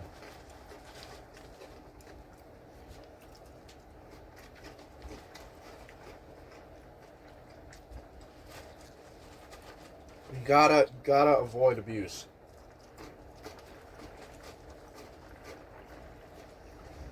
Just stop and think for a second.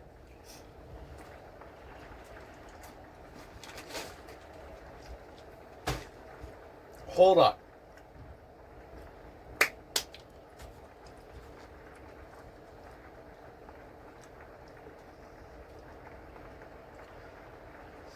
If I behave in like manner, if I do this, if I do that, she'll think I'm crazy. He'll leave me.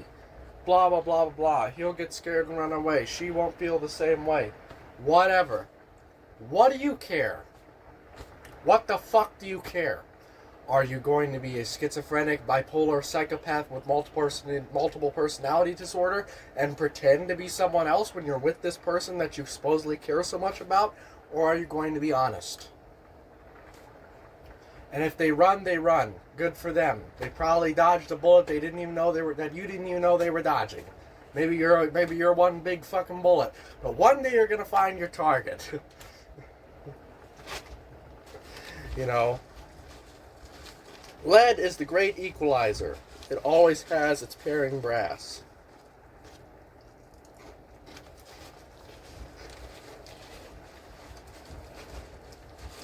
All bullets that are fired can never be taken back.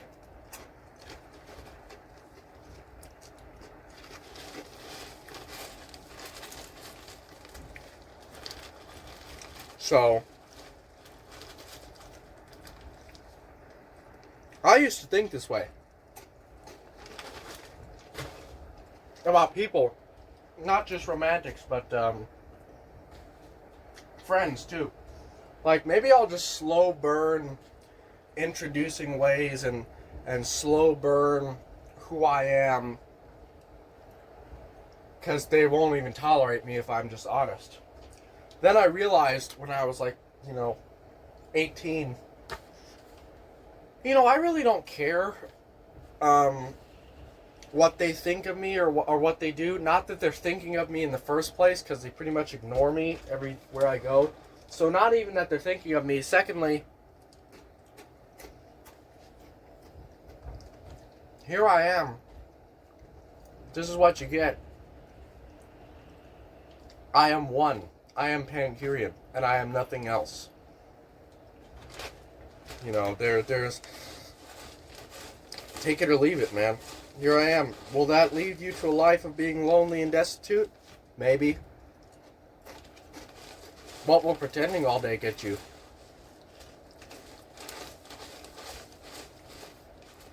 I was never more lonely than when I was pretending to be with people that I didn't like.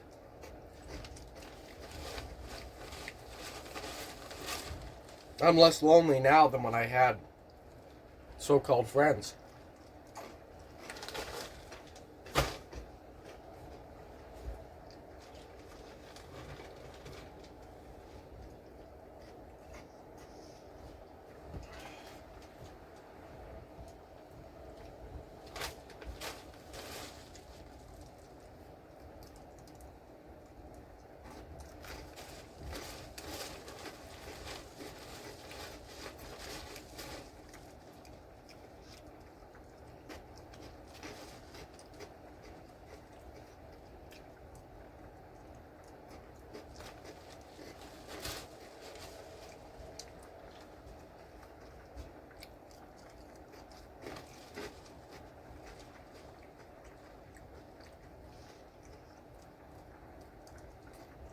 So yeah.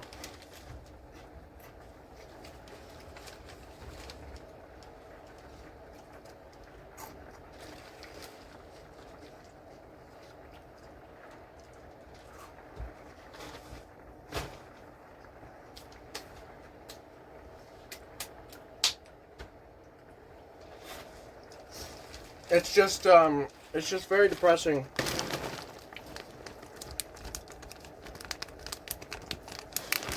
You know,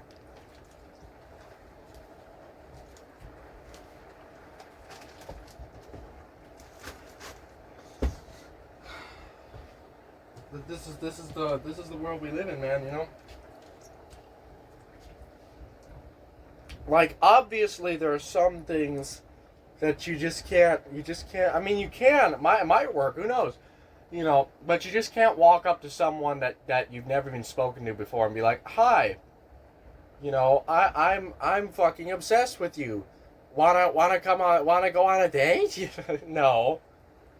Or, you know, you can't just walk up to your friends and say, dude, shut the fuck up and stop fucking doing that. Don't ever do that again while you're around me. Like, no, they're gonna be annoying. They're gonna do the little annoying thing. Like, you know, there's some things that you obviously cannot do. You know what I mean? Like that maybe you want to do. Maybe you want to tell your friends, go fuck yourself and stop being that, you know, that annoying piece of shit. Well, that's kind of who they are, though, you know. You're kind of telling them to not be themselves. Like, well, that's not really, what kind of friend are you then, you know? And, you know, but by the same token, once someone gets to know you just even a little bit,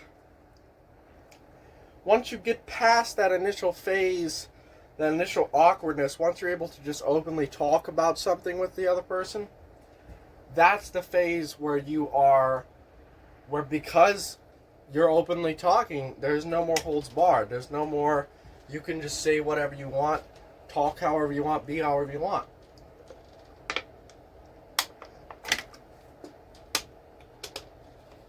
And you gotta remember, don't believe the propaganda. What you see online, what you read about, what you hear about is all lies and propaganda. What is reality? Nothing, right? You know, what is country? Everything. You know, what is reality? Reality is subjective. Reality is whatever the fuck you make it. There are no rules or laws to friendships or dating or relationships or coworkers or anything else. It's whatever the fuck you decide it is.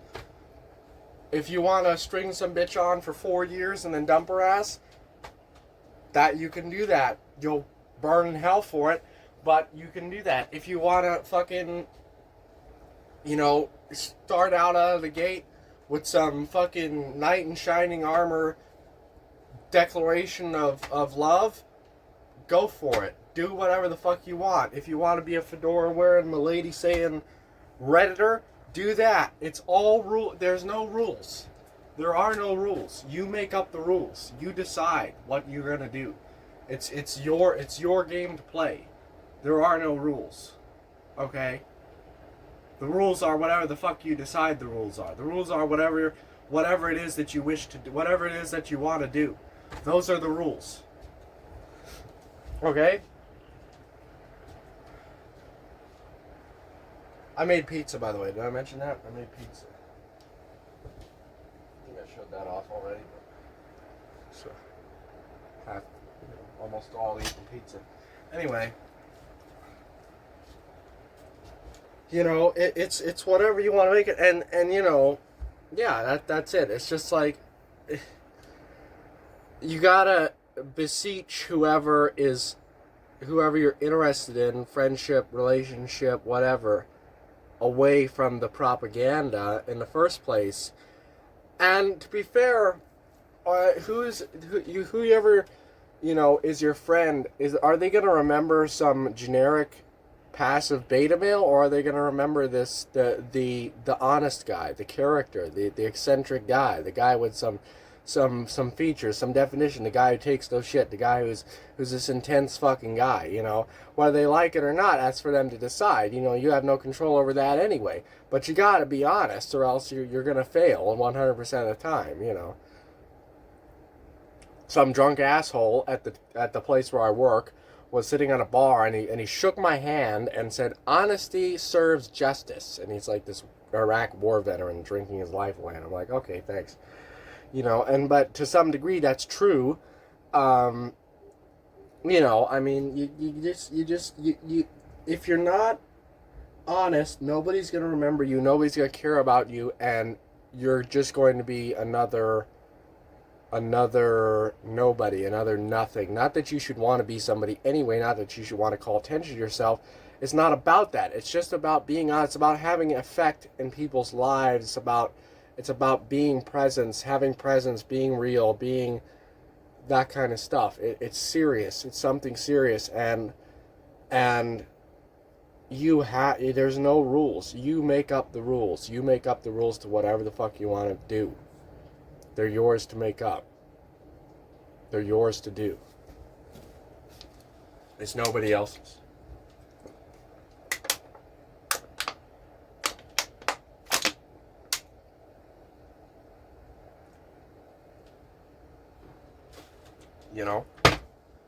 And people, I'm serious. This sounds crazy, I know, but I'm serious. I've seen this. I bore witness to it. People go by what they see in TV.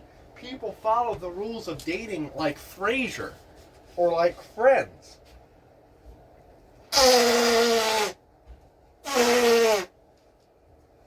Or like what they see on The Walking Dead. It's like, this is not how human relationships function. These are written by degenerate psychopaths who are just that, degenerate psychopaths. They have no human relationships in the real world. That is why they're writing in this obsequious and strange way. Okay? Like, I am serious. I've witnessed Leo, Rick, they view their relationships and structure their relationships like based on what they see on TV. Or what they're told, okay, first date is dinner, second date is activity, third date is sex, fourth date is visiting, fifth date is something else, fifth date is dinner. There's like a pad, like a routine, and then eventually, after 6 months of being together, then you go steady, and then after 4 more years of dating and claiming to be boyfriend and girlfriend, then you confess each other's love to each other, and then after 10 years of dating, then you get married. And it's like, are you fucking kidding me? Are you fucking crazy? Are you fucking insane? Like I said, if I had a girlfriend when I was 16, the day whichever one of us turned 18 last, we're married. On whichever one of our birthdays, period. End of discussion. 2 fucking years and you prevent me legally from marrying this bitch that I want to be with? Are you serious? Fuck no. Instant. Day. All planned in advance. Everything. We'd already consider ourselves married beforehand. Regardless. Okay? Like, that's the thing. That's the thing it has to be, I mean, high school sweethearts, the cheerleader and the homecoming, prom queen and king, and the cheerleader and the football quarterback were married the day they turned 18 and he was shipped off to Vietnam or Korea and they all cried, you know. They were married that same day, and then she went on and fucking cheated on him with everybody under the sun. And got AIDS, and they all got AIDS, and they all died because it's 1975 and there's no medication. Anyway. But you know, this is the more right. This is the way it is actually in the real world. It's whatever the fuck you say it is. You know, in Iraq, the child law marriages. It's like, but isn't that what it is though? You know, I'm kind of in support of that to some degree. I'm kind of in support of the idea of children being married together. You know, not fully grown adults marrying children. That's a little strange. But I mean, like 8-year-olds, 2 8-year-olds getting married. Like I'm in support of that decision because, yeah, that is what reality is. It kind of is that way. You know, I mean that's kind of the way relationships are. It's kind of the way men and women are. It's certainly the way I was. You know, I could have been married when I was 8. Sure. You know, I mean, like that's kind of the way we are as a species. We're single, we're monogamous, we're single mates. You know, it's sort of in us from a very small child to want to be loved. You know what? That's what humanity is. You know, to want to be loved. I mean, what else is there in life? You know what I mean? Like which one of us is the sick, depraved pervert? The one who says that children shouldn't be loved, or the one who says that you know everybody wants to be loved? You know, I mean, which one of us is really the bad guy here? You know, are we the baddies? You know.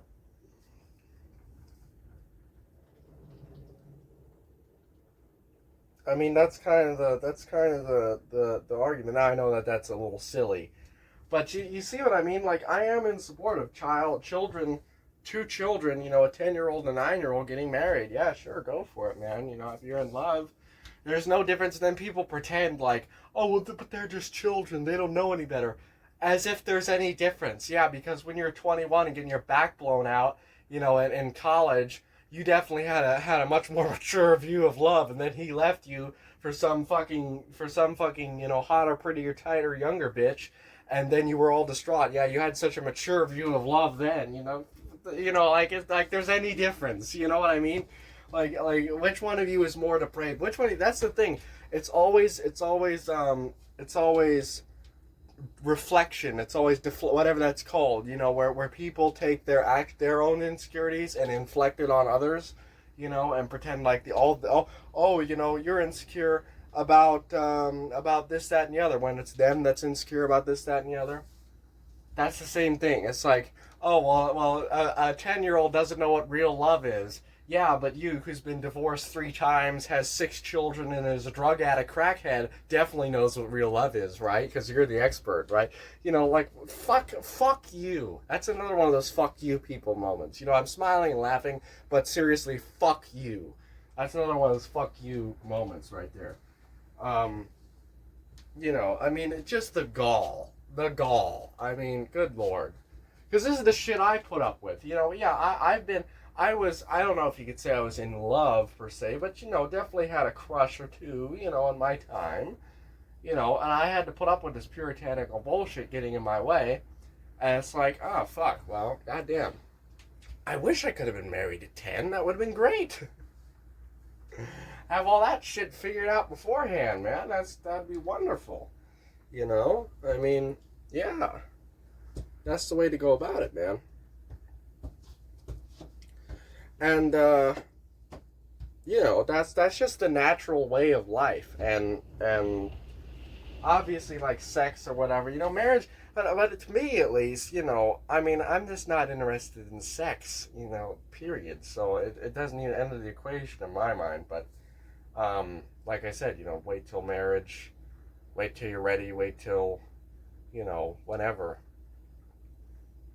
You know, most of the world, the age of consent is 16. But 16, you know, I hate to be like a cuck on this, like some like blue-pilled idiot.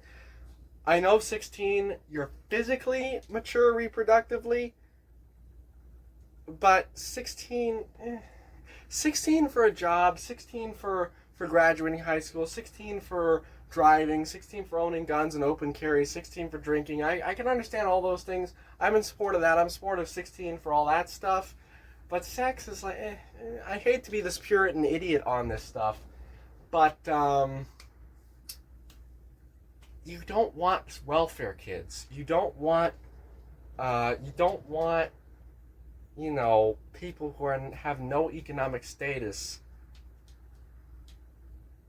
Someone living with their parents, more than likely, with no money, no job, no future, having children. You know what I mean? Like, that's not something you want to encourage openly in society, and they're going to do it anyway. And that's fine, you know, if you have your kids whenever, that's on an individual case-by-case basis. Obviously, the more power to you, but the point is that for society, is that what you want? In large part, no. Not that you can control it anyway. People are going to do what they're going to do. Just publicly discouraging that. Wait till you're 18. 18 is definitely old enough. 16 is old enough, but 18 is like, okay, at least I'm been in puberty enough to realize, to try and control my urges and realize that having a child when I am broke and live with my parents is not something I want in my life, you know. But obviously anybody who has a child at 16 or whatever, you know, that's your choice as an individual. There's probably plenty of 16-year-old parents, mothers and fathers, who got along just fine and raised functional families and had a wonderful life and a happy ever after ending. I'm sure of it. But, you know, I'm just saying as a broad scope for society, we're playing Marx here. As a broad scope for society. Is that something you want to encourage? Not necessarily. And that's why 16 should be everything else. Should be job, graduating high school, getting out in the world, doing all that shit. Drinking, smoking, joining the military. All that shit should be 16, because at least then you have a couple years to figure yourself out before the sex question, the sex stuff comes on, the age of consent stuff comes on. So, you know, I hate to be this puritanical, like, blue-pilled liberal idiot when it comes to this stuff, but, you know, it's just my opinion. It's just what I believe. I'm sure most of you agree with that, because most of you are probably puritanical, blue-pilled idiots when it comes to sex. I'm very red-pilled when it comes to sex and a lot of things. But I'm also more open to, you know, like I say, sexuality is a choice, and that who you have sex with is a choice. Like, that's even further red-pilled than saying, you know, oh, homosexuality is valid. No, it's not. You fucking idiot. No, it's not. You know, I mean, what kind of, you consider yourself base and red-pilled, and yet you say that? No. Wrong. Actually, factually inaccurate. So, you know. So, but on that topic, on the age of consent topic, I am very cucked and blue-pilled. I'm sorry. I can't rationalize it. My tiny simian liberal brain, my tiny pea brain is, I'm stuck at that Reddit tier. In terms of that, I'm stuck at that Reddit tier 115 IQ Reddit mod's idea of the age of consent. That's where my mind is at forever, probably. I know, it's terminal. It sucks. So it's Reddit mod syndrome. Oh, God. Source. Millions of people affected by Reddit mod syndrome every day. If you are a loved one affected by Reddit mod syndrome, call 1-337-420-69 now.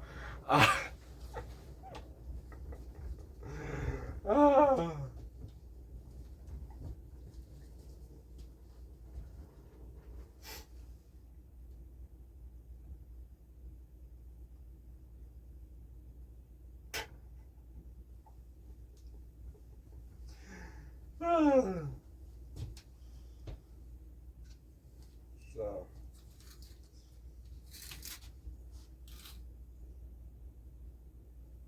but yeah, you see how we cannot talk about appropriate topics on this channel? We talk about the age of consent, we talk about child marriage, we talk about all this stuff going on in the world, You know, there's no such thing as appropriate topic. Again, that's why I say YouTube will probably ban my channel and I'll have to upload everything to Pornhub or something or some other horrible, horrendous, like, anarchy site or something like that, which is fine, you know, whatever. Sure. Why not? You know, I have no holds barred anymore, man. I'm done. This is my opinion. Welcome to it. You know, I'm fucking done pretending. I'm done playing these games. You know?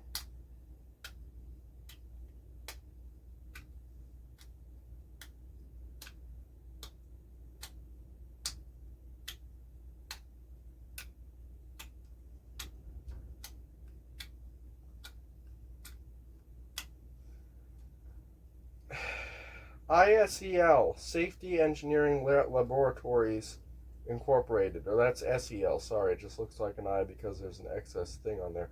But Safety Engineering Laboratories Incorporated, 810-771-0660.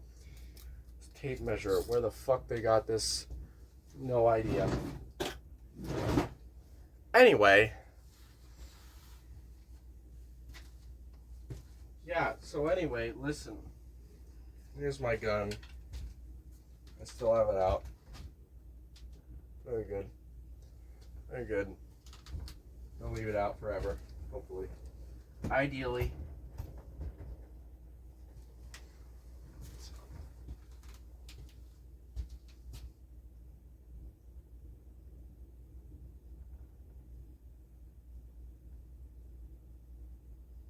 But yeah. So these are the topics we talk about on this channel. Nothing appropriate. Nothing even remotely not taboo. Nothing even remotely like not like sane. Or rather actually sane. You know, Pancarian supports child marriage. Between children, okay? Between children, I mean between children only, of the same age only. Okay? Please don't crucify me, please, I need social validation. I'm such a pathetic beta male cuck that I can't even have a personal opinion that's completely controversial and even illegal in most places. Because I'm such a beta male cuck that I can't even go against the grain in any significant, or the Overton window in any significant or meaningful manner. Please don't castrate me, please. Please. Fuck you.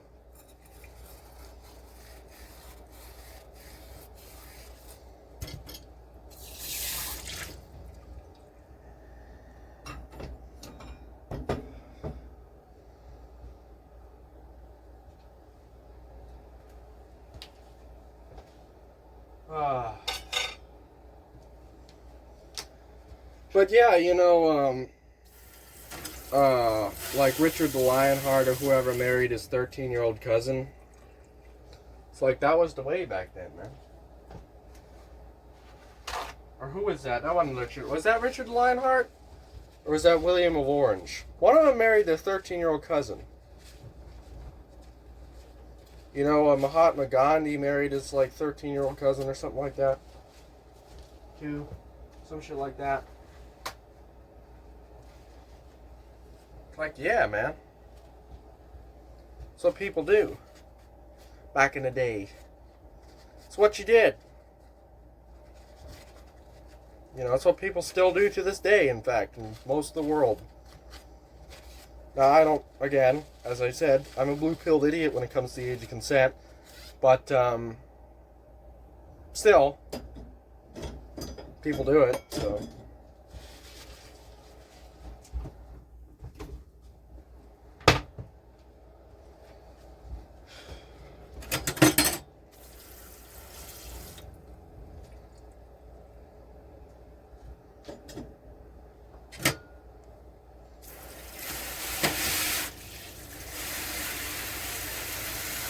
God, I am just making a grand fucking mess here, dude. Trying to put away my dishes. Grand fucking mess. I mean, literally water everywhere. Because I don't have a sink that's deep enough is the problem. They put, like, the shallowest fucking sink they could possibly fit in this RV. And it's like, The pipes are literally feet off the ground. Like multiple feet off the ground. Why couldn't you put it in a deeper sink? What the fuck stopped you from putting it? What regulation? What goddamn dumbass son of a bitch thought it was a good idea to not fucking have a sink that's this deep? I mean, fuck you. You know, I'm saying that a lot tonight. We got a lot of fuck you moments tonight, man.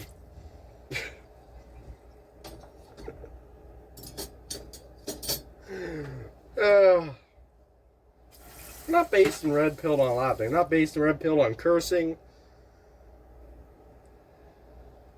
Not based and red pilled on Jews.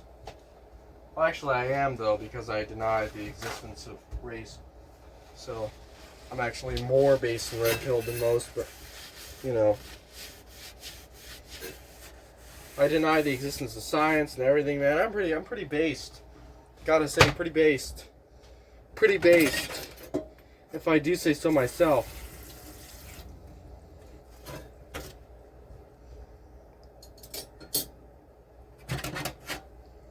I don't believe in arguments or debate.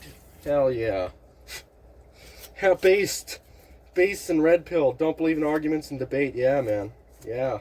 That's right. That's the shit I'm on, man. You gotta get on that shit, man.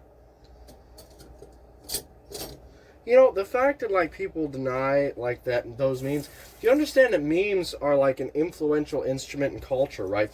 That's why Nick Fuentes embraces the Groyper stuff, because you have to associate yourself with the meme to be valid, to be, because it's a weapon. You see, you can weaponize it. You can use it as a weapon against your adversaries, because, oh, what a weird name, Groyper. Sounds like an insult. Yeah, you're right, we're a Groyper.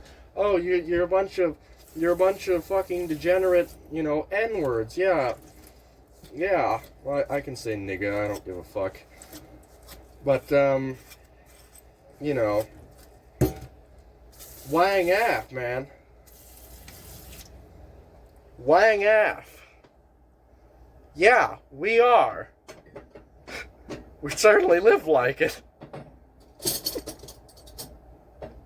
I got duct tape on my walls and shit. Yeah, Wang Af, man. Yeah, you know, my uncles and everything, they used to joke, you know, oh, I'm still a nigga, because they're, you know, they're still poor, you know, dirt poor, living in the ghetto. Which is the truth, you know. That's why there is no race, man. Race doesn't exist, man. This is why. That's why I'm telling you, race doesn't exist. It's just like, it's all just bullshit. See how bad the propaganda affects my mind still this day? I had hesitation for saying the word nigga. Like, that's bad, man. That's not a good sign. Wow. Too propagandized right now. Gotta get off that propaganda.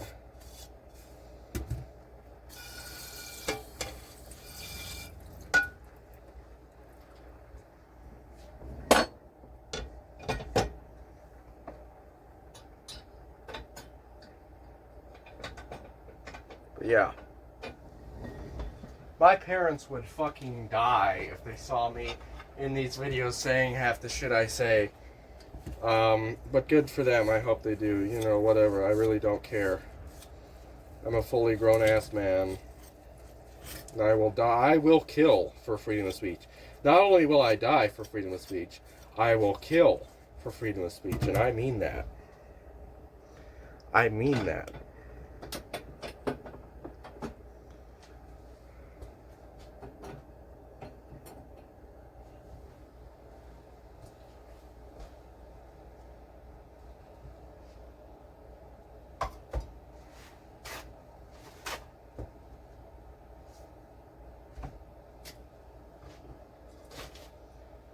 Cancel me, throw me out of a job, whatever. I really just do not give a fuck.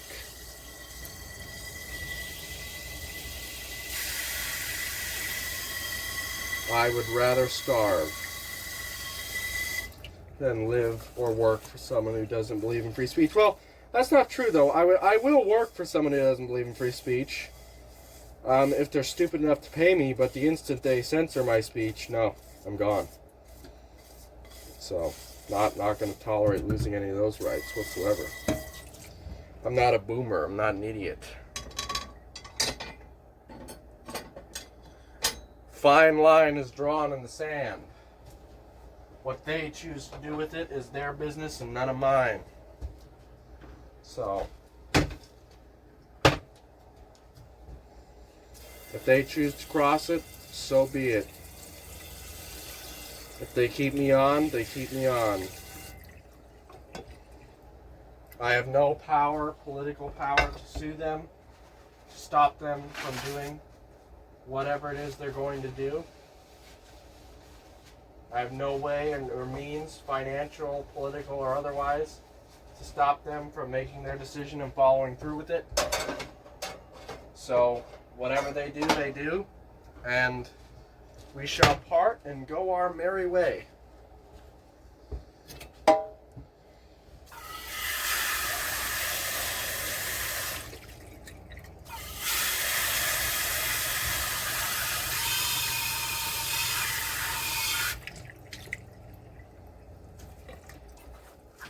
And the thing is, like, you know, people who are like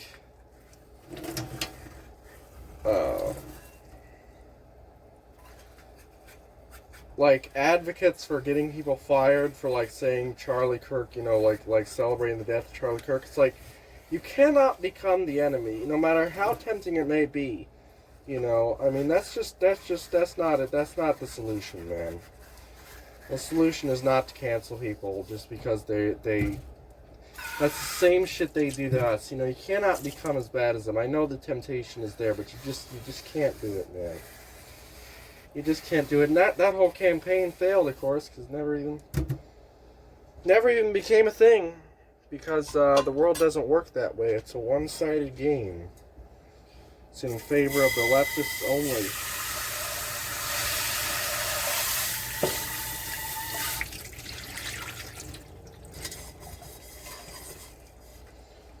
My God, this shit does not come out.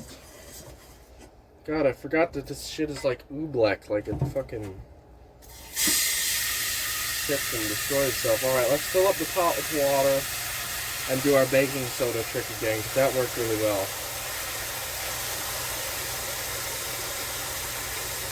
The baking soda worked really well. So, we'll fill that up with water. I mean, we don't even need to wash it out per se. So, here's the coffee. I don't want to drink it. It's got like particulates in it. Shit, what happened? I'll pour that in there as well. Why not? There we go. Okay.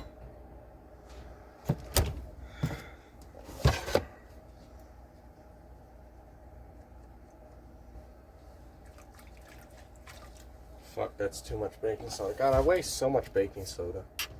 It's truly unfortunate how much baking soda I waste.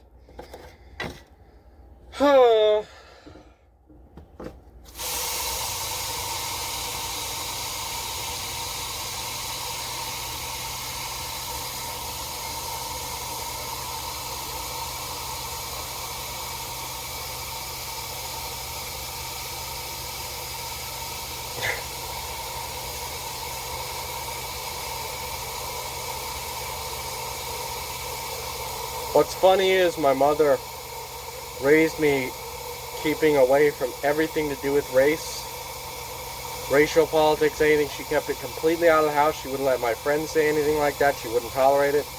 She kept race and politics like that, well, race anyway, slurs, all that stuff, completely out of the house. And to try and avoid it, and then lo and behold, the 2020s, you know? I mean, like, holy fuck. You know what I mean? Like, you can't even escape race. No matter where you go or what you do, everything is about race, race, race, race, race, because it's all socialism. That's the thing. Race doesn't exist. Based. See, we're really based on this channel. Anyway.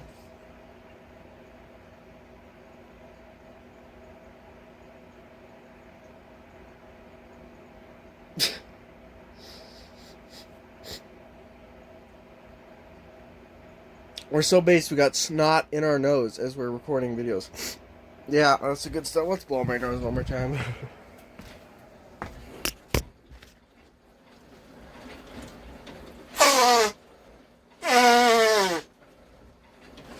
We blow our nose on camera.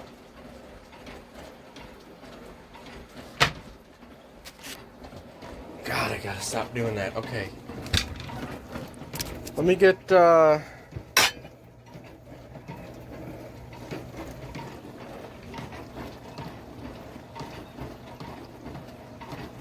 shit. The fucking spork fell off the thing. One of them did, anyway.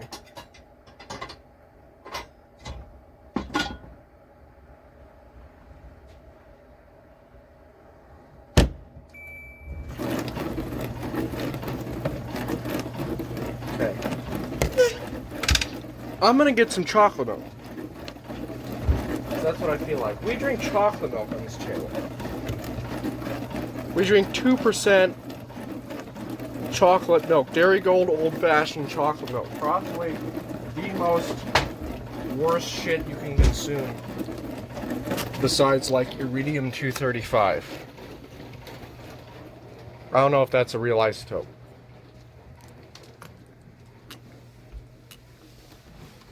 Sounds real.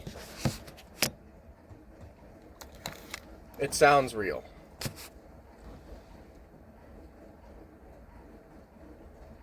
Iridium-235. There is no iridium common isotope called iridium-235.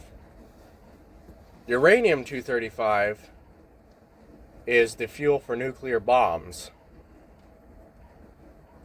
So what is the isotope of iridium-235? Can iridium-235 exist? Highly unstable artificial radioisotope of the metal iridium.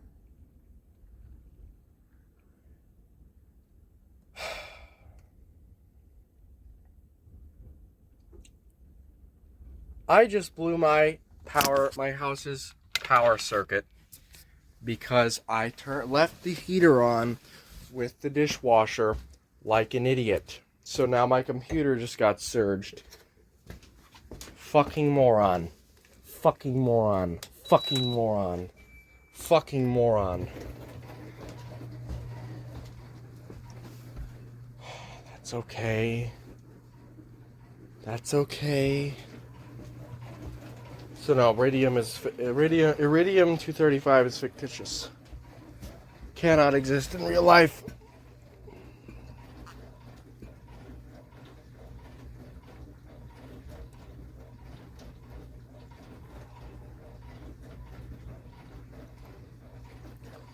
Uranium-235, that's what you build bombs with.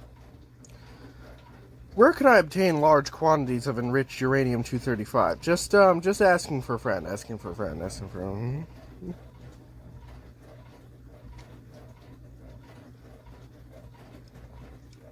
Asking for a friend.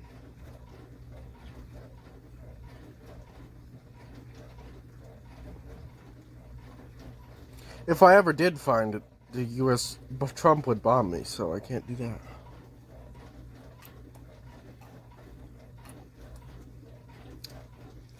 Yeah, I'm off the Trump train, man. I stuck with him all the way through 2024, man. The beginning of 2025 is when I really got off the Trump train, man. I was like, he's not doing anything he said he would do. He's not doing mass deportations. He's increasing H-1B visas. Oh, fuck. He's not ending the wars. Oh, fuck.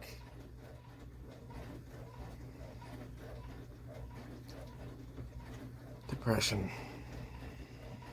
I voted for him. I voted for Donald Trump. Paul Gosar, J.D. Vance, Carrie Lake,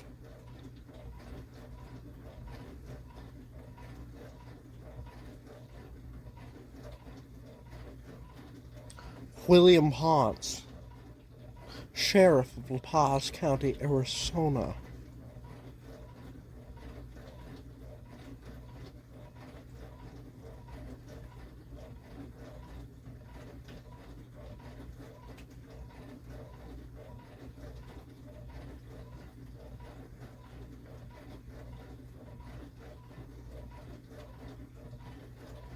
I voted for all of them. I put them there.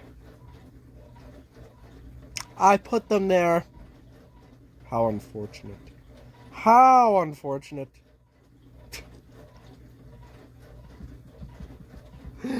Ah.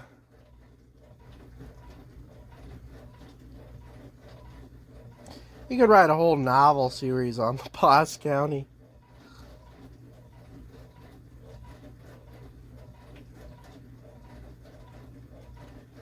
The antics. Depravity. Yeah.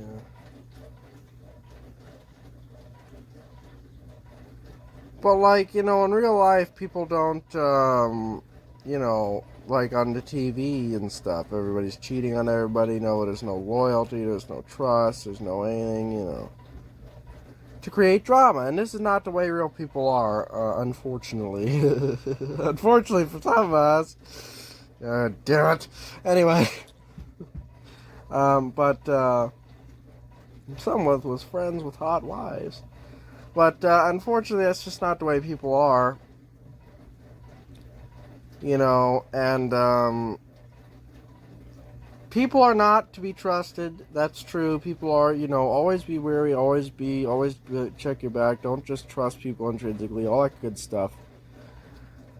But, people are just people, man. They're fallible, and they're going to make mistakes, and that's just the way they are, man. You're so worried about your girl cheating on you, but you're not worried about her getting fucking plastered, shooting up, taking pills, partying, being just a depraved, wearing slutty clothes everywhere, just being a depraved, foolish idiot, espousing these liberal, castrating views, walking all over you, treating you like shit, pretending like she's, infallible or can always do better, or this, that, and the other, is apathetic to you and your needs. And it's like, you're not a fucking man. You're not a fucking grown man, and you're not being real with yourself. I mean, that is not someone you should even consider for an acquaintance, as I keep saying ad infinitum. Is that even right, ad infinitum, or is it ad infinitum? I don't know.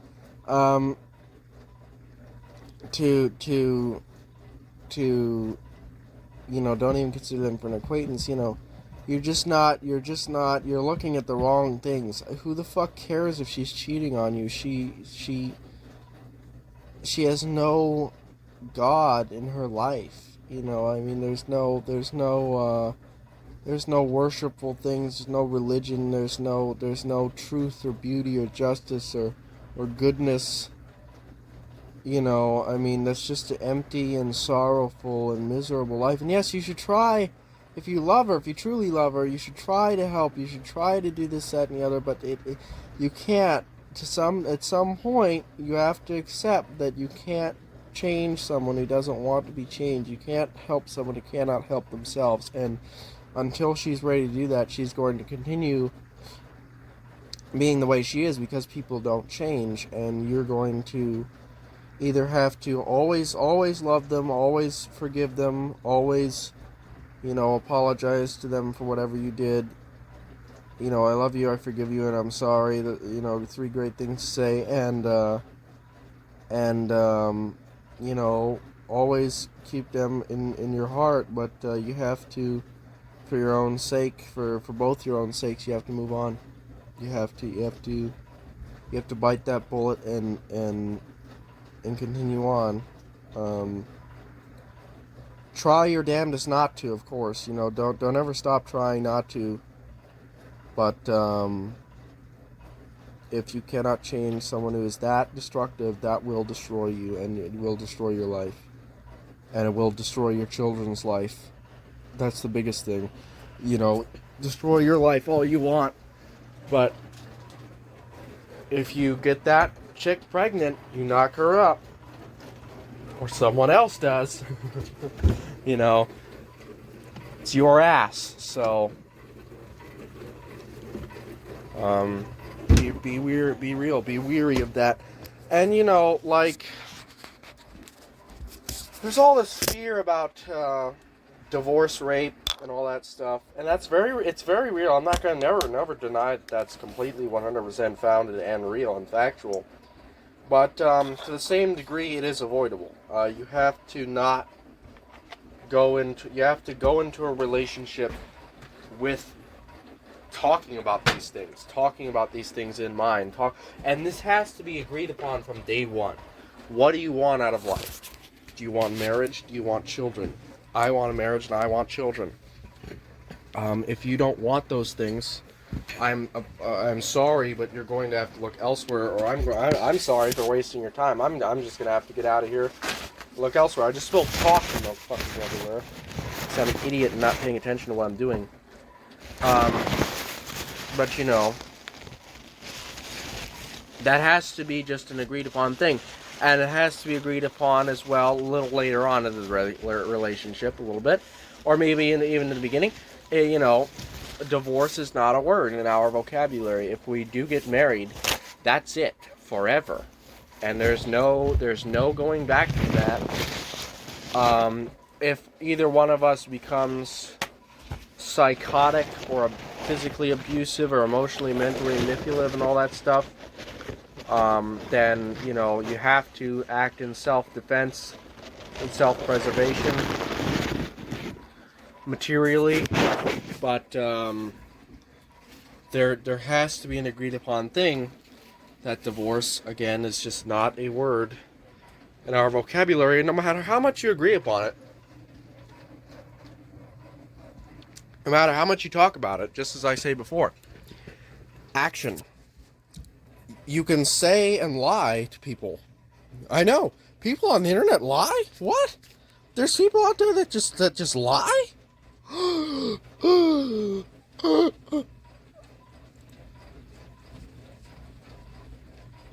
No, they're all saints.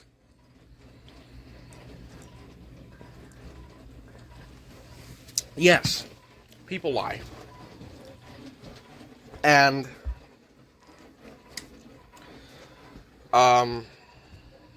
yeah, so people lie, and it, to some degree, that is trust.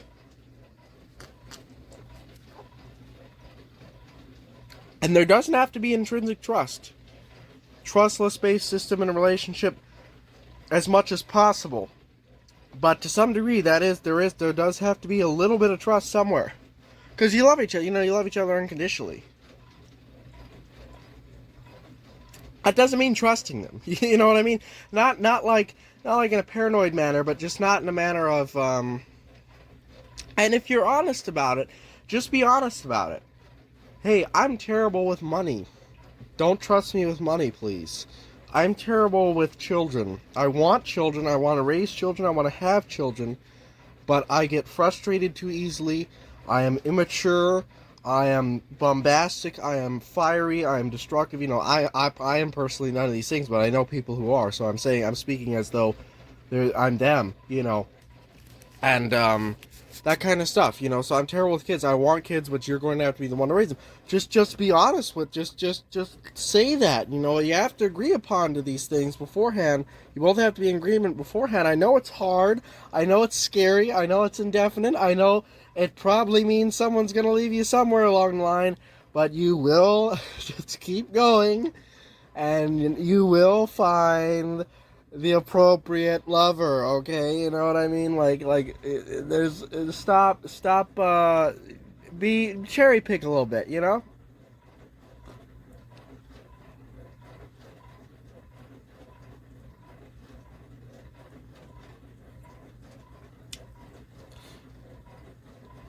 And yeah, so that's the whole thing. All this stuff has to be discussed. All this has to be discussed before you get married. If you're really that worried about it, do a prenup, because and you remember, you have to get your prenup renewed. Remember this. You have to get your prenup renewed like every 5 years or something like that in order for it to be contractually valid. I think it's in the prenuptial agreement how often it has to be renewed. I think the limit is 5 years in Arizona State anyway, but because prenups terminate after a certain number of years, and there is no legal prenup that lasts for the duration of the marriage. But anyway, so if you want to do that, make that clear that this is a trustless based, act of we want a trustless marriage where we don't have to stress about trusting each other, where we don't have to stress about being betrayed, where we don't have to stress about this kind of stuff, where we can just be together stress free, and that's perfectly fine. There's nothing wrong with that. Divorce rape is very real, and it's a very serious consequence, and it has very real and very serious consequences. And people do lie, and people you love and people you trust will hurt you and betray you. Now, hopefully, they'll never hurt you and betray you in that manner, but they will, in some manner, probably. You know what I mean? So just that's a very real and perfectly Christian, perfectly honest and actionable thing to do.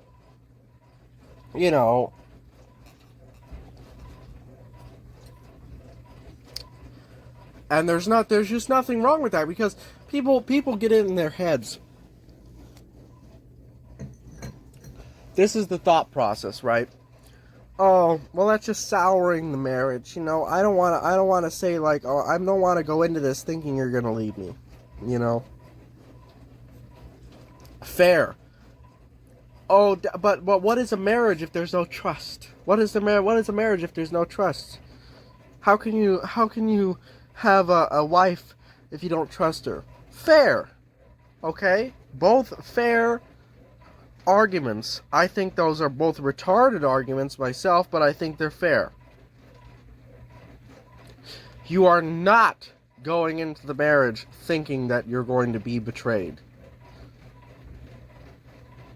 By doing this, you are actually eliminating the stress of worrying about being betrayed.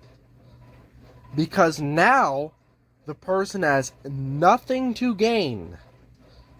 Materially, has nothing to gain by leaving you. Before the prenup, they did. Trust in a relationship. I don't honestly know, personally, I've given a lot of thought about this. I don't honestly know, like I just said, after you've lived together for a year, decide whether to get married or not, period. Full stop, end of story. That week. It's 3 days to get a marriage license in Washington. You can go get a marriage license the same day in Las Vegas like my parents did. That week, decide, and be married by the end of that week. Anyway. And don't have a party wedding. Have a real wedding ceremony. No parties, no anything like that, of course. But regardless, back to the point. What was I saying? Oh yes, personally, I've given a lot of thought about this. I don't honestly believe that I would be capable of trusting someone for just knowing them for a year, or 2 years, or 5 years. Okay, I don't honestly know, because my mind is pretty warped when it comes to trust, as I'm sure you've noticed on this channel, and I have it's not an insecurity per se, it is kind of an insecurity, it's just like abandonment issues, man, when you get down to it. I've been hurt so many times before by so many people that were so close to me that I knew for so many years, so why would you be any different? You know what I mean? So, now would I go for a prenup? with my wedding, I don't care, honestly. I am devoid of all material possessions. I don't give a fuck. You know, if you want to divorce rape me. You know, I will kill you if you stop me from seeing my children. I will actually kill you. I'm gonna make that clear, for certain. If you stop me from seeing my children in any capacity, I will end your life. But other than that, you know, I don't care. Materially, I don't give a fuck. So take the house, take everything, take every last cent I own, take everything, take all the clothes off me, and I'll just be some naked homeless guy. Okay, that's fine by me. But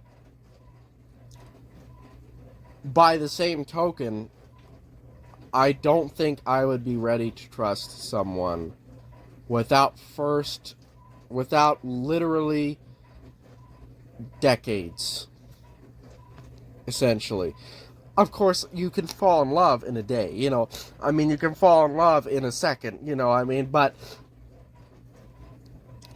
to trust is a totally different ball game, you know. And that's kind of a noble thing, isn't it? Isn't it a noble thing to be like, not on my end, but on my wife's end, you know, like, oh well, I'll dedicate my life to every second being the woman he deserves, you know. And that's the same way with the man, you know. I'll dedicate my life to every second being the man she deserves. It's why you're improving yourself, you know. I mean, to some degree anyway.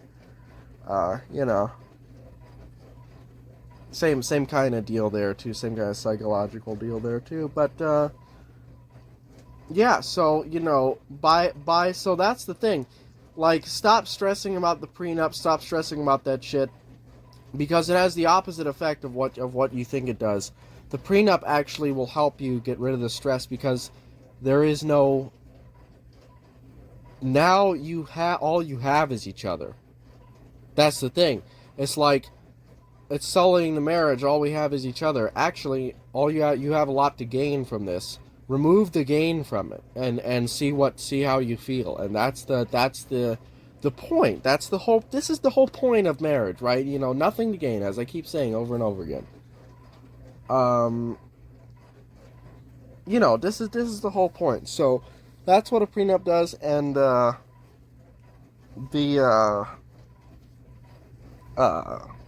and the whole trust thing. I don't think you need trust to love. You know, you can, again, don't. If someone you love is mentally ill, you can't trust them. You know what I mean? You love them unconditionally. You will always love them with all your heart. There's no stopping that. You know that. They know that, whether they admit it or not, or say it or not. They know it if it's real. If you know it's real, they'll know it's real. And that is, you do not have to trust them. You do not have to trust them at all. If you have someone who you love unconditionally who is a murderer or a rapist or just becomes mentally retarded, Alzheimer's, whatever, whatever it is, you will always love them unconditionally, just as much as anybody else loves anybody, you know, any significant other or whatever unconditionally, or any mother loves their child unconditionally, whatever. It's that you have to, you know, you don't have to trust them. You know, that's not an ingredient in love. Trust is not an ingredient in love. That's not a thing. Trust is a material thing, and you don't need that in your life. You don't need that spiritually. You don't need that in your life. Period. You know, and yeah. So that's the whole thing. God, I'm burping now. Turns out a diet of pizza, Captain Crunch chocolate milk, and ice cream doesn't create the most stable stomach. I just realized how insane that sounds. Oh, it's hilarious. Anyway, but yeah, so there's this complete divide in life that people just don't want to. They don't want to admit. You know, they don't want to admit that there is a difference between trust and love and all this kind of stuff and all this sort of stuff. They don't want to, because this is all that matters in life. You know, I'm so sick and tired of these people talking about stupid shit. You know, and I do it too. It's autistic, you know, talking about, you know, projects and stuff. And I guess there's a lot to be learned there. I love watching it because it's a lot of learning, a lot of knowledge. But there's no one. The problem is, it's just a lack of people talking about relationships, love, the meaning of life, God, religion. You know, all these things that to me are what life is. There's no other. There is nothing outside of these topics, of these concepts. There's nothing. Nothing is real outside of them. They're the only thing that matters. No politics. No, debating on technologies and all sorts of shit. Like, fuck that. I don't care. And 3,000 years from now, when the evil empire of San Chen reigns supreme in the 40th century, the year 3900, none of that's gonna fucking matter. 1900 years from now, in the 40th century, when the evil empire of San Chen takes over, none of it's gonna fucking matter. None of your debates about technology or politics or whether transgender people are real or not is gonna fucking matter, dude. You know?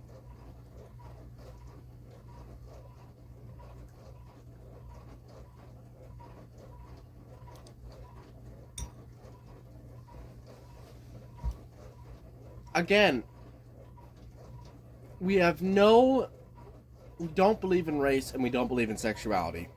We believe in individualism. Okay, it all varies by case basis. It all varies by this, that, and the other. But these are the axioms of our belief, of my belief, anyway. These are the axioms of the Neo Enlightenment. Trust, love, God, religion, the meaning of life, suffering, the human condition, all this stuff, art, music, science, fiction, reality, all this kind of stuff. It's all politics and nature and everything. This is all part of it. This is all part of it, Sex, drugs, rock and roll. Imaginos. Albert Bouchard.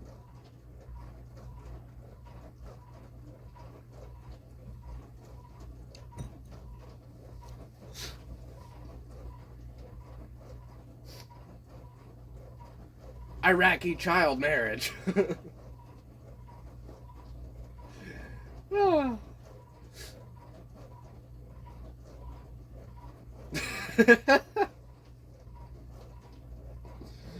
Oh God.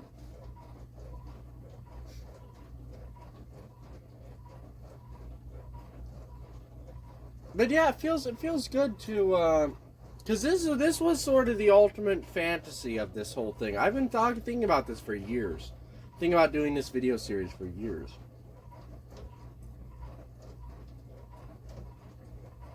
Playing, literally sitting down for hours. I just gleeked. Sitting down for hours and thinking about all this stuff and how I would say it and how I would go about it, rehearsing it in my head, sort of, to a degree. Debating back and forth myself, which I know sounds crazy, and maybe it is, who knows. But, yeah. So.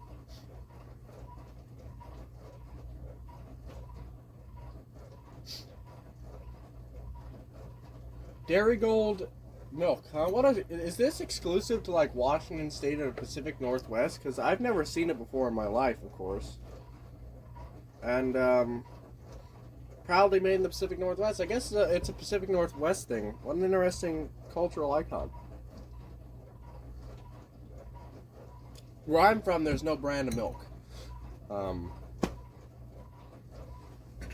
Not many things are proudly made in the desert Southwest. They're mostly made by illegal immigrants and crackheads. So, most of which go hand in hand.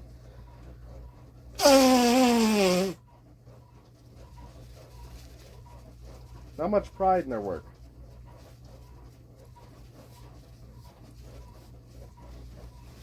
Hey, Holmes. Hey, Holmes.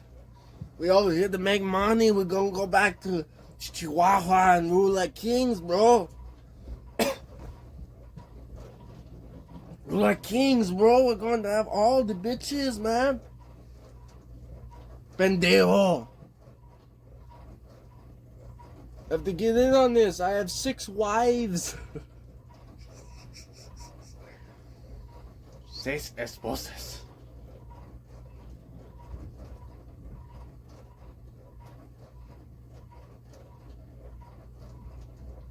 I know, it's like a horrible accent. I can't do a Mexican accent.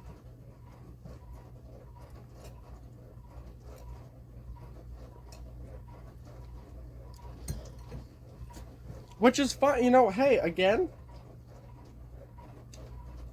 do I believe that those people should belong in my country and are be allowed in my country? Absolutely not. By any and all means, all law enforcement and military action should be taken to remove those people from this country. By the same token, the system exists. Take advantage of it. The system exists to be abused. That's why it sucks. That's why it's bad. The more people we got abusing the system, the quicker the problem gets solved. So by any and all means, to make your life happier, in the pursuit of life, liberty, and happiness, abuse the fuck out of my system that I was born in. Because all it does is raise awareness of the problem. You win and I win. Okay? I'm in full support. Go ahead. Okay? Do your worst, make it loud, make it proud. So we can finally fucking fix this nightmare. Because if you don't, it will just be a perpetual problem and it'll never get solved because the problem will never gain traction. And then everyone suffers. You don't get any money that you want to go back to fucking, Quintana Roo and rule with an iron fist over your poor plebeian comrades. And I get fucked out of jobs by lesser illegal immigrants, lesser amounts of illegal immigrants, but still fucked out of jobs regardless. Instead of being completely bulldozed and hosed like we are now, thankfully, which will raise awareness for the problem, you see?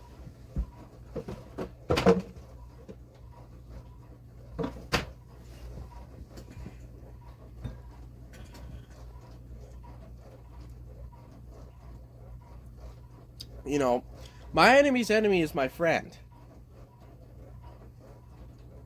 Basic philosophy of war.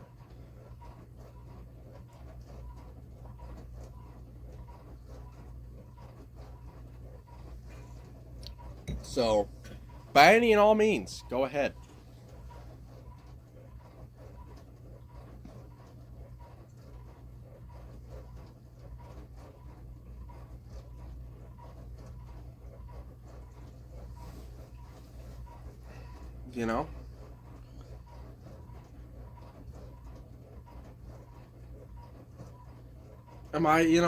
That's the other thing.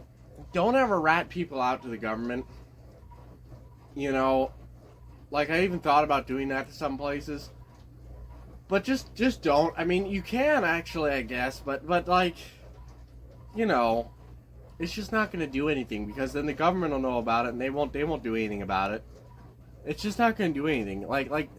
Dude, again, it's 5D chess. The more people that abuse the system, the quicker it gets fixed, okay? I know that sounds like a cope, but look, this is the games people play. This is the war. You have to push people to make it so insufferable, so intolerable, that they finally have to take action or the people will rise up and abolish the government. Because this is the way that the government works. The government wants a permanent state of suffering. This is Lenin 101. This is 1984. The government wants people to be in just enough suffering as not to fight back, but never to make progress. That's what the government wants. That's the ideal of agrarian society.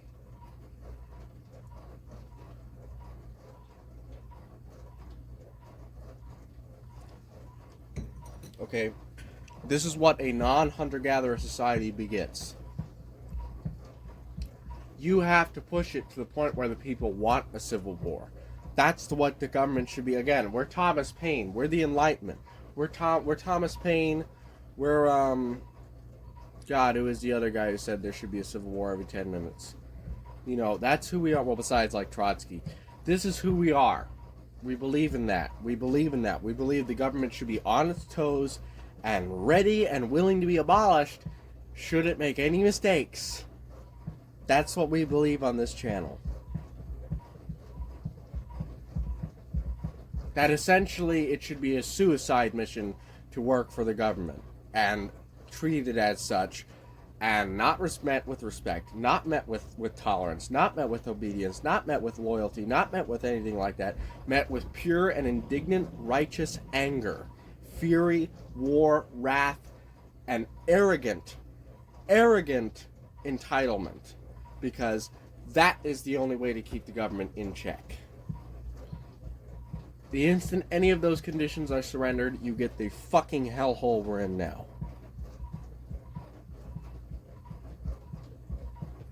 Which is what the boomers did to us, so.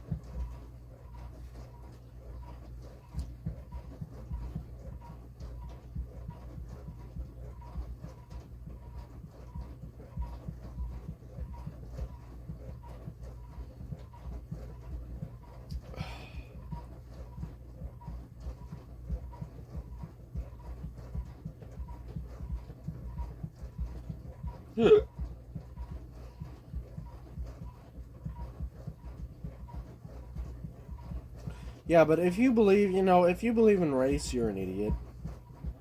Like, legitimately. Like, I know I've talked about this at length, but, I just still can't wrap my head around the concept of race.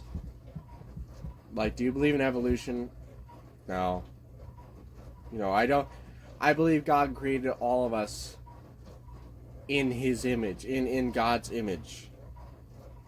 Like, no, I don't believe that white people and black people had a similar ancestor. I believe they had a similar progenitor, a similar coming from Adam, coming from God, and the creation of God's image.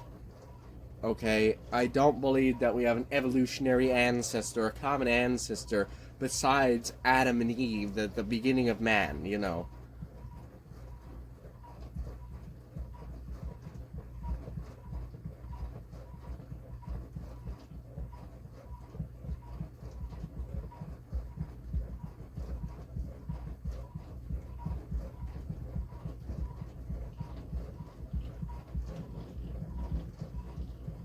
So,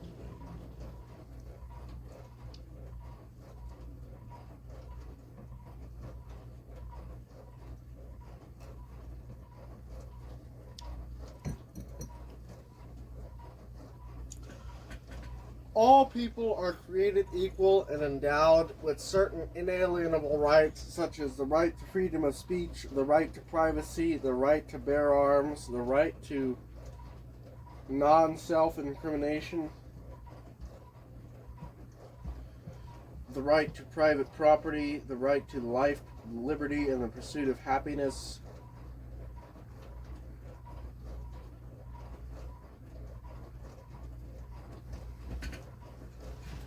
the right to overthrow and abolish, well, not the right, actually, it is the duty of every man to overthrow and abolish should a government deny any of his rights or threaten any of his rights to any capacity.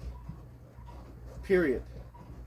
The right to bear arms, up to and including military-grade weapons, and even beyond, in any capacity, in any like manner, in any public establishment anywhere, regardless of privately or government-owned. The right to freedom of speech, with no suppositions, with no responsibility, with no abuse of that right being possible, unfettered, uncorrupted, and complete and total absolute freedom of speech, including death threats, hate speech, all sorts of things like that, violence, scaring, everything like that, all of it, trolling, All of it.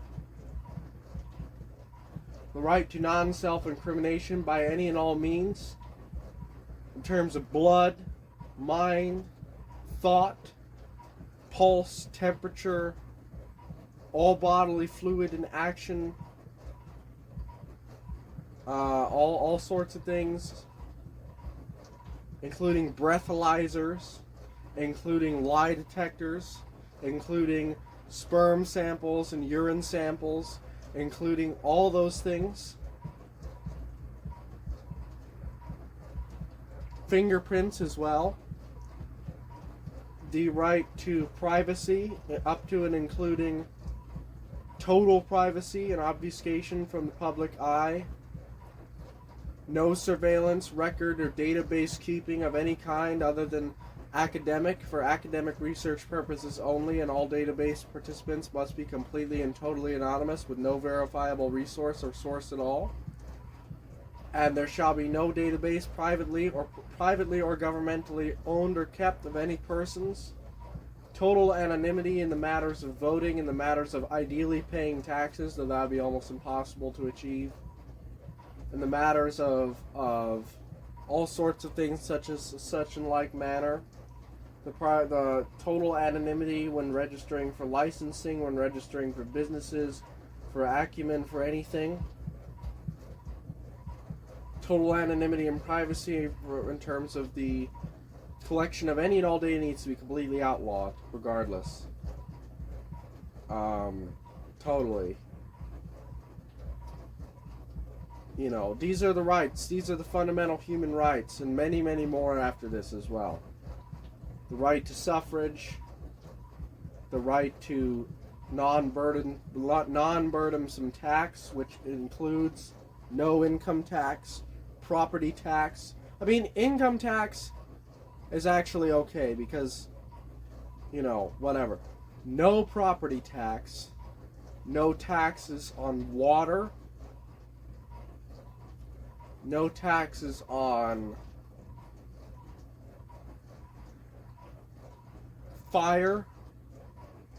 fireplaces, housing, property, toilets of any kinds, human manure toilets, compost toilets, sewer, septic, toilet, waste disposal systems, all kinds of waste disposal, any and all kinds of sanitary and waste disposal systems.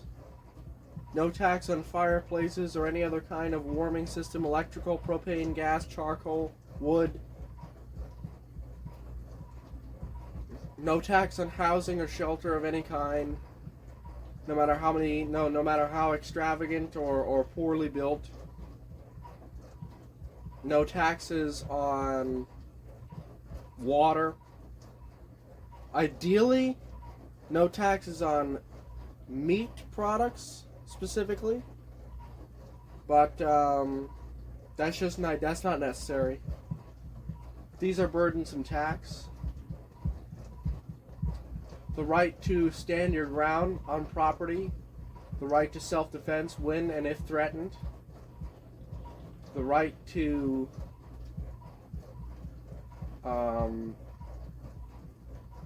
bear arms on government property, including postal services, government buildings, building of Congress, the White House, the Senate, the Oval Office, the right to bear arms on military bases, the right to bear arms on any and all public and privately owned public institutions, such as stores, such as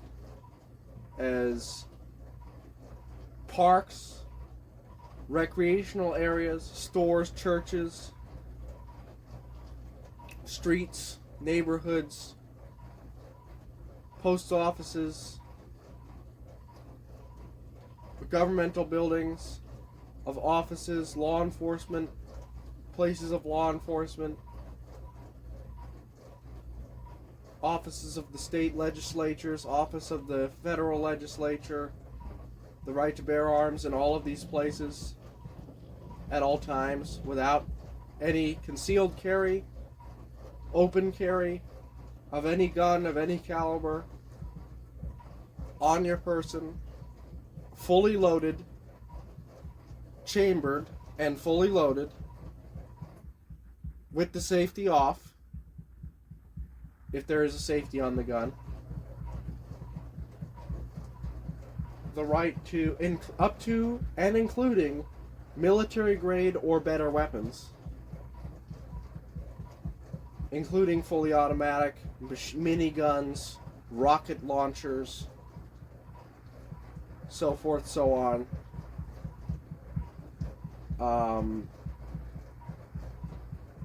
The right to,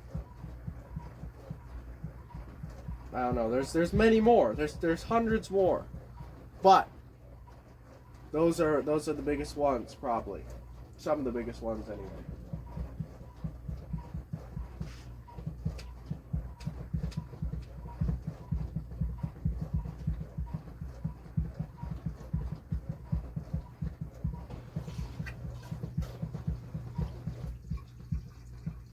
So that's what it needs to be. That's what the Constitution needs to read. Needs to read. It needs to read that. And then all the copyleft stuff too. The right to own purchased work, modify purchased work, redistribute purchased work in like manner, study the purchased work,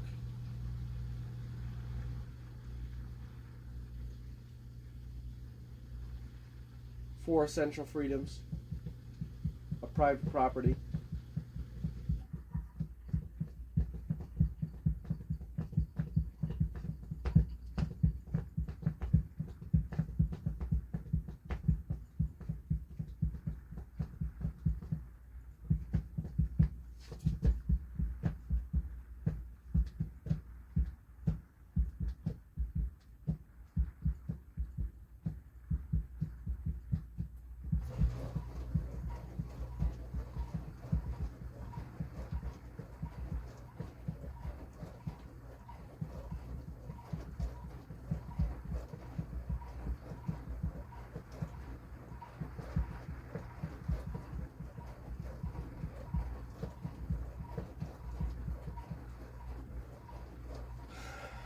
You know what?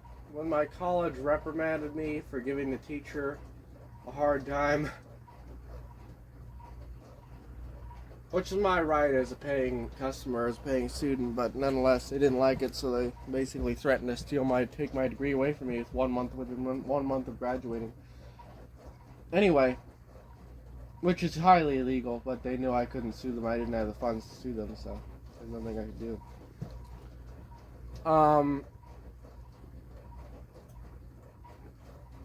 The lady said to me, I have this recorded. The lady said to me, look, we don't care if you're educated or not. We don't care how you feel. Because I told them I'm totally self-taught. I learned nothing from this college, from ECPI University, which is true. I've never learned anything from ECPI University. It's a horrible college. Do not go there. This is my official endorsement, my official statement. Do not go to ECPI, East Coast Polytechnic Institute and University. Do not go there. It is a scam. It is fake. It is bullshit. It is highly illegal. It needs to be prosecuted, illegal, destroyed, defunct, and removed from this earth. Moving on. What they said to me was, we don't care how you feel. We don't care if you've been educated or not. All we're doing is getting you your degree so we can find you a good job and move on. And if we never see each other again, that's ideal. That's what I was told. That's what I was told. My father was there present with me, and I'll never forget the look on his face. As long as I live, I will never forget the look of astonishment, of pure disgust, rage, of pure misanthropy in his eyes at that very moment. And I felt the exact same way. It was like staring into a mirror, looking into my father's eyes. And yeah, I paid $76,000, or 47 plus 41 plus 27, $68,000 to get that degree.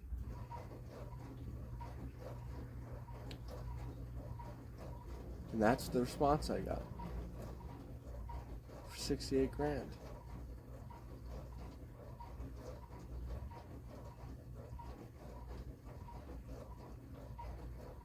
This is official defamation against ECPI University. This is my personal opinion. This is advice. This is defamation. It is a fucking horrible university. It should be abolished. It's highly illegal. It's a scam, and you should not go there.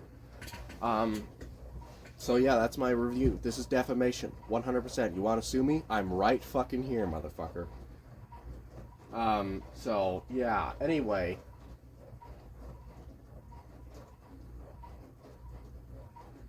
They make you sign a thing that says you're not going to defame the university. Just so you know. Well, I am defaming the university. This is my official defamation against DCPI University. They told that to me, and that really just cemented my worldview of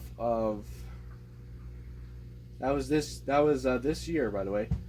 That really cemented my worldview of just like trust no one, take nothing for granted, just do not involve human beings as little as possible in your life. And that's why, because that is the attitude I got for trying my heart out, for doing all this shit, for being this way, for trying to learn, for trying to improve, for trying to figure out what they wanted out of me. And that's the response I get. It's like, thanks, none of it mattered. Nothing I did mattered, and that's fine. None of it fucking mattered. None of it. And that's fine. Whatever. I am beyond recompense. So I'm done, And that was a foolish mistake to ever let myself go to that university. From my second year in, when I turned 18, my second academic year in, which was really just the first 6 months in, when I turned 18, or the first 10 months in, when I turned 18 years old, I should have quit. I should have moved up here and just went about my day. And I didn't, and I regret that immensely for the rest of my life. But yeah, so that's the response I got from that.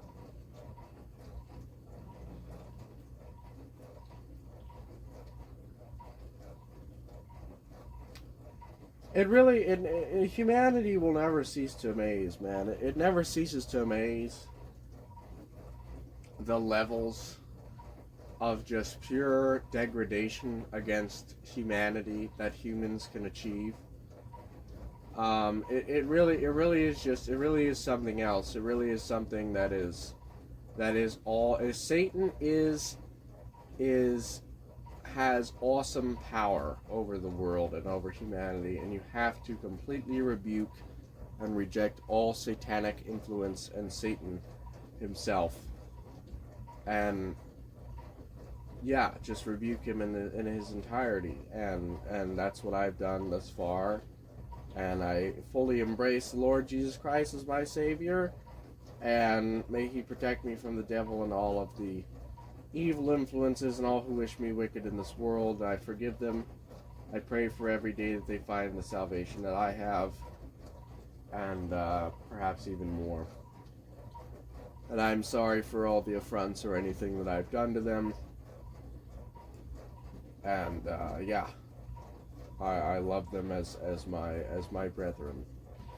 But anyway,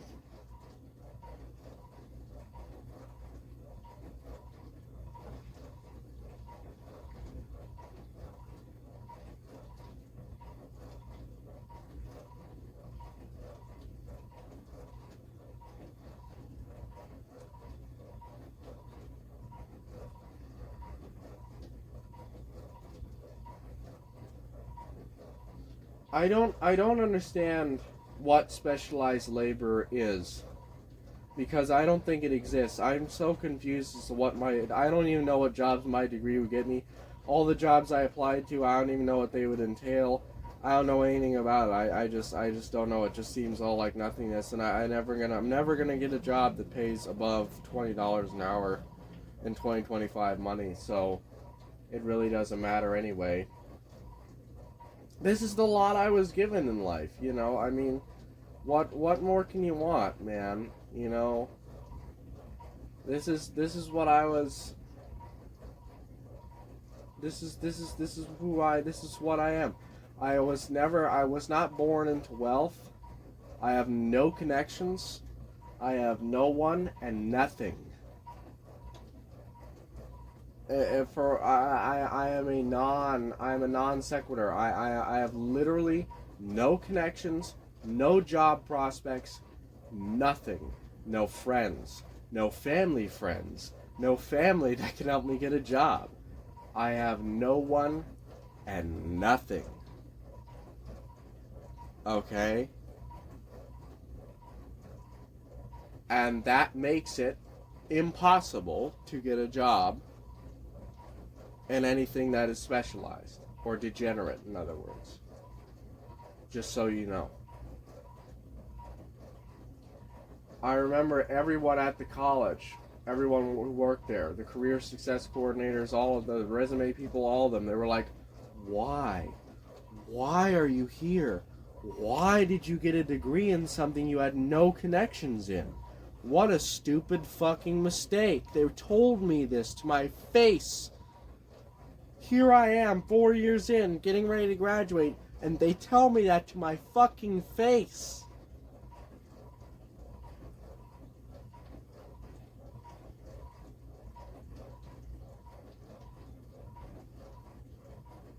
Thanks.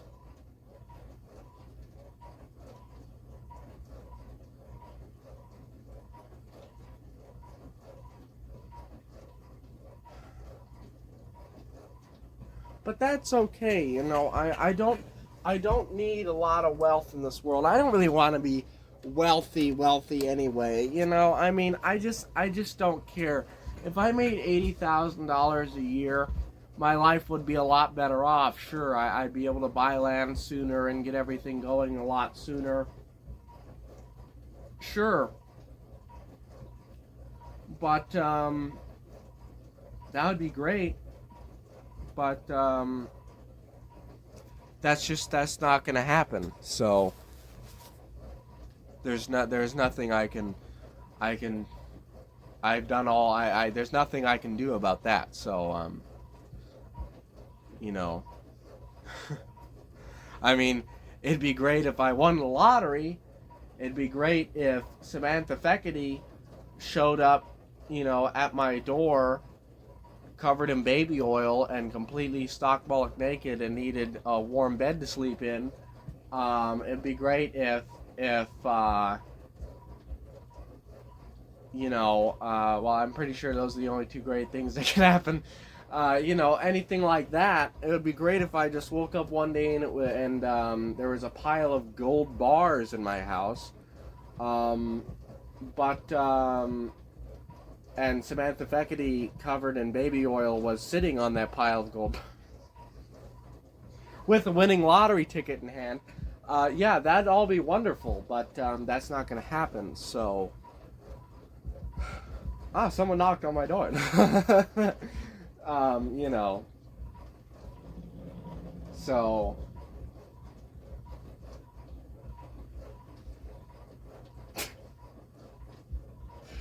That's the same odds as landing in 60 grand a year, you know, office job someplace. So that's just not going to happen.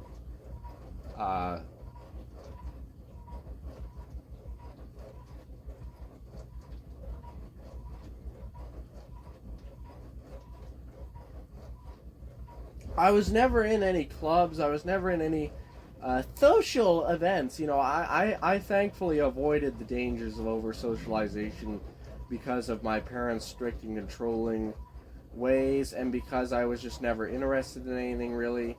and because there was nothing around. It was a perfect storm because my parents were completely strict and helicopter, controlling, demanding to the extreme, where every little action I ever took was being watched. That was very wrong of them, but they tried their best. And then, of course, I was in a completely rural area with a town of literally 600 people, so there was no one around, and almost all of them were retirement age with no children. And then on top of that, I was never interested in any of the group, Boy Scouts or anything like that. I was never interested in any of that. So, yeah,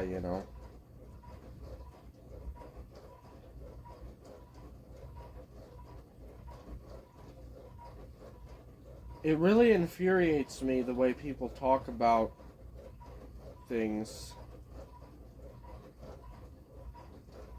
Because people, again, are all talk and no action, and they just say shit to sound cool, and it really pisses me off. It's one of my pet peeves.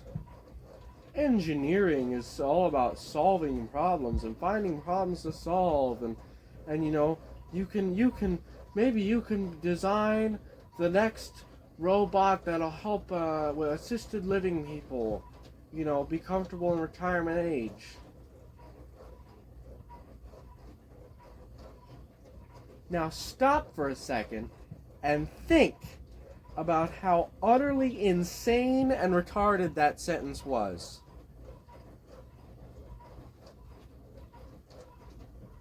We don't even have robots that can walk. The Optimus robot cannot walk by itself. It's remote controlled.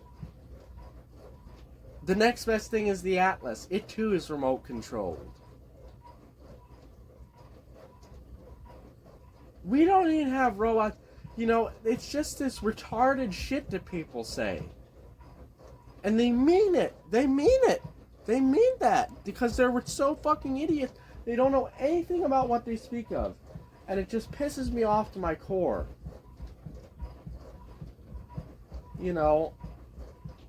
And I'm just so done with being autistic and being obsessed with something stupid that nobody cares about, that I don't care about really, that doesn't fucking mean anything and doesn't change anything.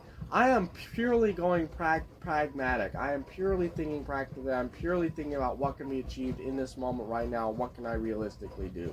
Purely.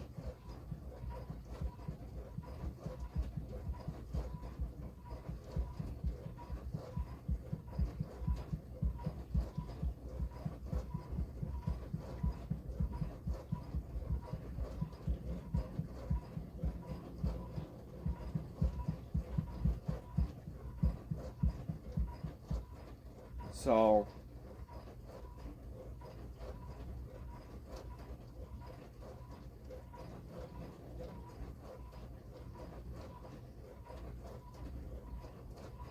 people are just stupid, man, I am never going to find a tech job. I am never going to find employment that way. I'm not even going to bother looking for employment in that way. In that manner. Never. Because it's futile and useless and soul crushing. So I'm not even going to try. I tried for 6 months. One time. I'm done. Forever. It is futile. It is never going to happen.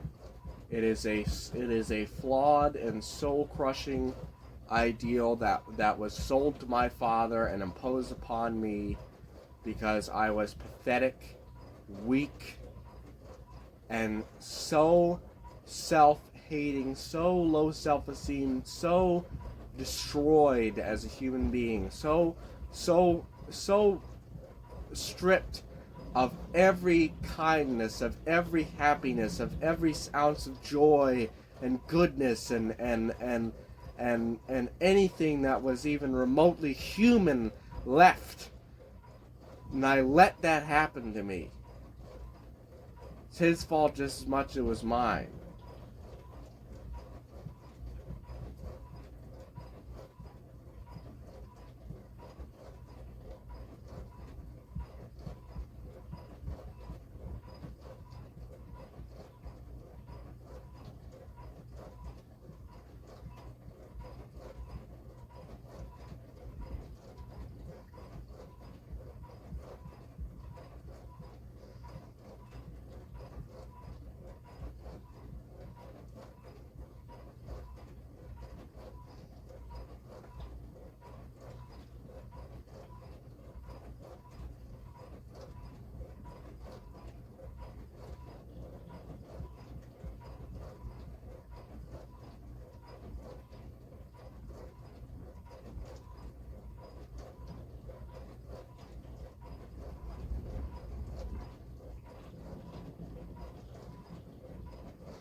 No, so now we'll just focus on things that are actually attainable, saving up money, saving up 10 grand, saving up 20 grand, buying property, things of that nature, trading options, things of that nature, fixing the car, writing that goddamn book, reading, studying, learning, trying to learn language, trying to learn instruments, things like that. Not all at once, you know. Little bits here and there, and then we'll try and dedicate large swaths of time to things as time goes on. First, we got to dedicate to getting the house in order and everything fixed in order. The floor, a rug for that over there. Got to get the roof fixed up nice. You know, all that kind of stuff. Got to get survival stuff first. Then we can focus more on specifics and self-improvement. And this is part of self-improvement, of course. And, you know, all that kind of stuff. There's a plan and action. There's an order to be done. That novel has got to be written and finished by 2020, by the end of 2026 at absolute latest. So come January 1st, 2026, I am focusing on that novel alone. All else can go to hell. The rig can fall apart for all I care. That novel is going to be finished. We're going to come January 1st, 2026. We will begin work on that novel. And that novel will begin work every single day come January 1st, 2026. Every single day. Until it is finished. Whether that takes 3 months or 6 months, I care not. Every single day, my time and energy will be dedicated to that novel. Then after that, then we can worry about fixing the rig and everything else. But for now, let's try and get it in order, and then we'll start anew on the new year.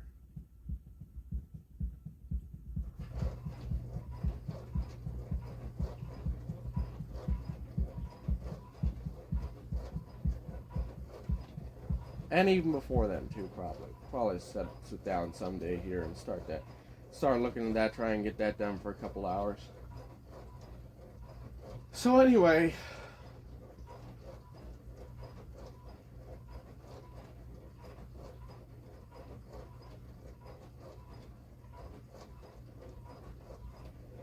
novella, I guess you could call it. Ugh. So yeah.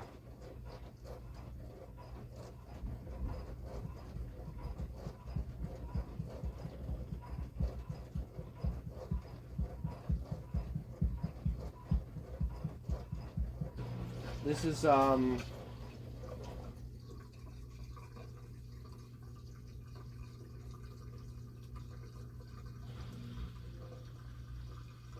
this is my life, man. This is everything I've been through, everything I've observed, everything that I have to share with you. You know, this is it, man. This is what I got. This is what I got. This is what I've been through. This is what I got to offer. So, yeah, man.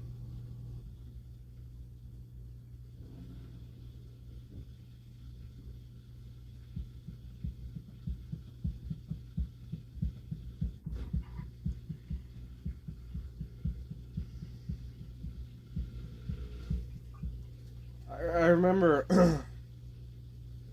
something's bugging me. That tutor I mentioned earlier, she literally told me, your complaints are getting a little old. And I should have hung up right there and just said, fuck you and goodbye. But I didn't. I kept going because I thought I could have used the tutoring, but it didn't work. Anyway, she was wrong and an idiot anyway. It was all missing from the course resources. There was no way of me knowing how to do it, blah, blah, blah, blah. Anyway, yeah, that's the thing there. I taught every course, they did not put how to solve the questions in the course resources and in the material, and they admitted it, and they were proud of that, actually.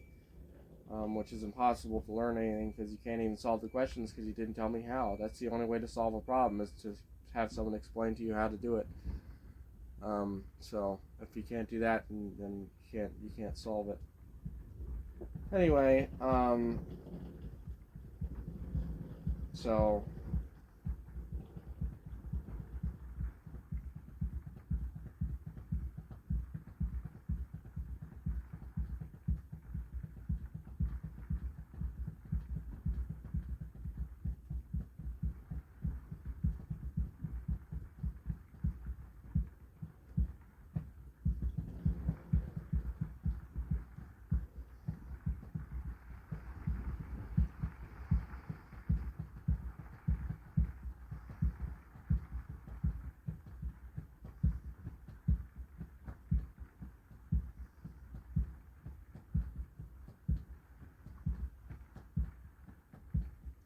Describe being an engineer.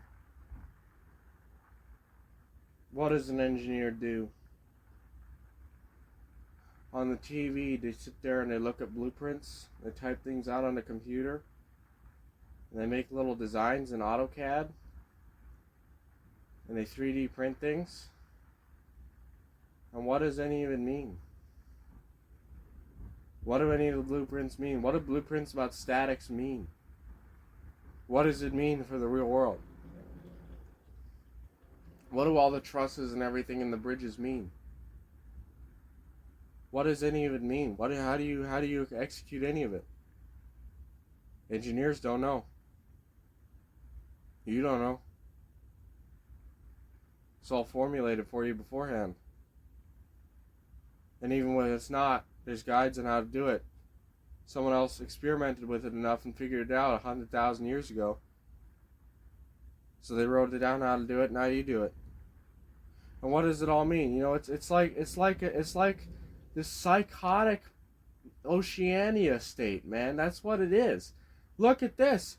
With the engineer, you get to wear the dress shirt and wear the watch the wrong way, and sit there with your glasses and draw the blueprints with the white marker on the blue paint, on the blueprint, and you get to do that, and you get to sit there with your rugged hands and your watch the wrong way with your glasses and your pencil in your ear and your hard hat on, and you get to sit around your other fellow engineers and sit there and talk about sports and talk about cars and women and golf and your hemorrhoids and your prostates and your portfolios and how your 401ks are doing, and you get to draw on the little paper with the white pen and write little numbers by it, and it's supposed to mean something to someone, but in reality it doesn't mean anything, because there are strict building codes and procedures that were made by trial and error beforehand that are going to be followed anyway, which would ensure that no matter how bad your fucking math is, it would always come out right anyway, or always come out structurally stable anyway, because of all the bureaucratic regulations and red tape that are in place, making sure that you follow the exact ways to do it. And you get to be the scapegoat, and you don't do anything, and nobody does anything, and everybody uses prefabbed and preconditioned things, and there's no design, engineering, creativity, or anything involved. There's no figuring any problems out. It's all speculation and sort of hazy, and there's no real way to prove anything anyway. So it doesn't really matter, no matter how hard you try or don't try. And you get to sign your name to things and get your little cards, and you get to come home to your wife who hates your guts and look her in the eyes and say, I'm an engineer. And then she goes out and gets her back blown out by the, three guys who are way better than you are, and comes home every night drunk, pissed drunk, and on, Valium or something else. And your children, who despise your guts and are in the propagandized, school education system in the house that you don't own, in a 300 square foot apartment that you all live in, with your 3 children. One of them is actually not yours, but you don't know that. And you get to live paycheck to paycheck, and in a big city where there's violent thugs in the street every day, and you're not allowed to carry a gun, and you get robbed every day and mugged, and your tires get slashed, your car gets hijacked, all these things happen, spray paint everywhere, and you live in a city that's polluted and smells like shit. And you get to be an engineer, and that's what an engineer is, and that's what you get to be. And nobody knows what your job is. You can't explain it to anybody. You don't even know what it is, really. You just show up to work, and some asshole tells you to do something, and you go do it. Whether that's making coffee, or sorting paperwork, or whatever other menial labor that a retard could do. And you wear your fancy watch that your wife bought you for your anniversary 10 years ago that she now regrets buying because she actually bought John down the street, who's fucking your brains out every night, very much nicer watch with all of your money that you saved up for your nest egg, and your children's college tuition, so you can send them to be an engineer and do the same thing over again. And you can live in a house and own nothing and watch porn all day because your wife won't have sex with you. She's busy having sex with everyone else. and you know, and your kids hate your guts, and you don't even talk to them because they're in school. The school is raising them. Why do you need to talk to them? And yeah, and this is your life. You get to be an engineer, and nobody knows what you do or how you do it. There's nothing mentally or physically taxing about your job. There's nothing real to it at all. It's all bullshit. It's all pre-configured. It's all preset. It doesn't mean anything. There's nothing to be discovered. There's nothing new to be done. And even the things that are new to be done or to be discovered are so menial and useless. As useless as, you know, scented toilet paper. And, and this is your life essentially. This is what you get to do, and you have hobbies, and you go out and drink with your closet homosexual friends who all actually want to have sex with you, and you know, get drunk with them, and go out and party, and talk about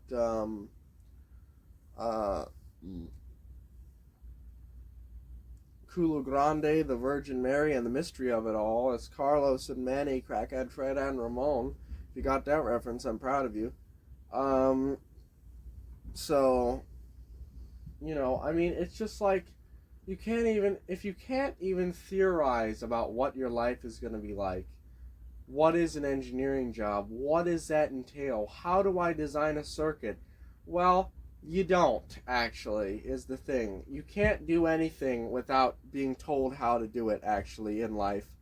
You can't fix a sink without a YouTube video on how to fix a sink. You can't change your oil on your car without a video about how to change the oil on your car. And every car is different, so you can't follow the same video on every other car. You can't apply anything that you learned about changing your oil on your car to any other car. Every car is different.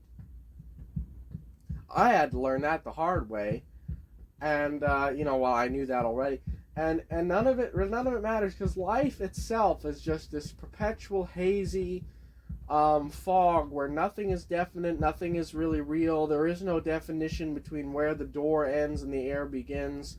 There's no definition to where your skin ends and air begins. There's no real way to define anything or see anything in any meaningful way or capacity. The light reflects in your eyes. You see the water streaks. You see the things in your eyebrows. Everything becomes blurry. There's blind spots. There's little skips and stones in your vision anyway. So your whole perception is fucked from the beginning. And there's no definite distances between things. They change and alter with every perception, every moment, and everything.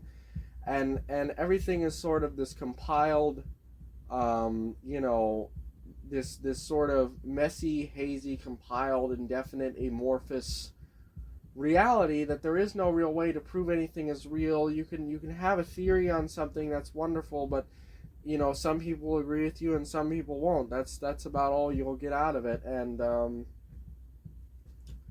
you know, like that's what an academic is essentially. And it's completely useless and a waste of time. It doesn't mean anything. It can't affect you. It doesn't help you in any way. It doesn't you know, fulfill you in any way, spiritually, morally, anything like that.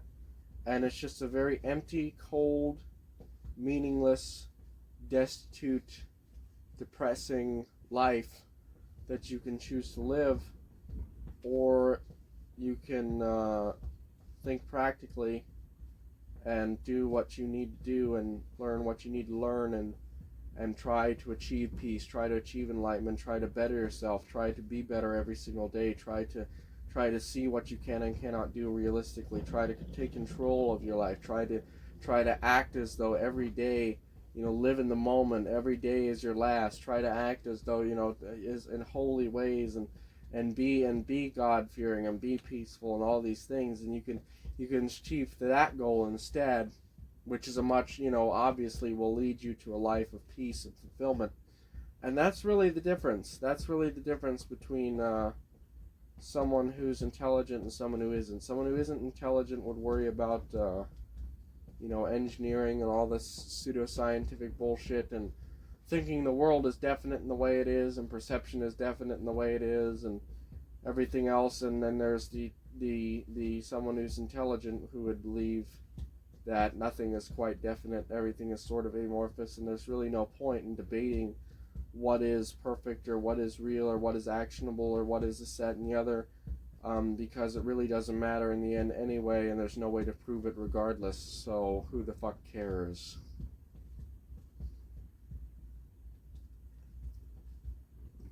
I can't even perceive to you right now the room I'm in exactly, because I'm at such a weird skewed angle that everything looks skewed and out of place.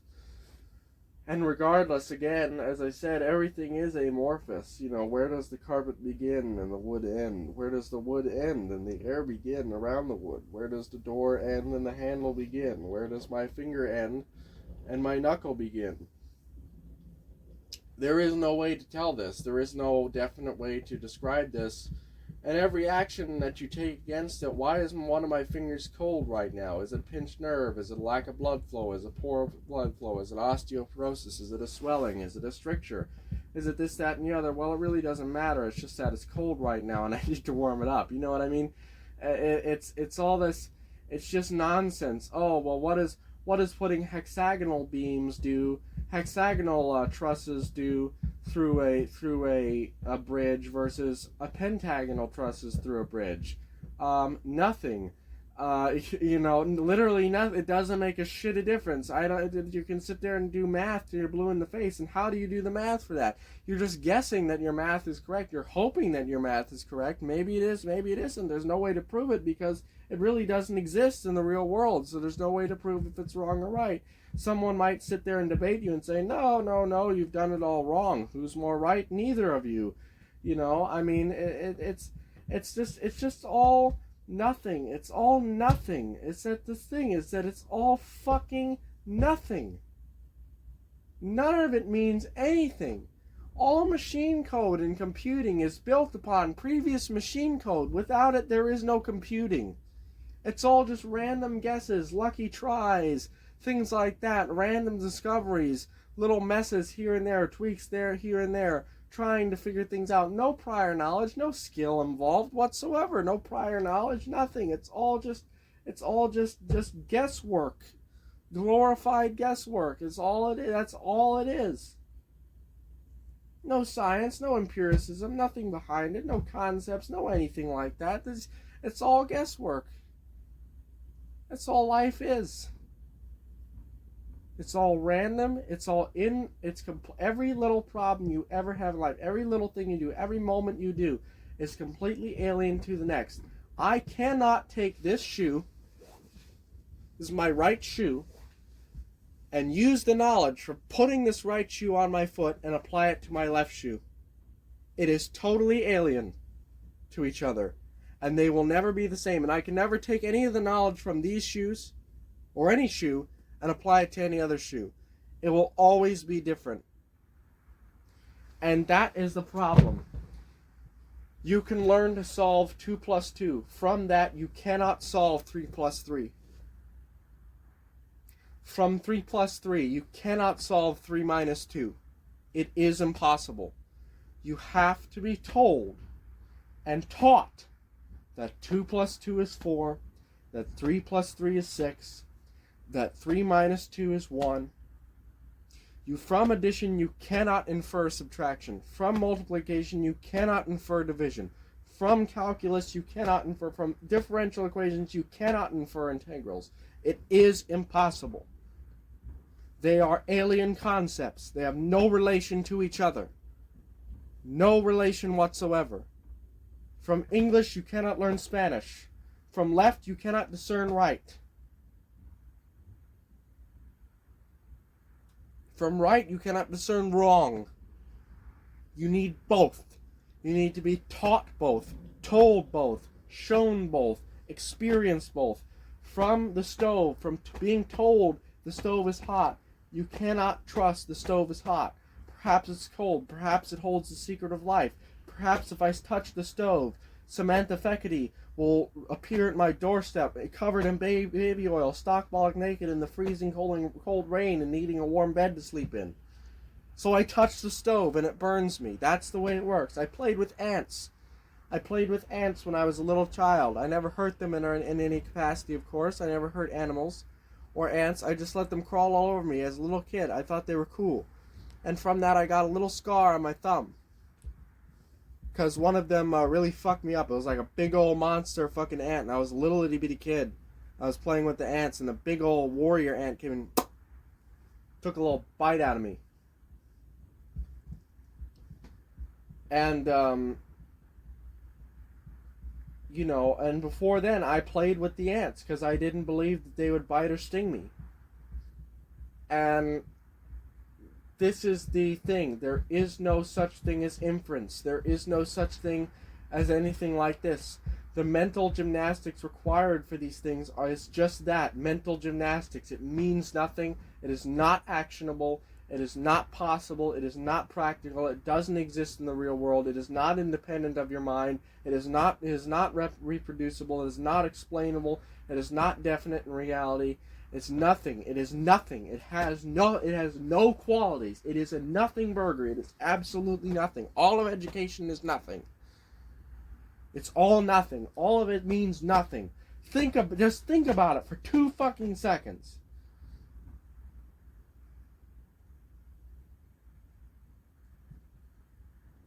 It's this mass psychosis. It's this bullshit. It's this weird presupposition. It is mass psychosis is really what it is, because people believe in this stuff. They think it real. They think that transistors were invented because scientists got together and knew what they were doing. They think that flight was discovered by the Wright brothers because they had an inkling of what the fuck to do. They think that we put a man on the moon because we followed a bunch of fucking math equations and got there. No.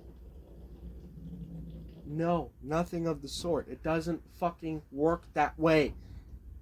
It was all eyeballing it, guessing. Yeah, we made a propulsion system with the carbon, with the CO2 that can drive around in a vacuum. Alright, well, that's cool, I guess. You gotta move 41.0001 degrees to the left. Yeah, I'm just gonna... Yeah, fuck it. Let's go this way. Like, that's the way it is, man. This is the way life is. I'm sorry. The Wright brothers were sitting there, and they were like, huh, you know, birds got wings. I wonder if we could make some of those. And then they flew off a cliff and nearly died, and they were like, yeah, that didn't really work. Yeah. Da Vinci's got his little orthocopter. Maybe we should make some wings like that, like the weird, you know, like a teardrop-shaped wing, like that, like a hang glider. Maybe that'll work. All right, well, we'll try that. Then they tried that, and they said, huh, well, that kind of worked. What if we put a motor in there, an engine in there? And they didn't measure the engine. They didn't measure the motor, and they didn't measure the fitting. They didn't measure how wide it was, or how to install it, or what size bolts to use. And they put an engine in there, and they took off with a propeller and the wings, and they flew for like 2 seconds, and they were like, huh, close. They didn't measure anything. They didn't do any calculations. They didn't do any math. Just eyeballed it.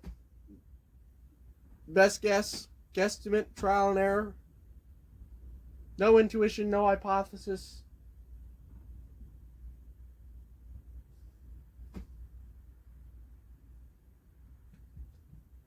That's reality, dude. This is reality. That's fucking reality. Why are bridges built the way they're built? Because someone sits down and does all the math for them? No, because some idiot did it 1,000 years ago one way. That's the way we do it now. Then, because of that, people sat there and tried to explain the math to people. There's no math involved. Here's the blueprint, here's the thing, add water and mix. That's literally it. Trial and error. The Golden Gate Bridge is a feat of engineering. It was constructed by using this and that mathematical equation, and they figured out. You know how they figured out that the metal would expand in the winter, some bridge broke in half, and they were like, all right, well, I think it was because, look at this, like, there's, like, rebar over here. There wasn't no, Jeb, did you put did you put rebar here? Jeb? Oh, fucking goddamn, I hate that guy. Jeb, did you put did you put rebar here? No? Well, it's over here now. Where'd you put it? By that rock? That rock? Okay, yeah, so in the winter, I guess the metal expanded. That's what, yeah. No, Jeb, I don't want to see pictures of your kids.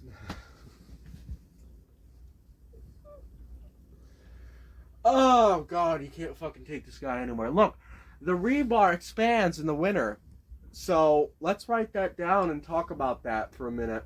And, yeah, and then the dude building the Golden Gate Bridge was like,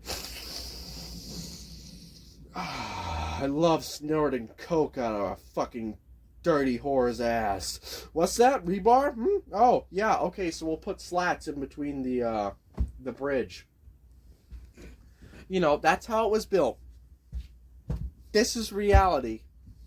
You know, this is reality, man. I mean, I'm sorry, but this is the way things work.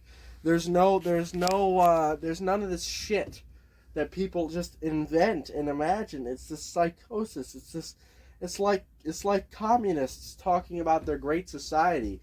It's like people talking about torturing people and BDSM, like I say, you know, it's like they talk about it like this beautiful low oxygen mythical thing, like wabi sabi in Japan and stuff like that. It's like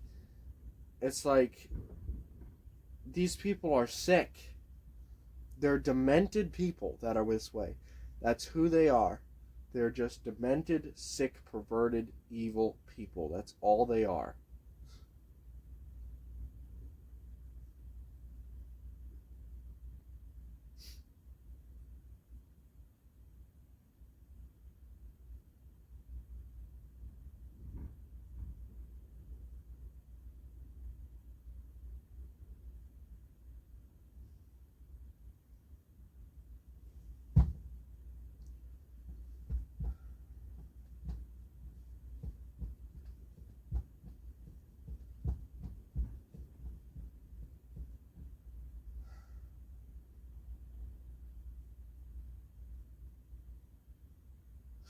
And then, here's the thing. From addition, you cannot learn subtraction. No, actually, you should be able to infer it. Well, I can't. Sorry. I can't infer that. Secondly, what is addition and subtraction? Is there such a thing as addition and subtraction in reality? If I have two of something and I consume one is gone. But it's not gone. It doesn't cease to be. It's now macerated and in my stomach.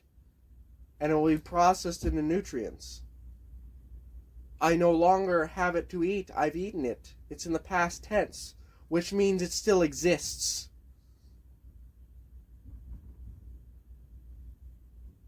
So don't even give me the concept that it's inference or anything else. It has no grip on reality. Period.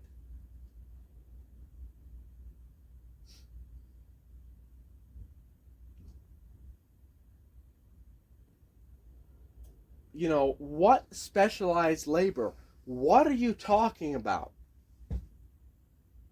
I want specifics. What do you mean when you say STEM jobs? What do you mean? What is the daily task of someone in a STEM job? What does that entail? What does that mean? Tell me. Tell me what an engineer does. Tell me what a civil engineer does. You know what my grandfather did as a civil engineer? You know what he did? He'd sit down, draw blueprints with some math on them that made them mathematically sound to the state, following state guidelines, Ohio state guidelines, and sign his name to them and give them to the construction company. So that way, if it blew up, they'd have a scapegoat, and he could be sued for it, and not the company that built it. That's what he did. My uncle Joseph, who is in the CIA, who is also junior, my grandfather on my mother's side of the family is named Joseph. My uncle Joseph, who was one of the most decorated war heroes of Vietnam. He was in the Army Air Corps. He drove a helicopter as a gunner, as a helicopter pilot.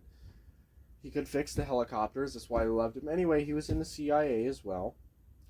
But in the meantime, he did welding and he did construction. And what he did is he would go around to build sites, mostly the mafia, because he was in with the CIA, so he had deep connections to the New York mafia. And he would do the math and legally verify if something was up to code by pre-written requisite legal standards. And if it was, he would sign his name to it, and if it wasn't, he would tell him what's wrong with it and not sign his name to it. And that's what he did. No intellectual capacity needed, no talent, no skill, no specialized labor. A monkey could do what he did. A chicken, a wombat with a quill pen and ink could accomplish the same thing as that pretty effectively. Tapir, maybe Tapir nose might get in the way of the pen and paper. I will not accept shoebill stork, pangolin, and or echidna. I will make an exception for high temperature tardigrades, specifically those subspecies and genus found in volcanic activity areas, and deep sea volcanic and chemical areas for tardigrades. And I will also make a special exception for African gray parrots and emus as well. Those all can accomplish the same things pretty effectively. What do you mean when you say a STEM job, an engineering job? Someone who designs circuits. There's no way to design a circuit. There's no way to design a circuit. If you take a battery and you wrap some copper wire around each end, and you take a light and you wrap some copper wire around it, it'll light up. Might even explode if the battery's got enough voltage or potential energy in it. And you don't need someone to tell you how to do this. You can just write an instruction manual. You know, like an electrical engineer who works on amps. Like amps. I was researching amps the other day. I was going to buy an amp for my electric guitar and for my piano here. And apparently for my acoustic guitar. I forgot it was electric. I didn't even realize I had that in it. Anyway. They do little modifications electrically to the amp, and it's supposed to change the sound of it or something. And it's totally subjective, it's totally up to debate, it's totally up to personal preference, and it means nothing, and it doesn't do anything. It's not real. There's no actionable difference. There's nothing real or provable about any of it. And it's supposed to be the scientific thing that's provable, that these little changes that they put a capacitor somewhere, or something they call a capacitor somewhere, and that changed the sound of the thing.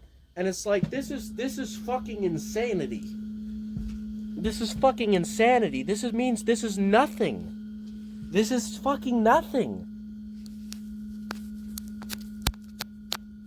This is the same thing as debating in the schoolyard whether Charizard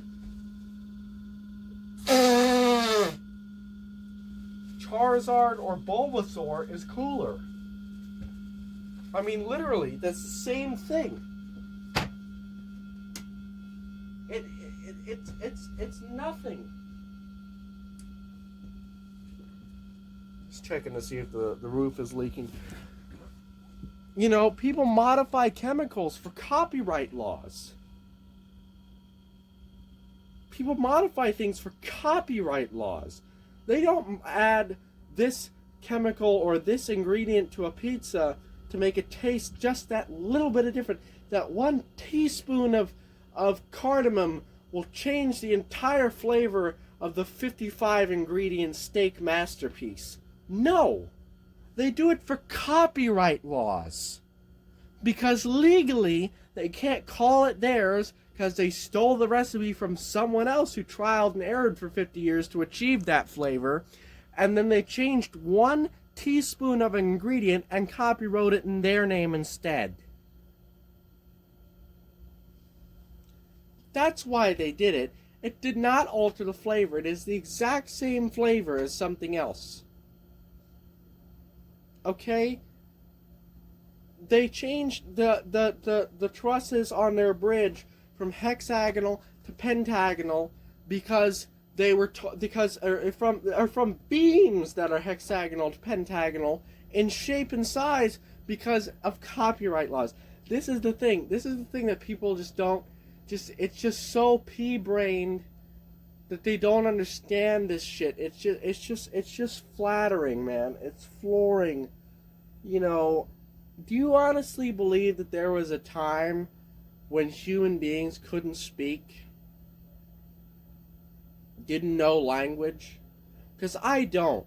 I believe we were created and we can talk in languages, and languages probably evolved and developed over time, but I believe that we were born, created with intrinsic language, intrinsic ability to speak in our minds.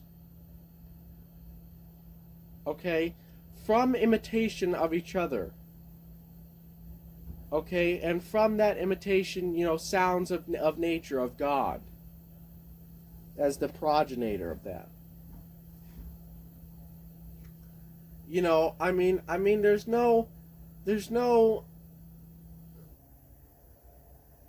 no deliberate action with inventing language. There was none of this. You know, like, what do you think reality is?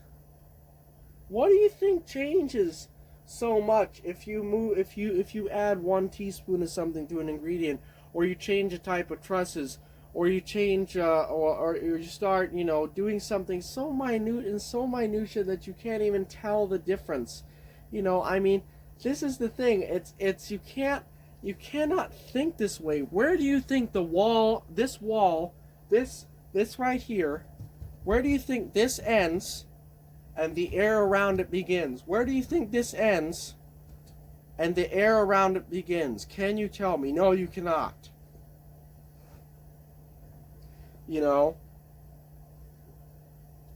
it's this stupid fucking idea. It's just fucking stupid. I mean, the whole fucking conversation is stupid. It's based on nothing. It's all nothing. It's all means nothing. It is not actionable, reproducible. You cannot do anything with this information. You can't, because it's not how you do things. You do things you discover things by a lifetime or several generational lifetimes of trial and error, and then you repeat them. And that's it. There's no process to invention. There's no process to discovery. It just doesn't work that way. If life was that simple, we would be the conquerors of the universe by now. It's too hazy. It's too imperceptible. As I look over here, as I look into the camera, the vacuum dysmorphs. The towel in the corner of my eye dysmorphs. My computer splits in twain and dysmorphs. And I can't discern where the chair begins and the monitor ends and everything else. And as I look around my room, the whole room dysmorphs. Everything dysmorphs in the room. There's no way to perceive it. There's no way you can twist your mind and try and strain every last iota of brain power you have to try and perceive it as it exists in moving space. But it doesn't mean anything in the end, because there is no definite reality. You know, it's just retarded. It's just retarded. It means nothing. And it's so frustrating to see people talk about shit that they have no concept or understanding over. In terms of life, in terms of education, in terms of doing things.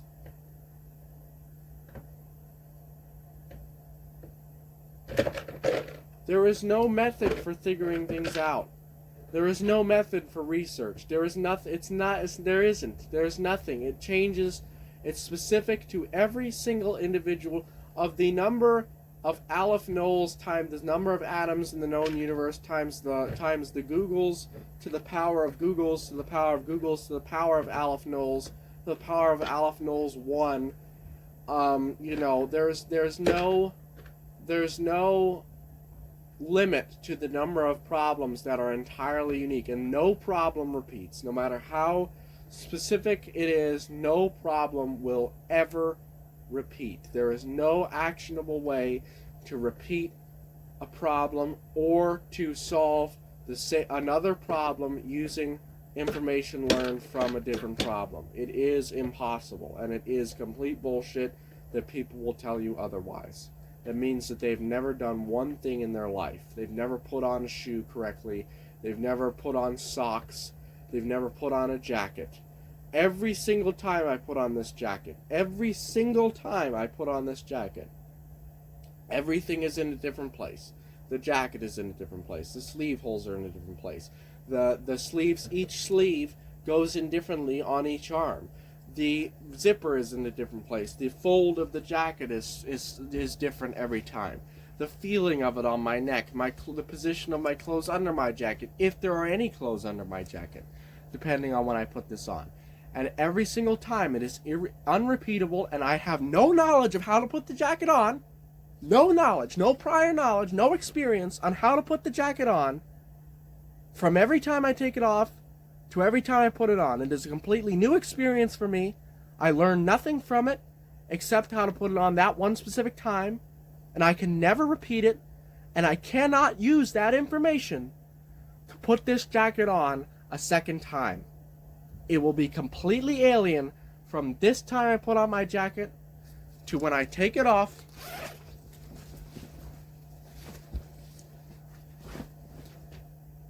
and put it on again. I have no idea what I'm doing right now. I have no idea how to put this on. No clue.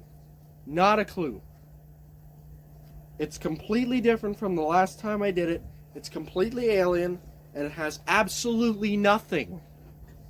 It doesn't have even common with the jacket itself, because the jacket is completely shifted, completely changed, completely altered in space, and the crinkles and sleeves and the feel of it, completely. I mean, there is nothing resembling the jacket prior that I just had on the last couple seconds to this jacket now. And there is nothing resembling how I put it on either. Okay? And this is my frustration with education, with all of it.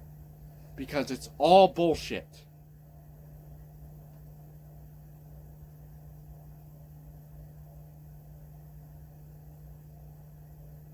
And if you're too stupid to figure this shit out for yourself,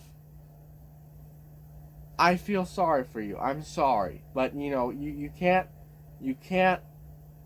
fix stupid. There's no way. It's incurable. I don't believe that. I believe that you can fix it. I don't believe that anybody's stupid. I believe you're all individuals and you can do anything. But nonetheless,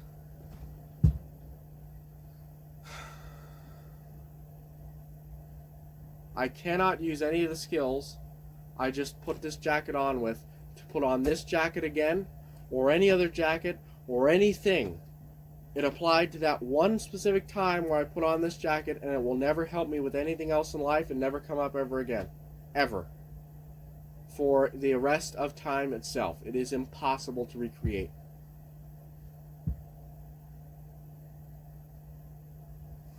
Only the gods can recreate it.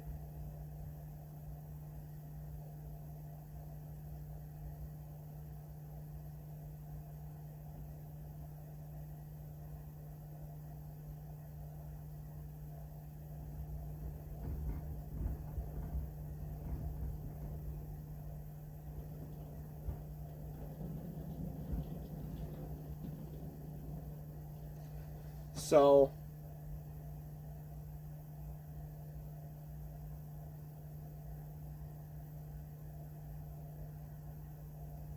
that is the frustration that I have with education and everything else, is that nobody gets anything out of it. It's just a waste of time. It doesn't mean anything. I don't know what it is.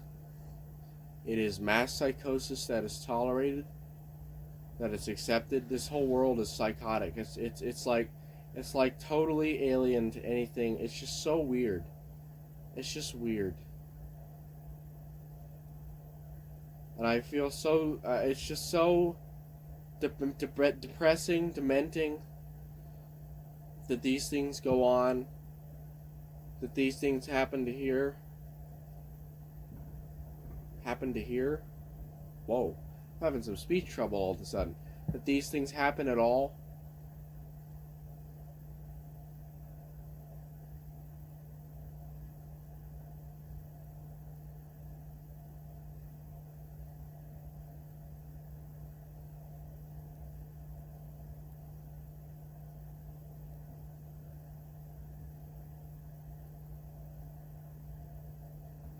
So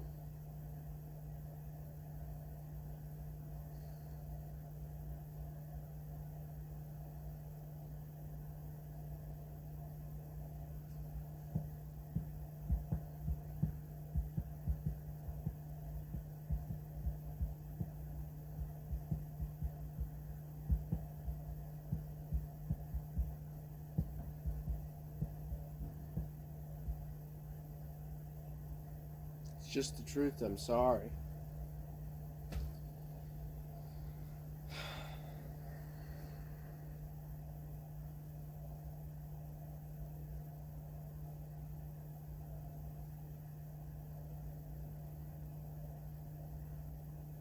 You know.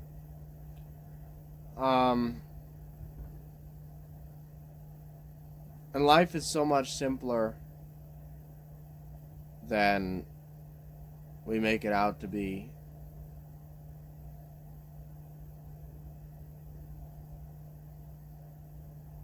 You know, you just gotta experience it for what it is.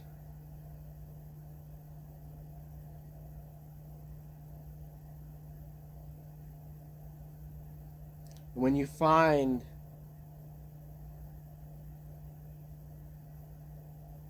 what you're meant to find,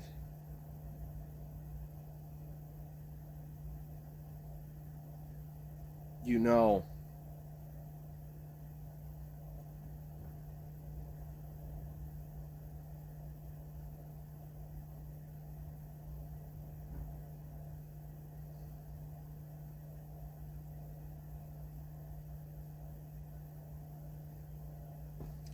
So, I'll see you tomorrow.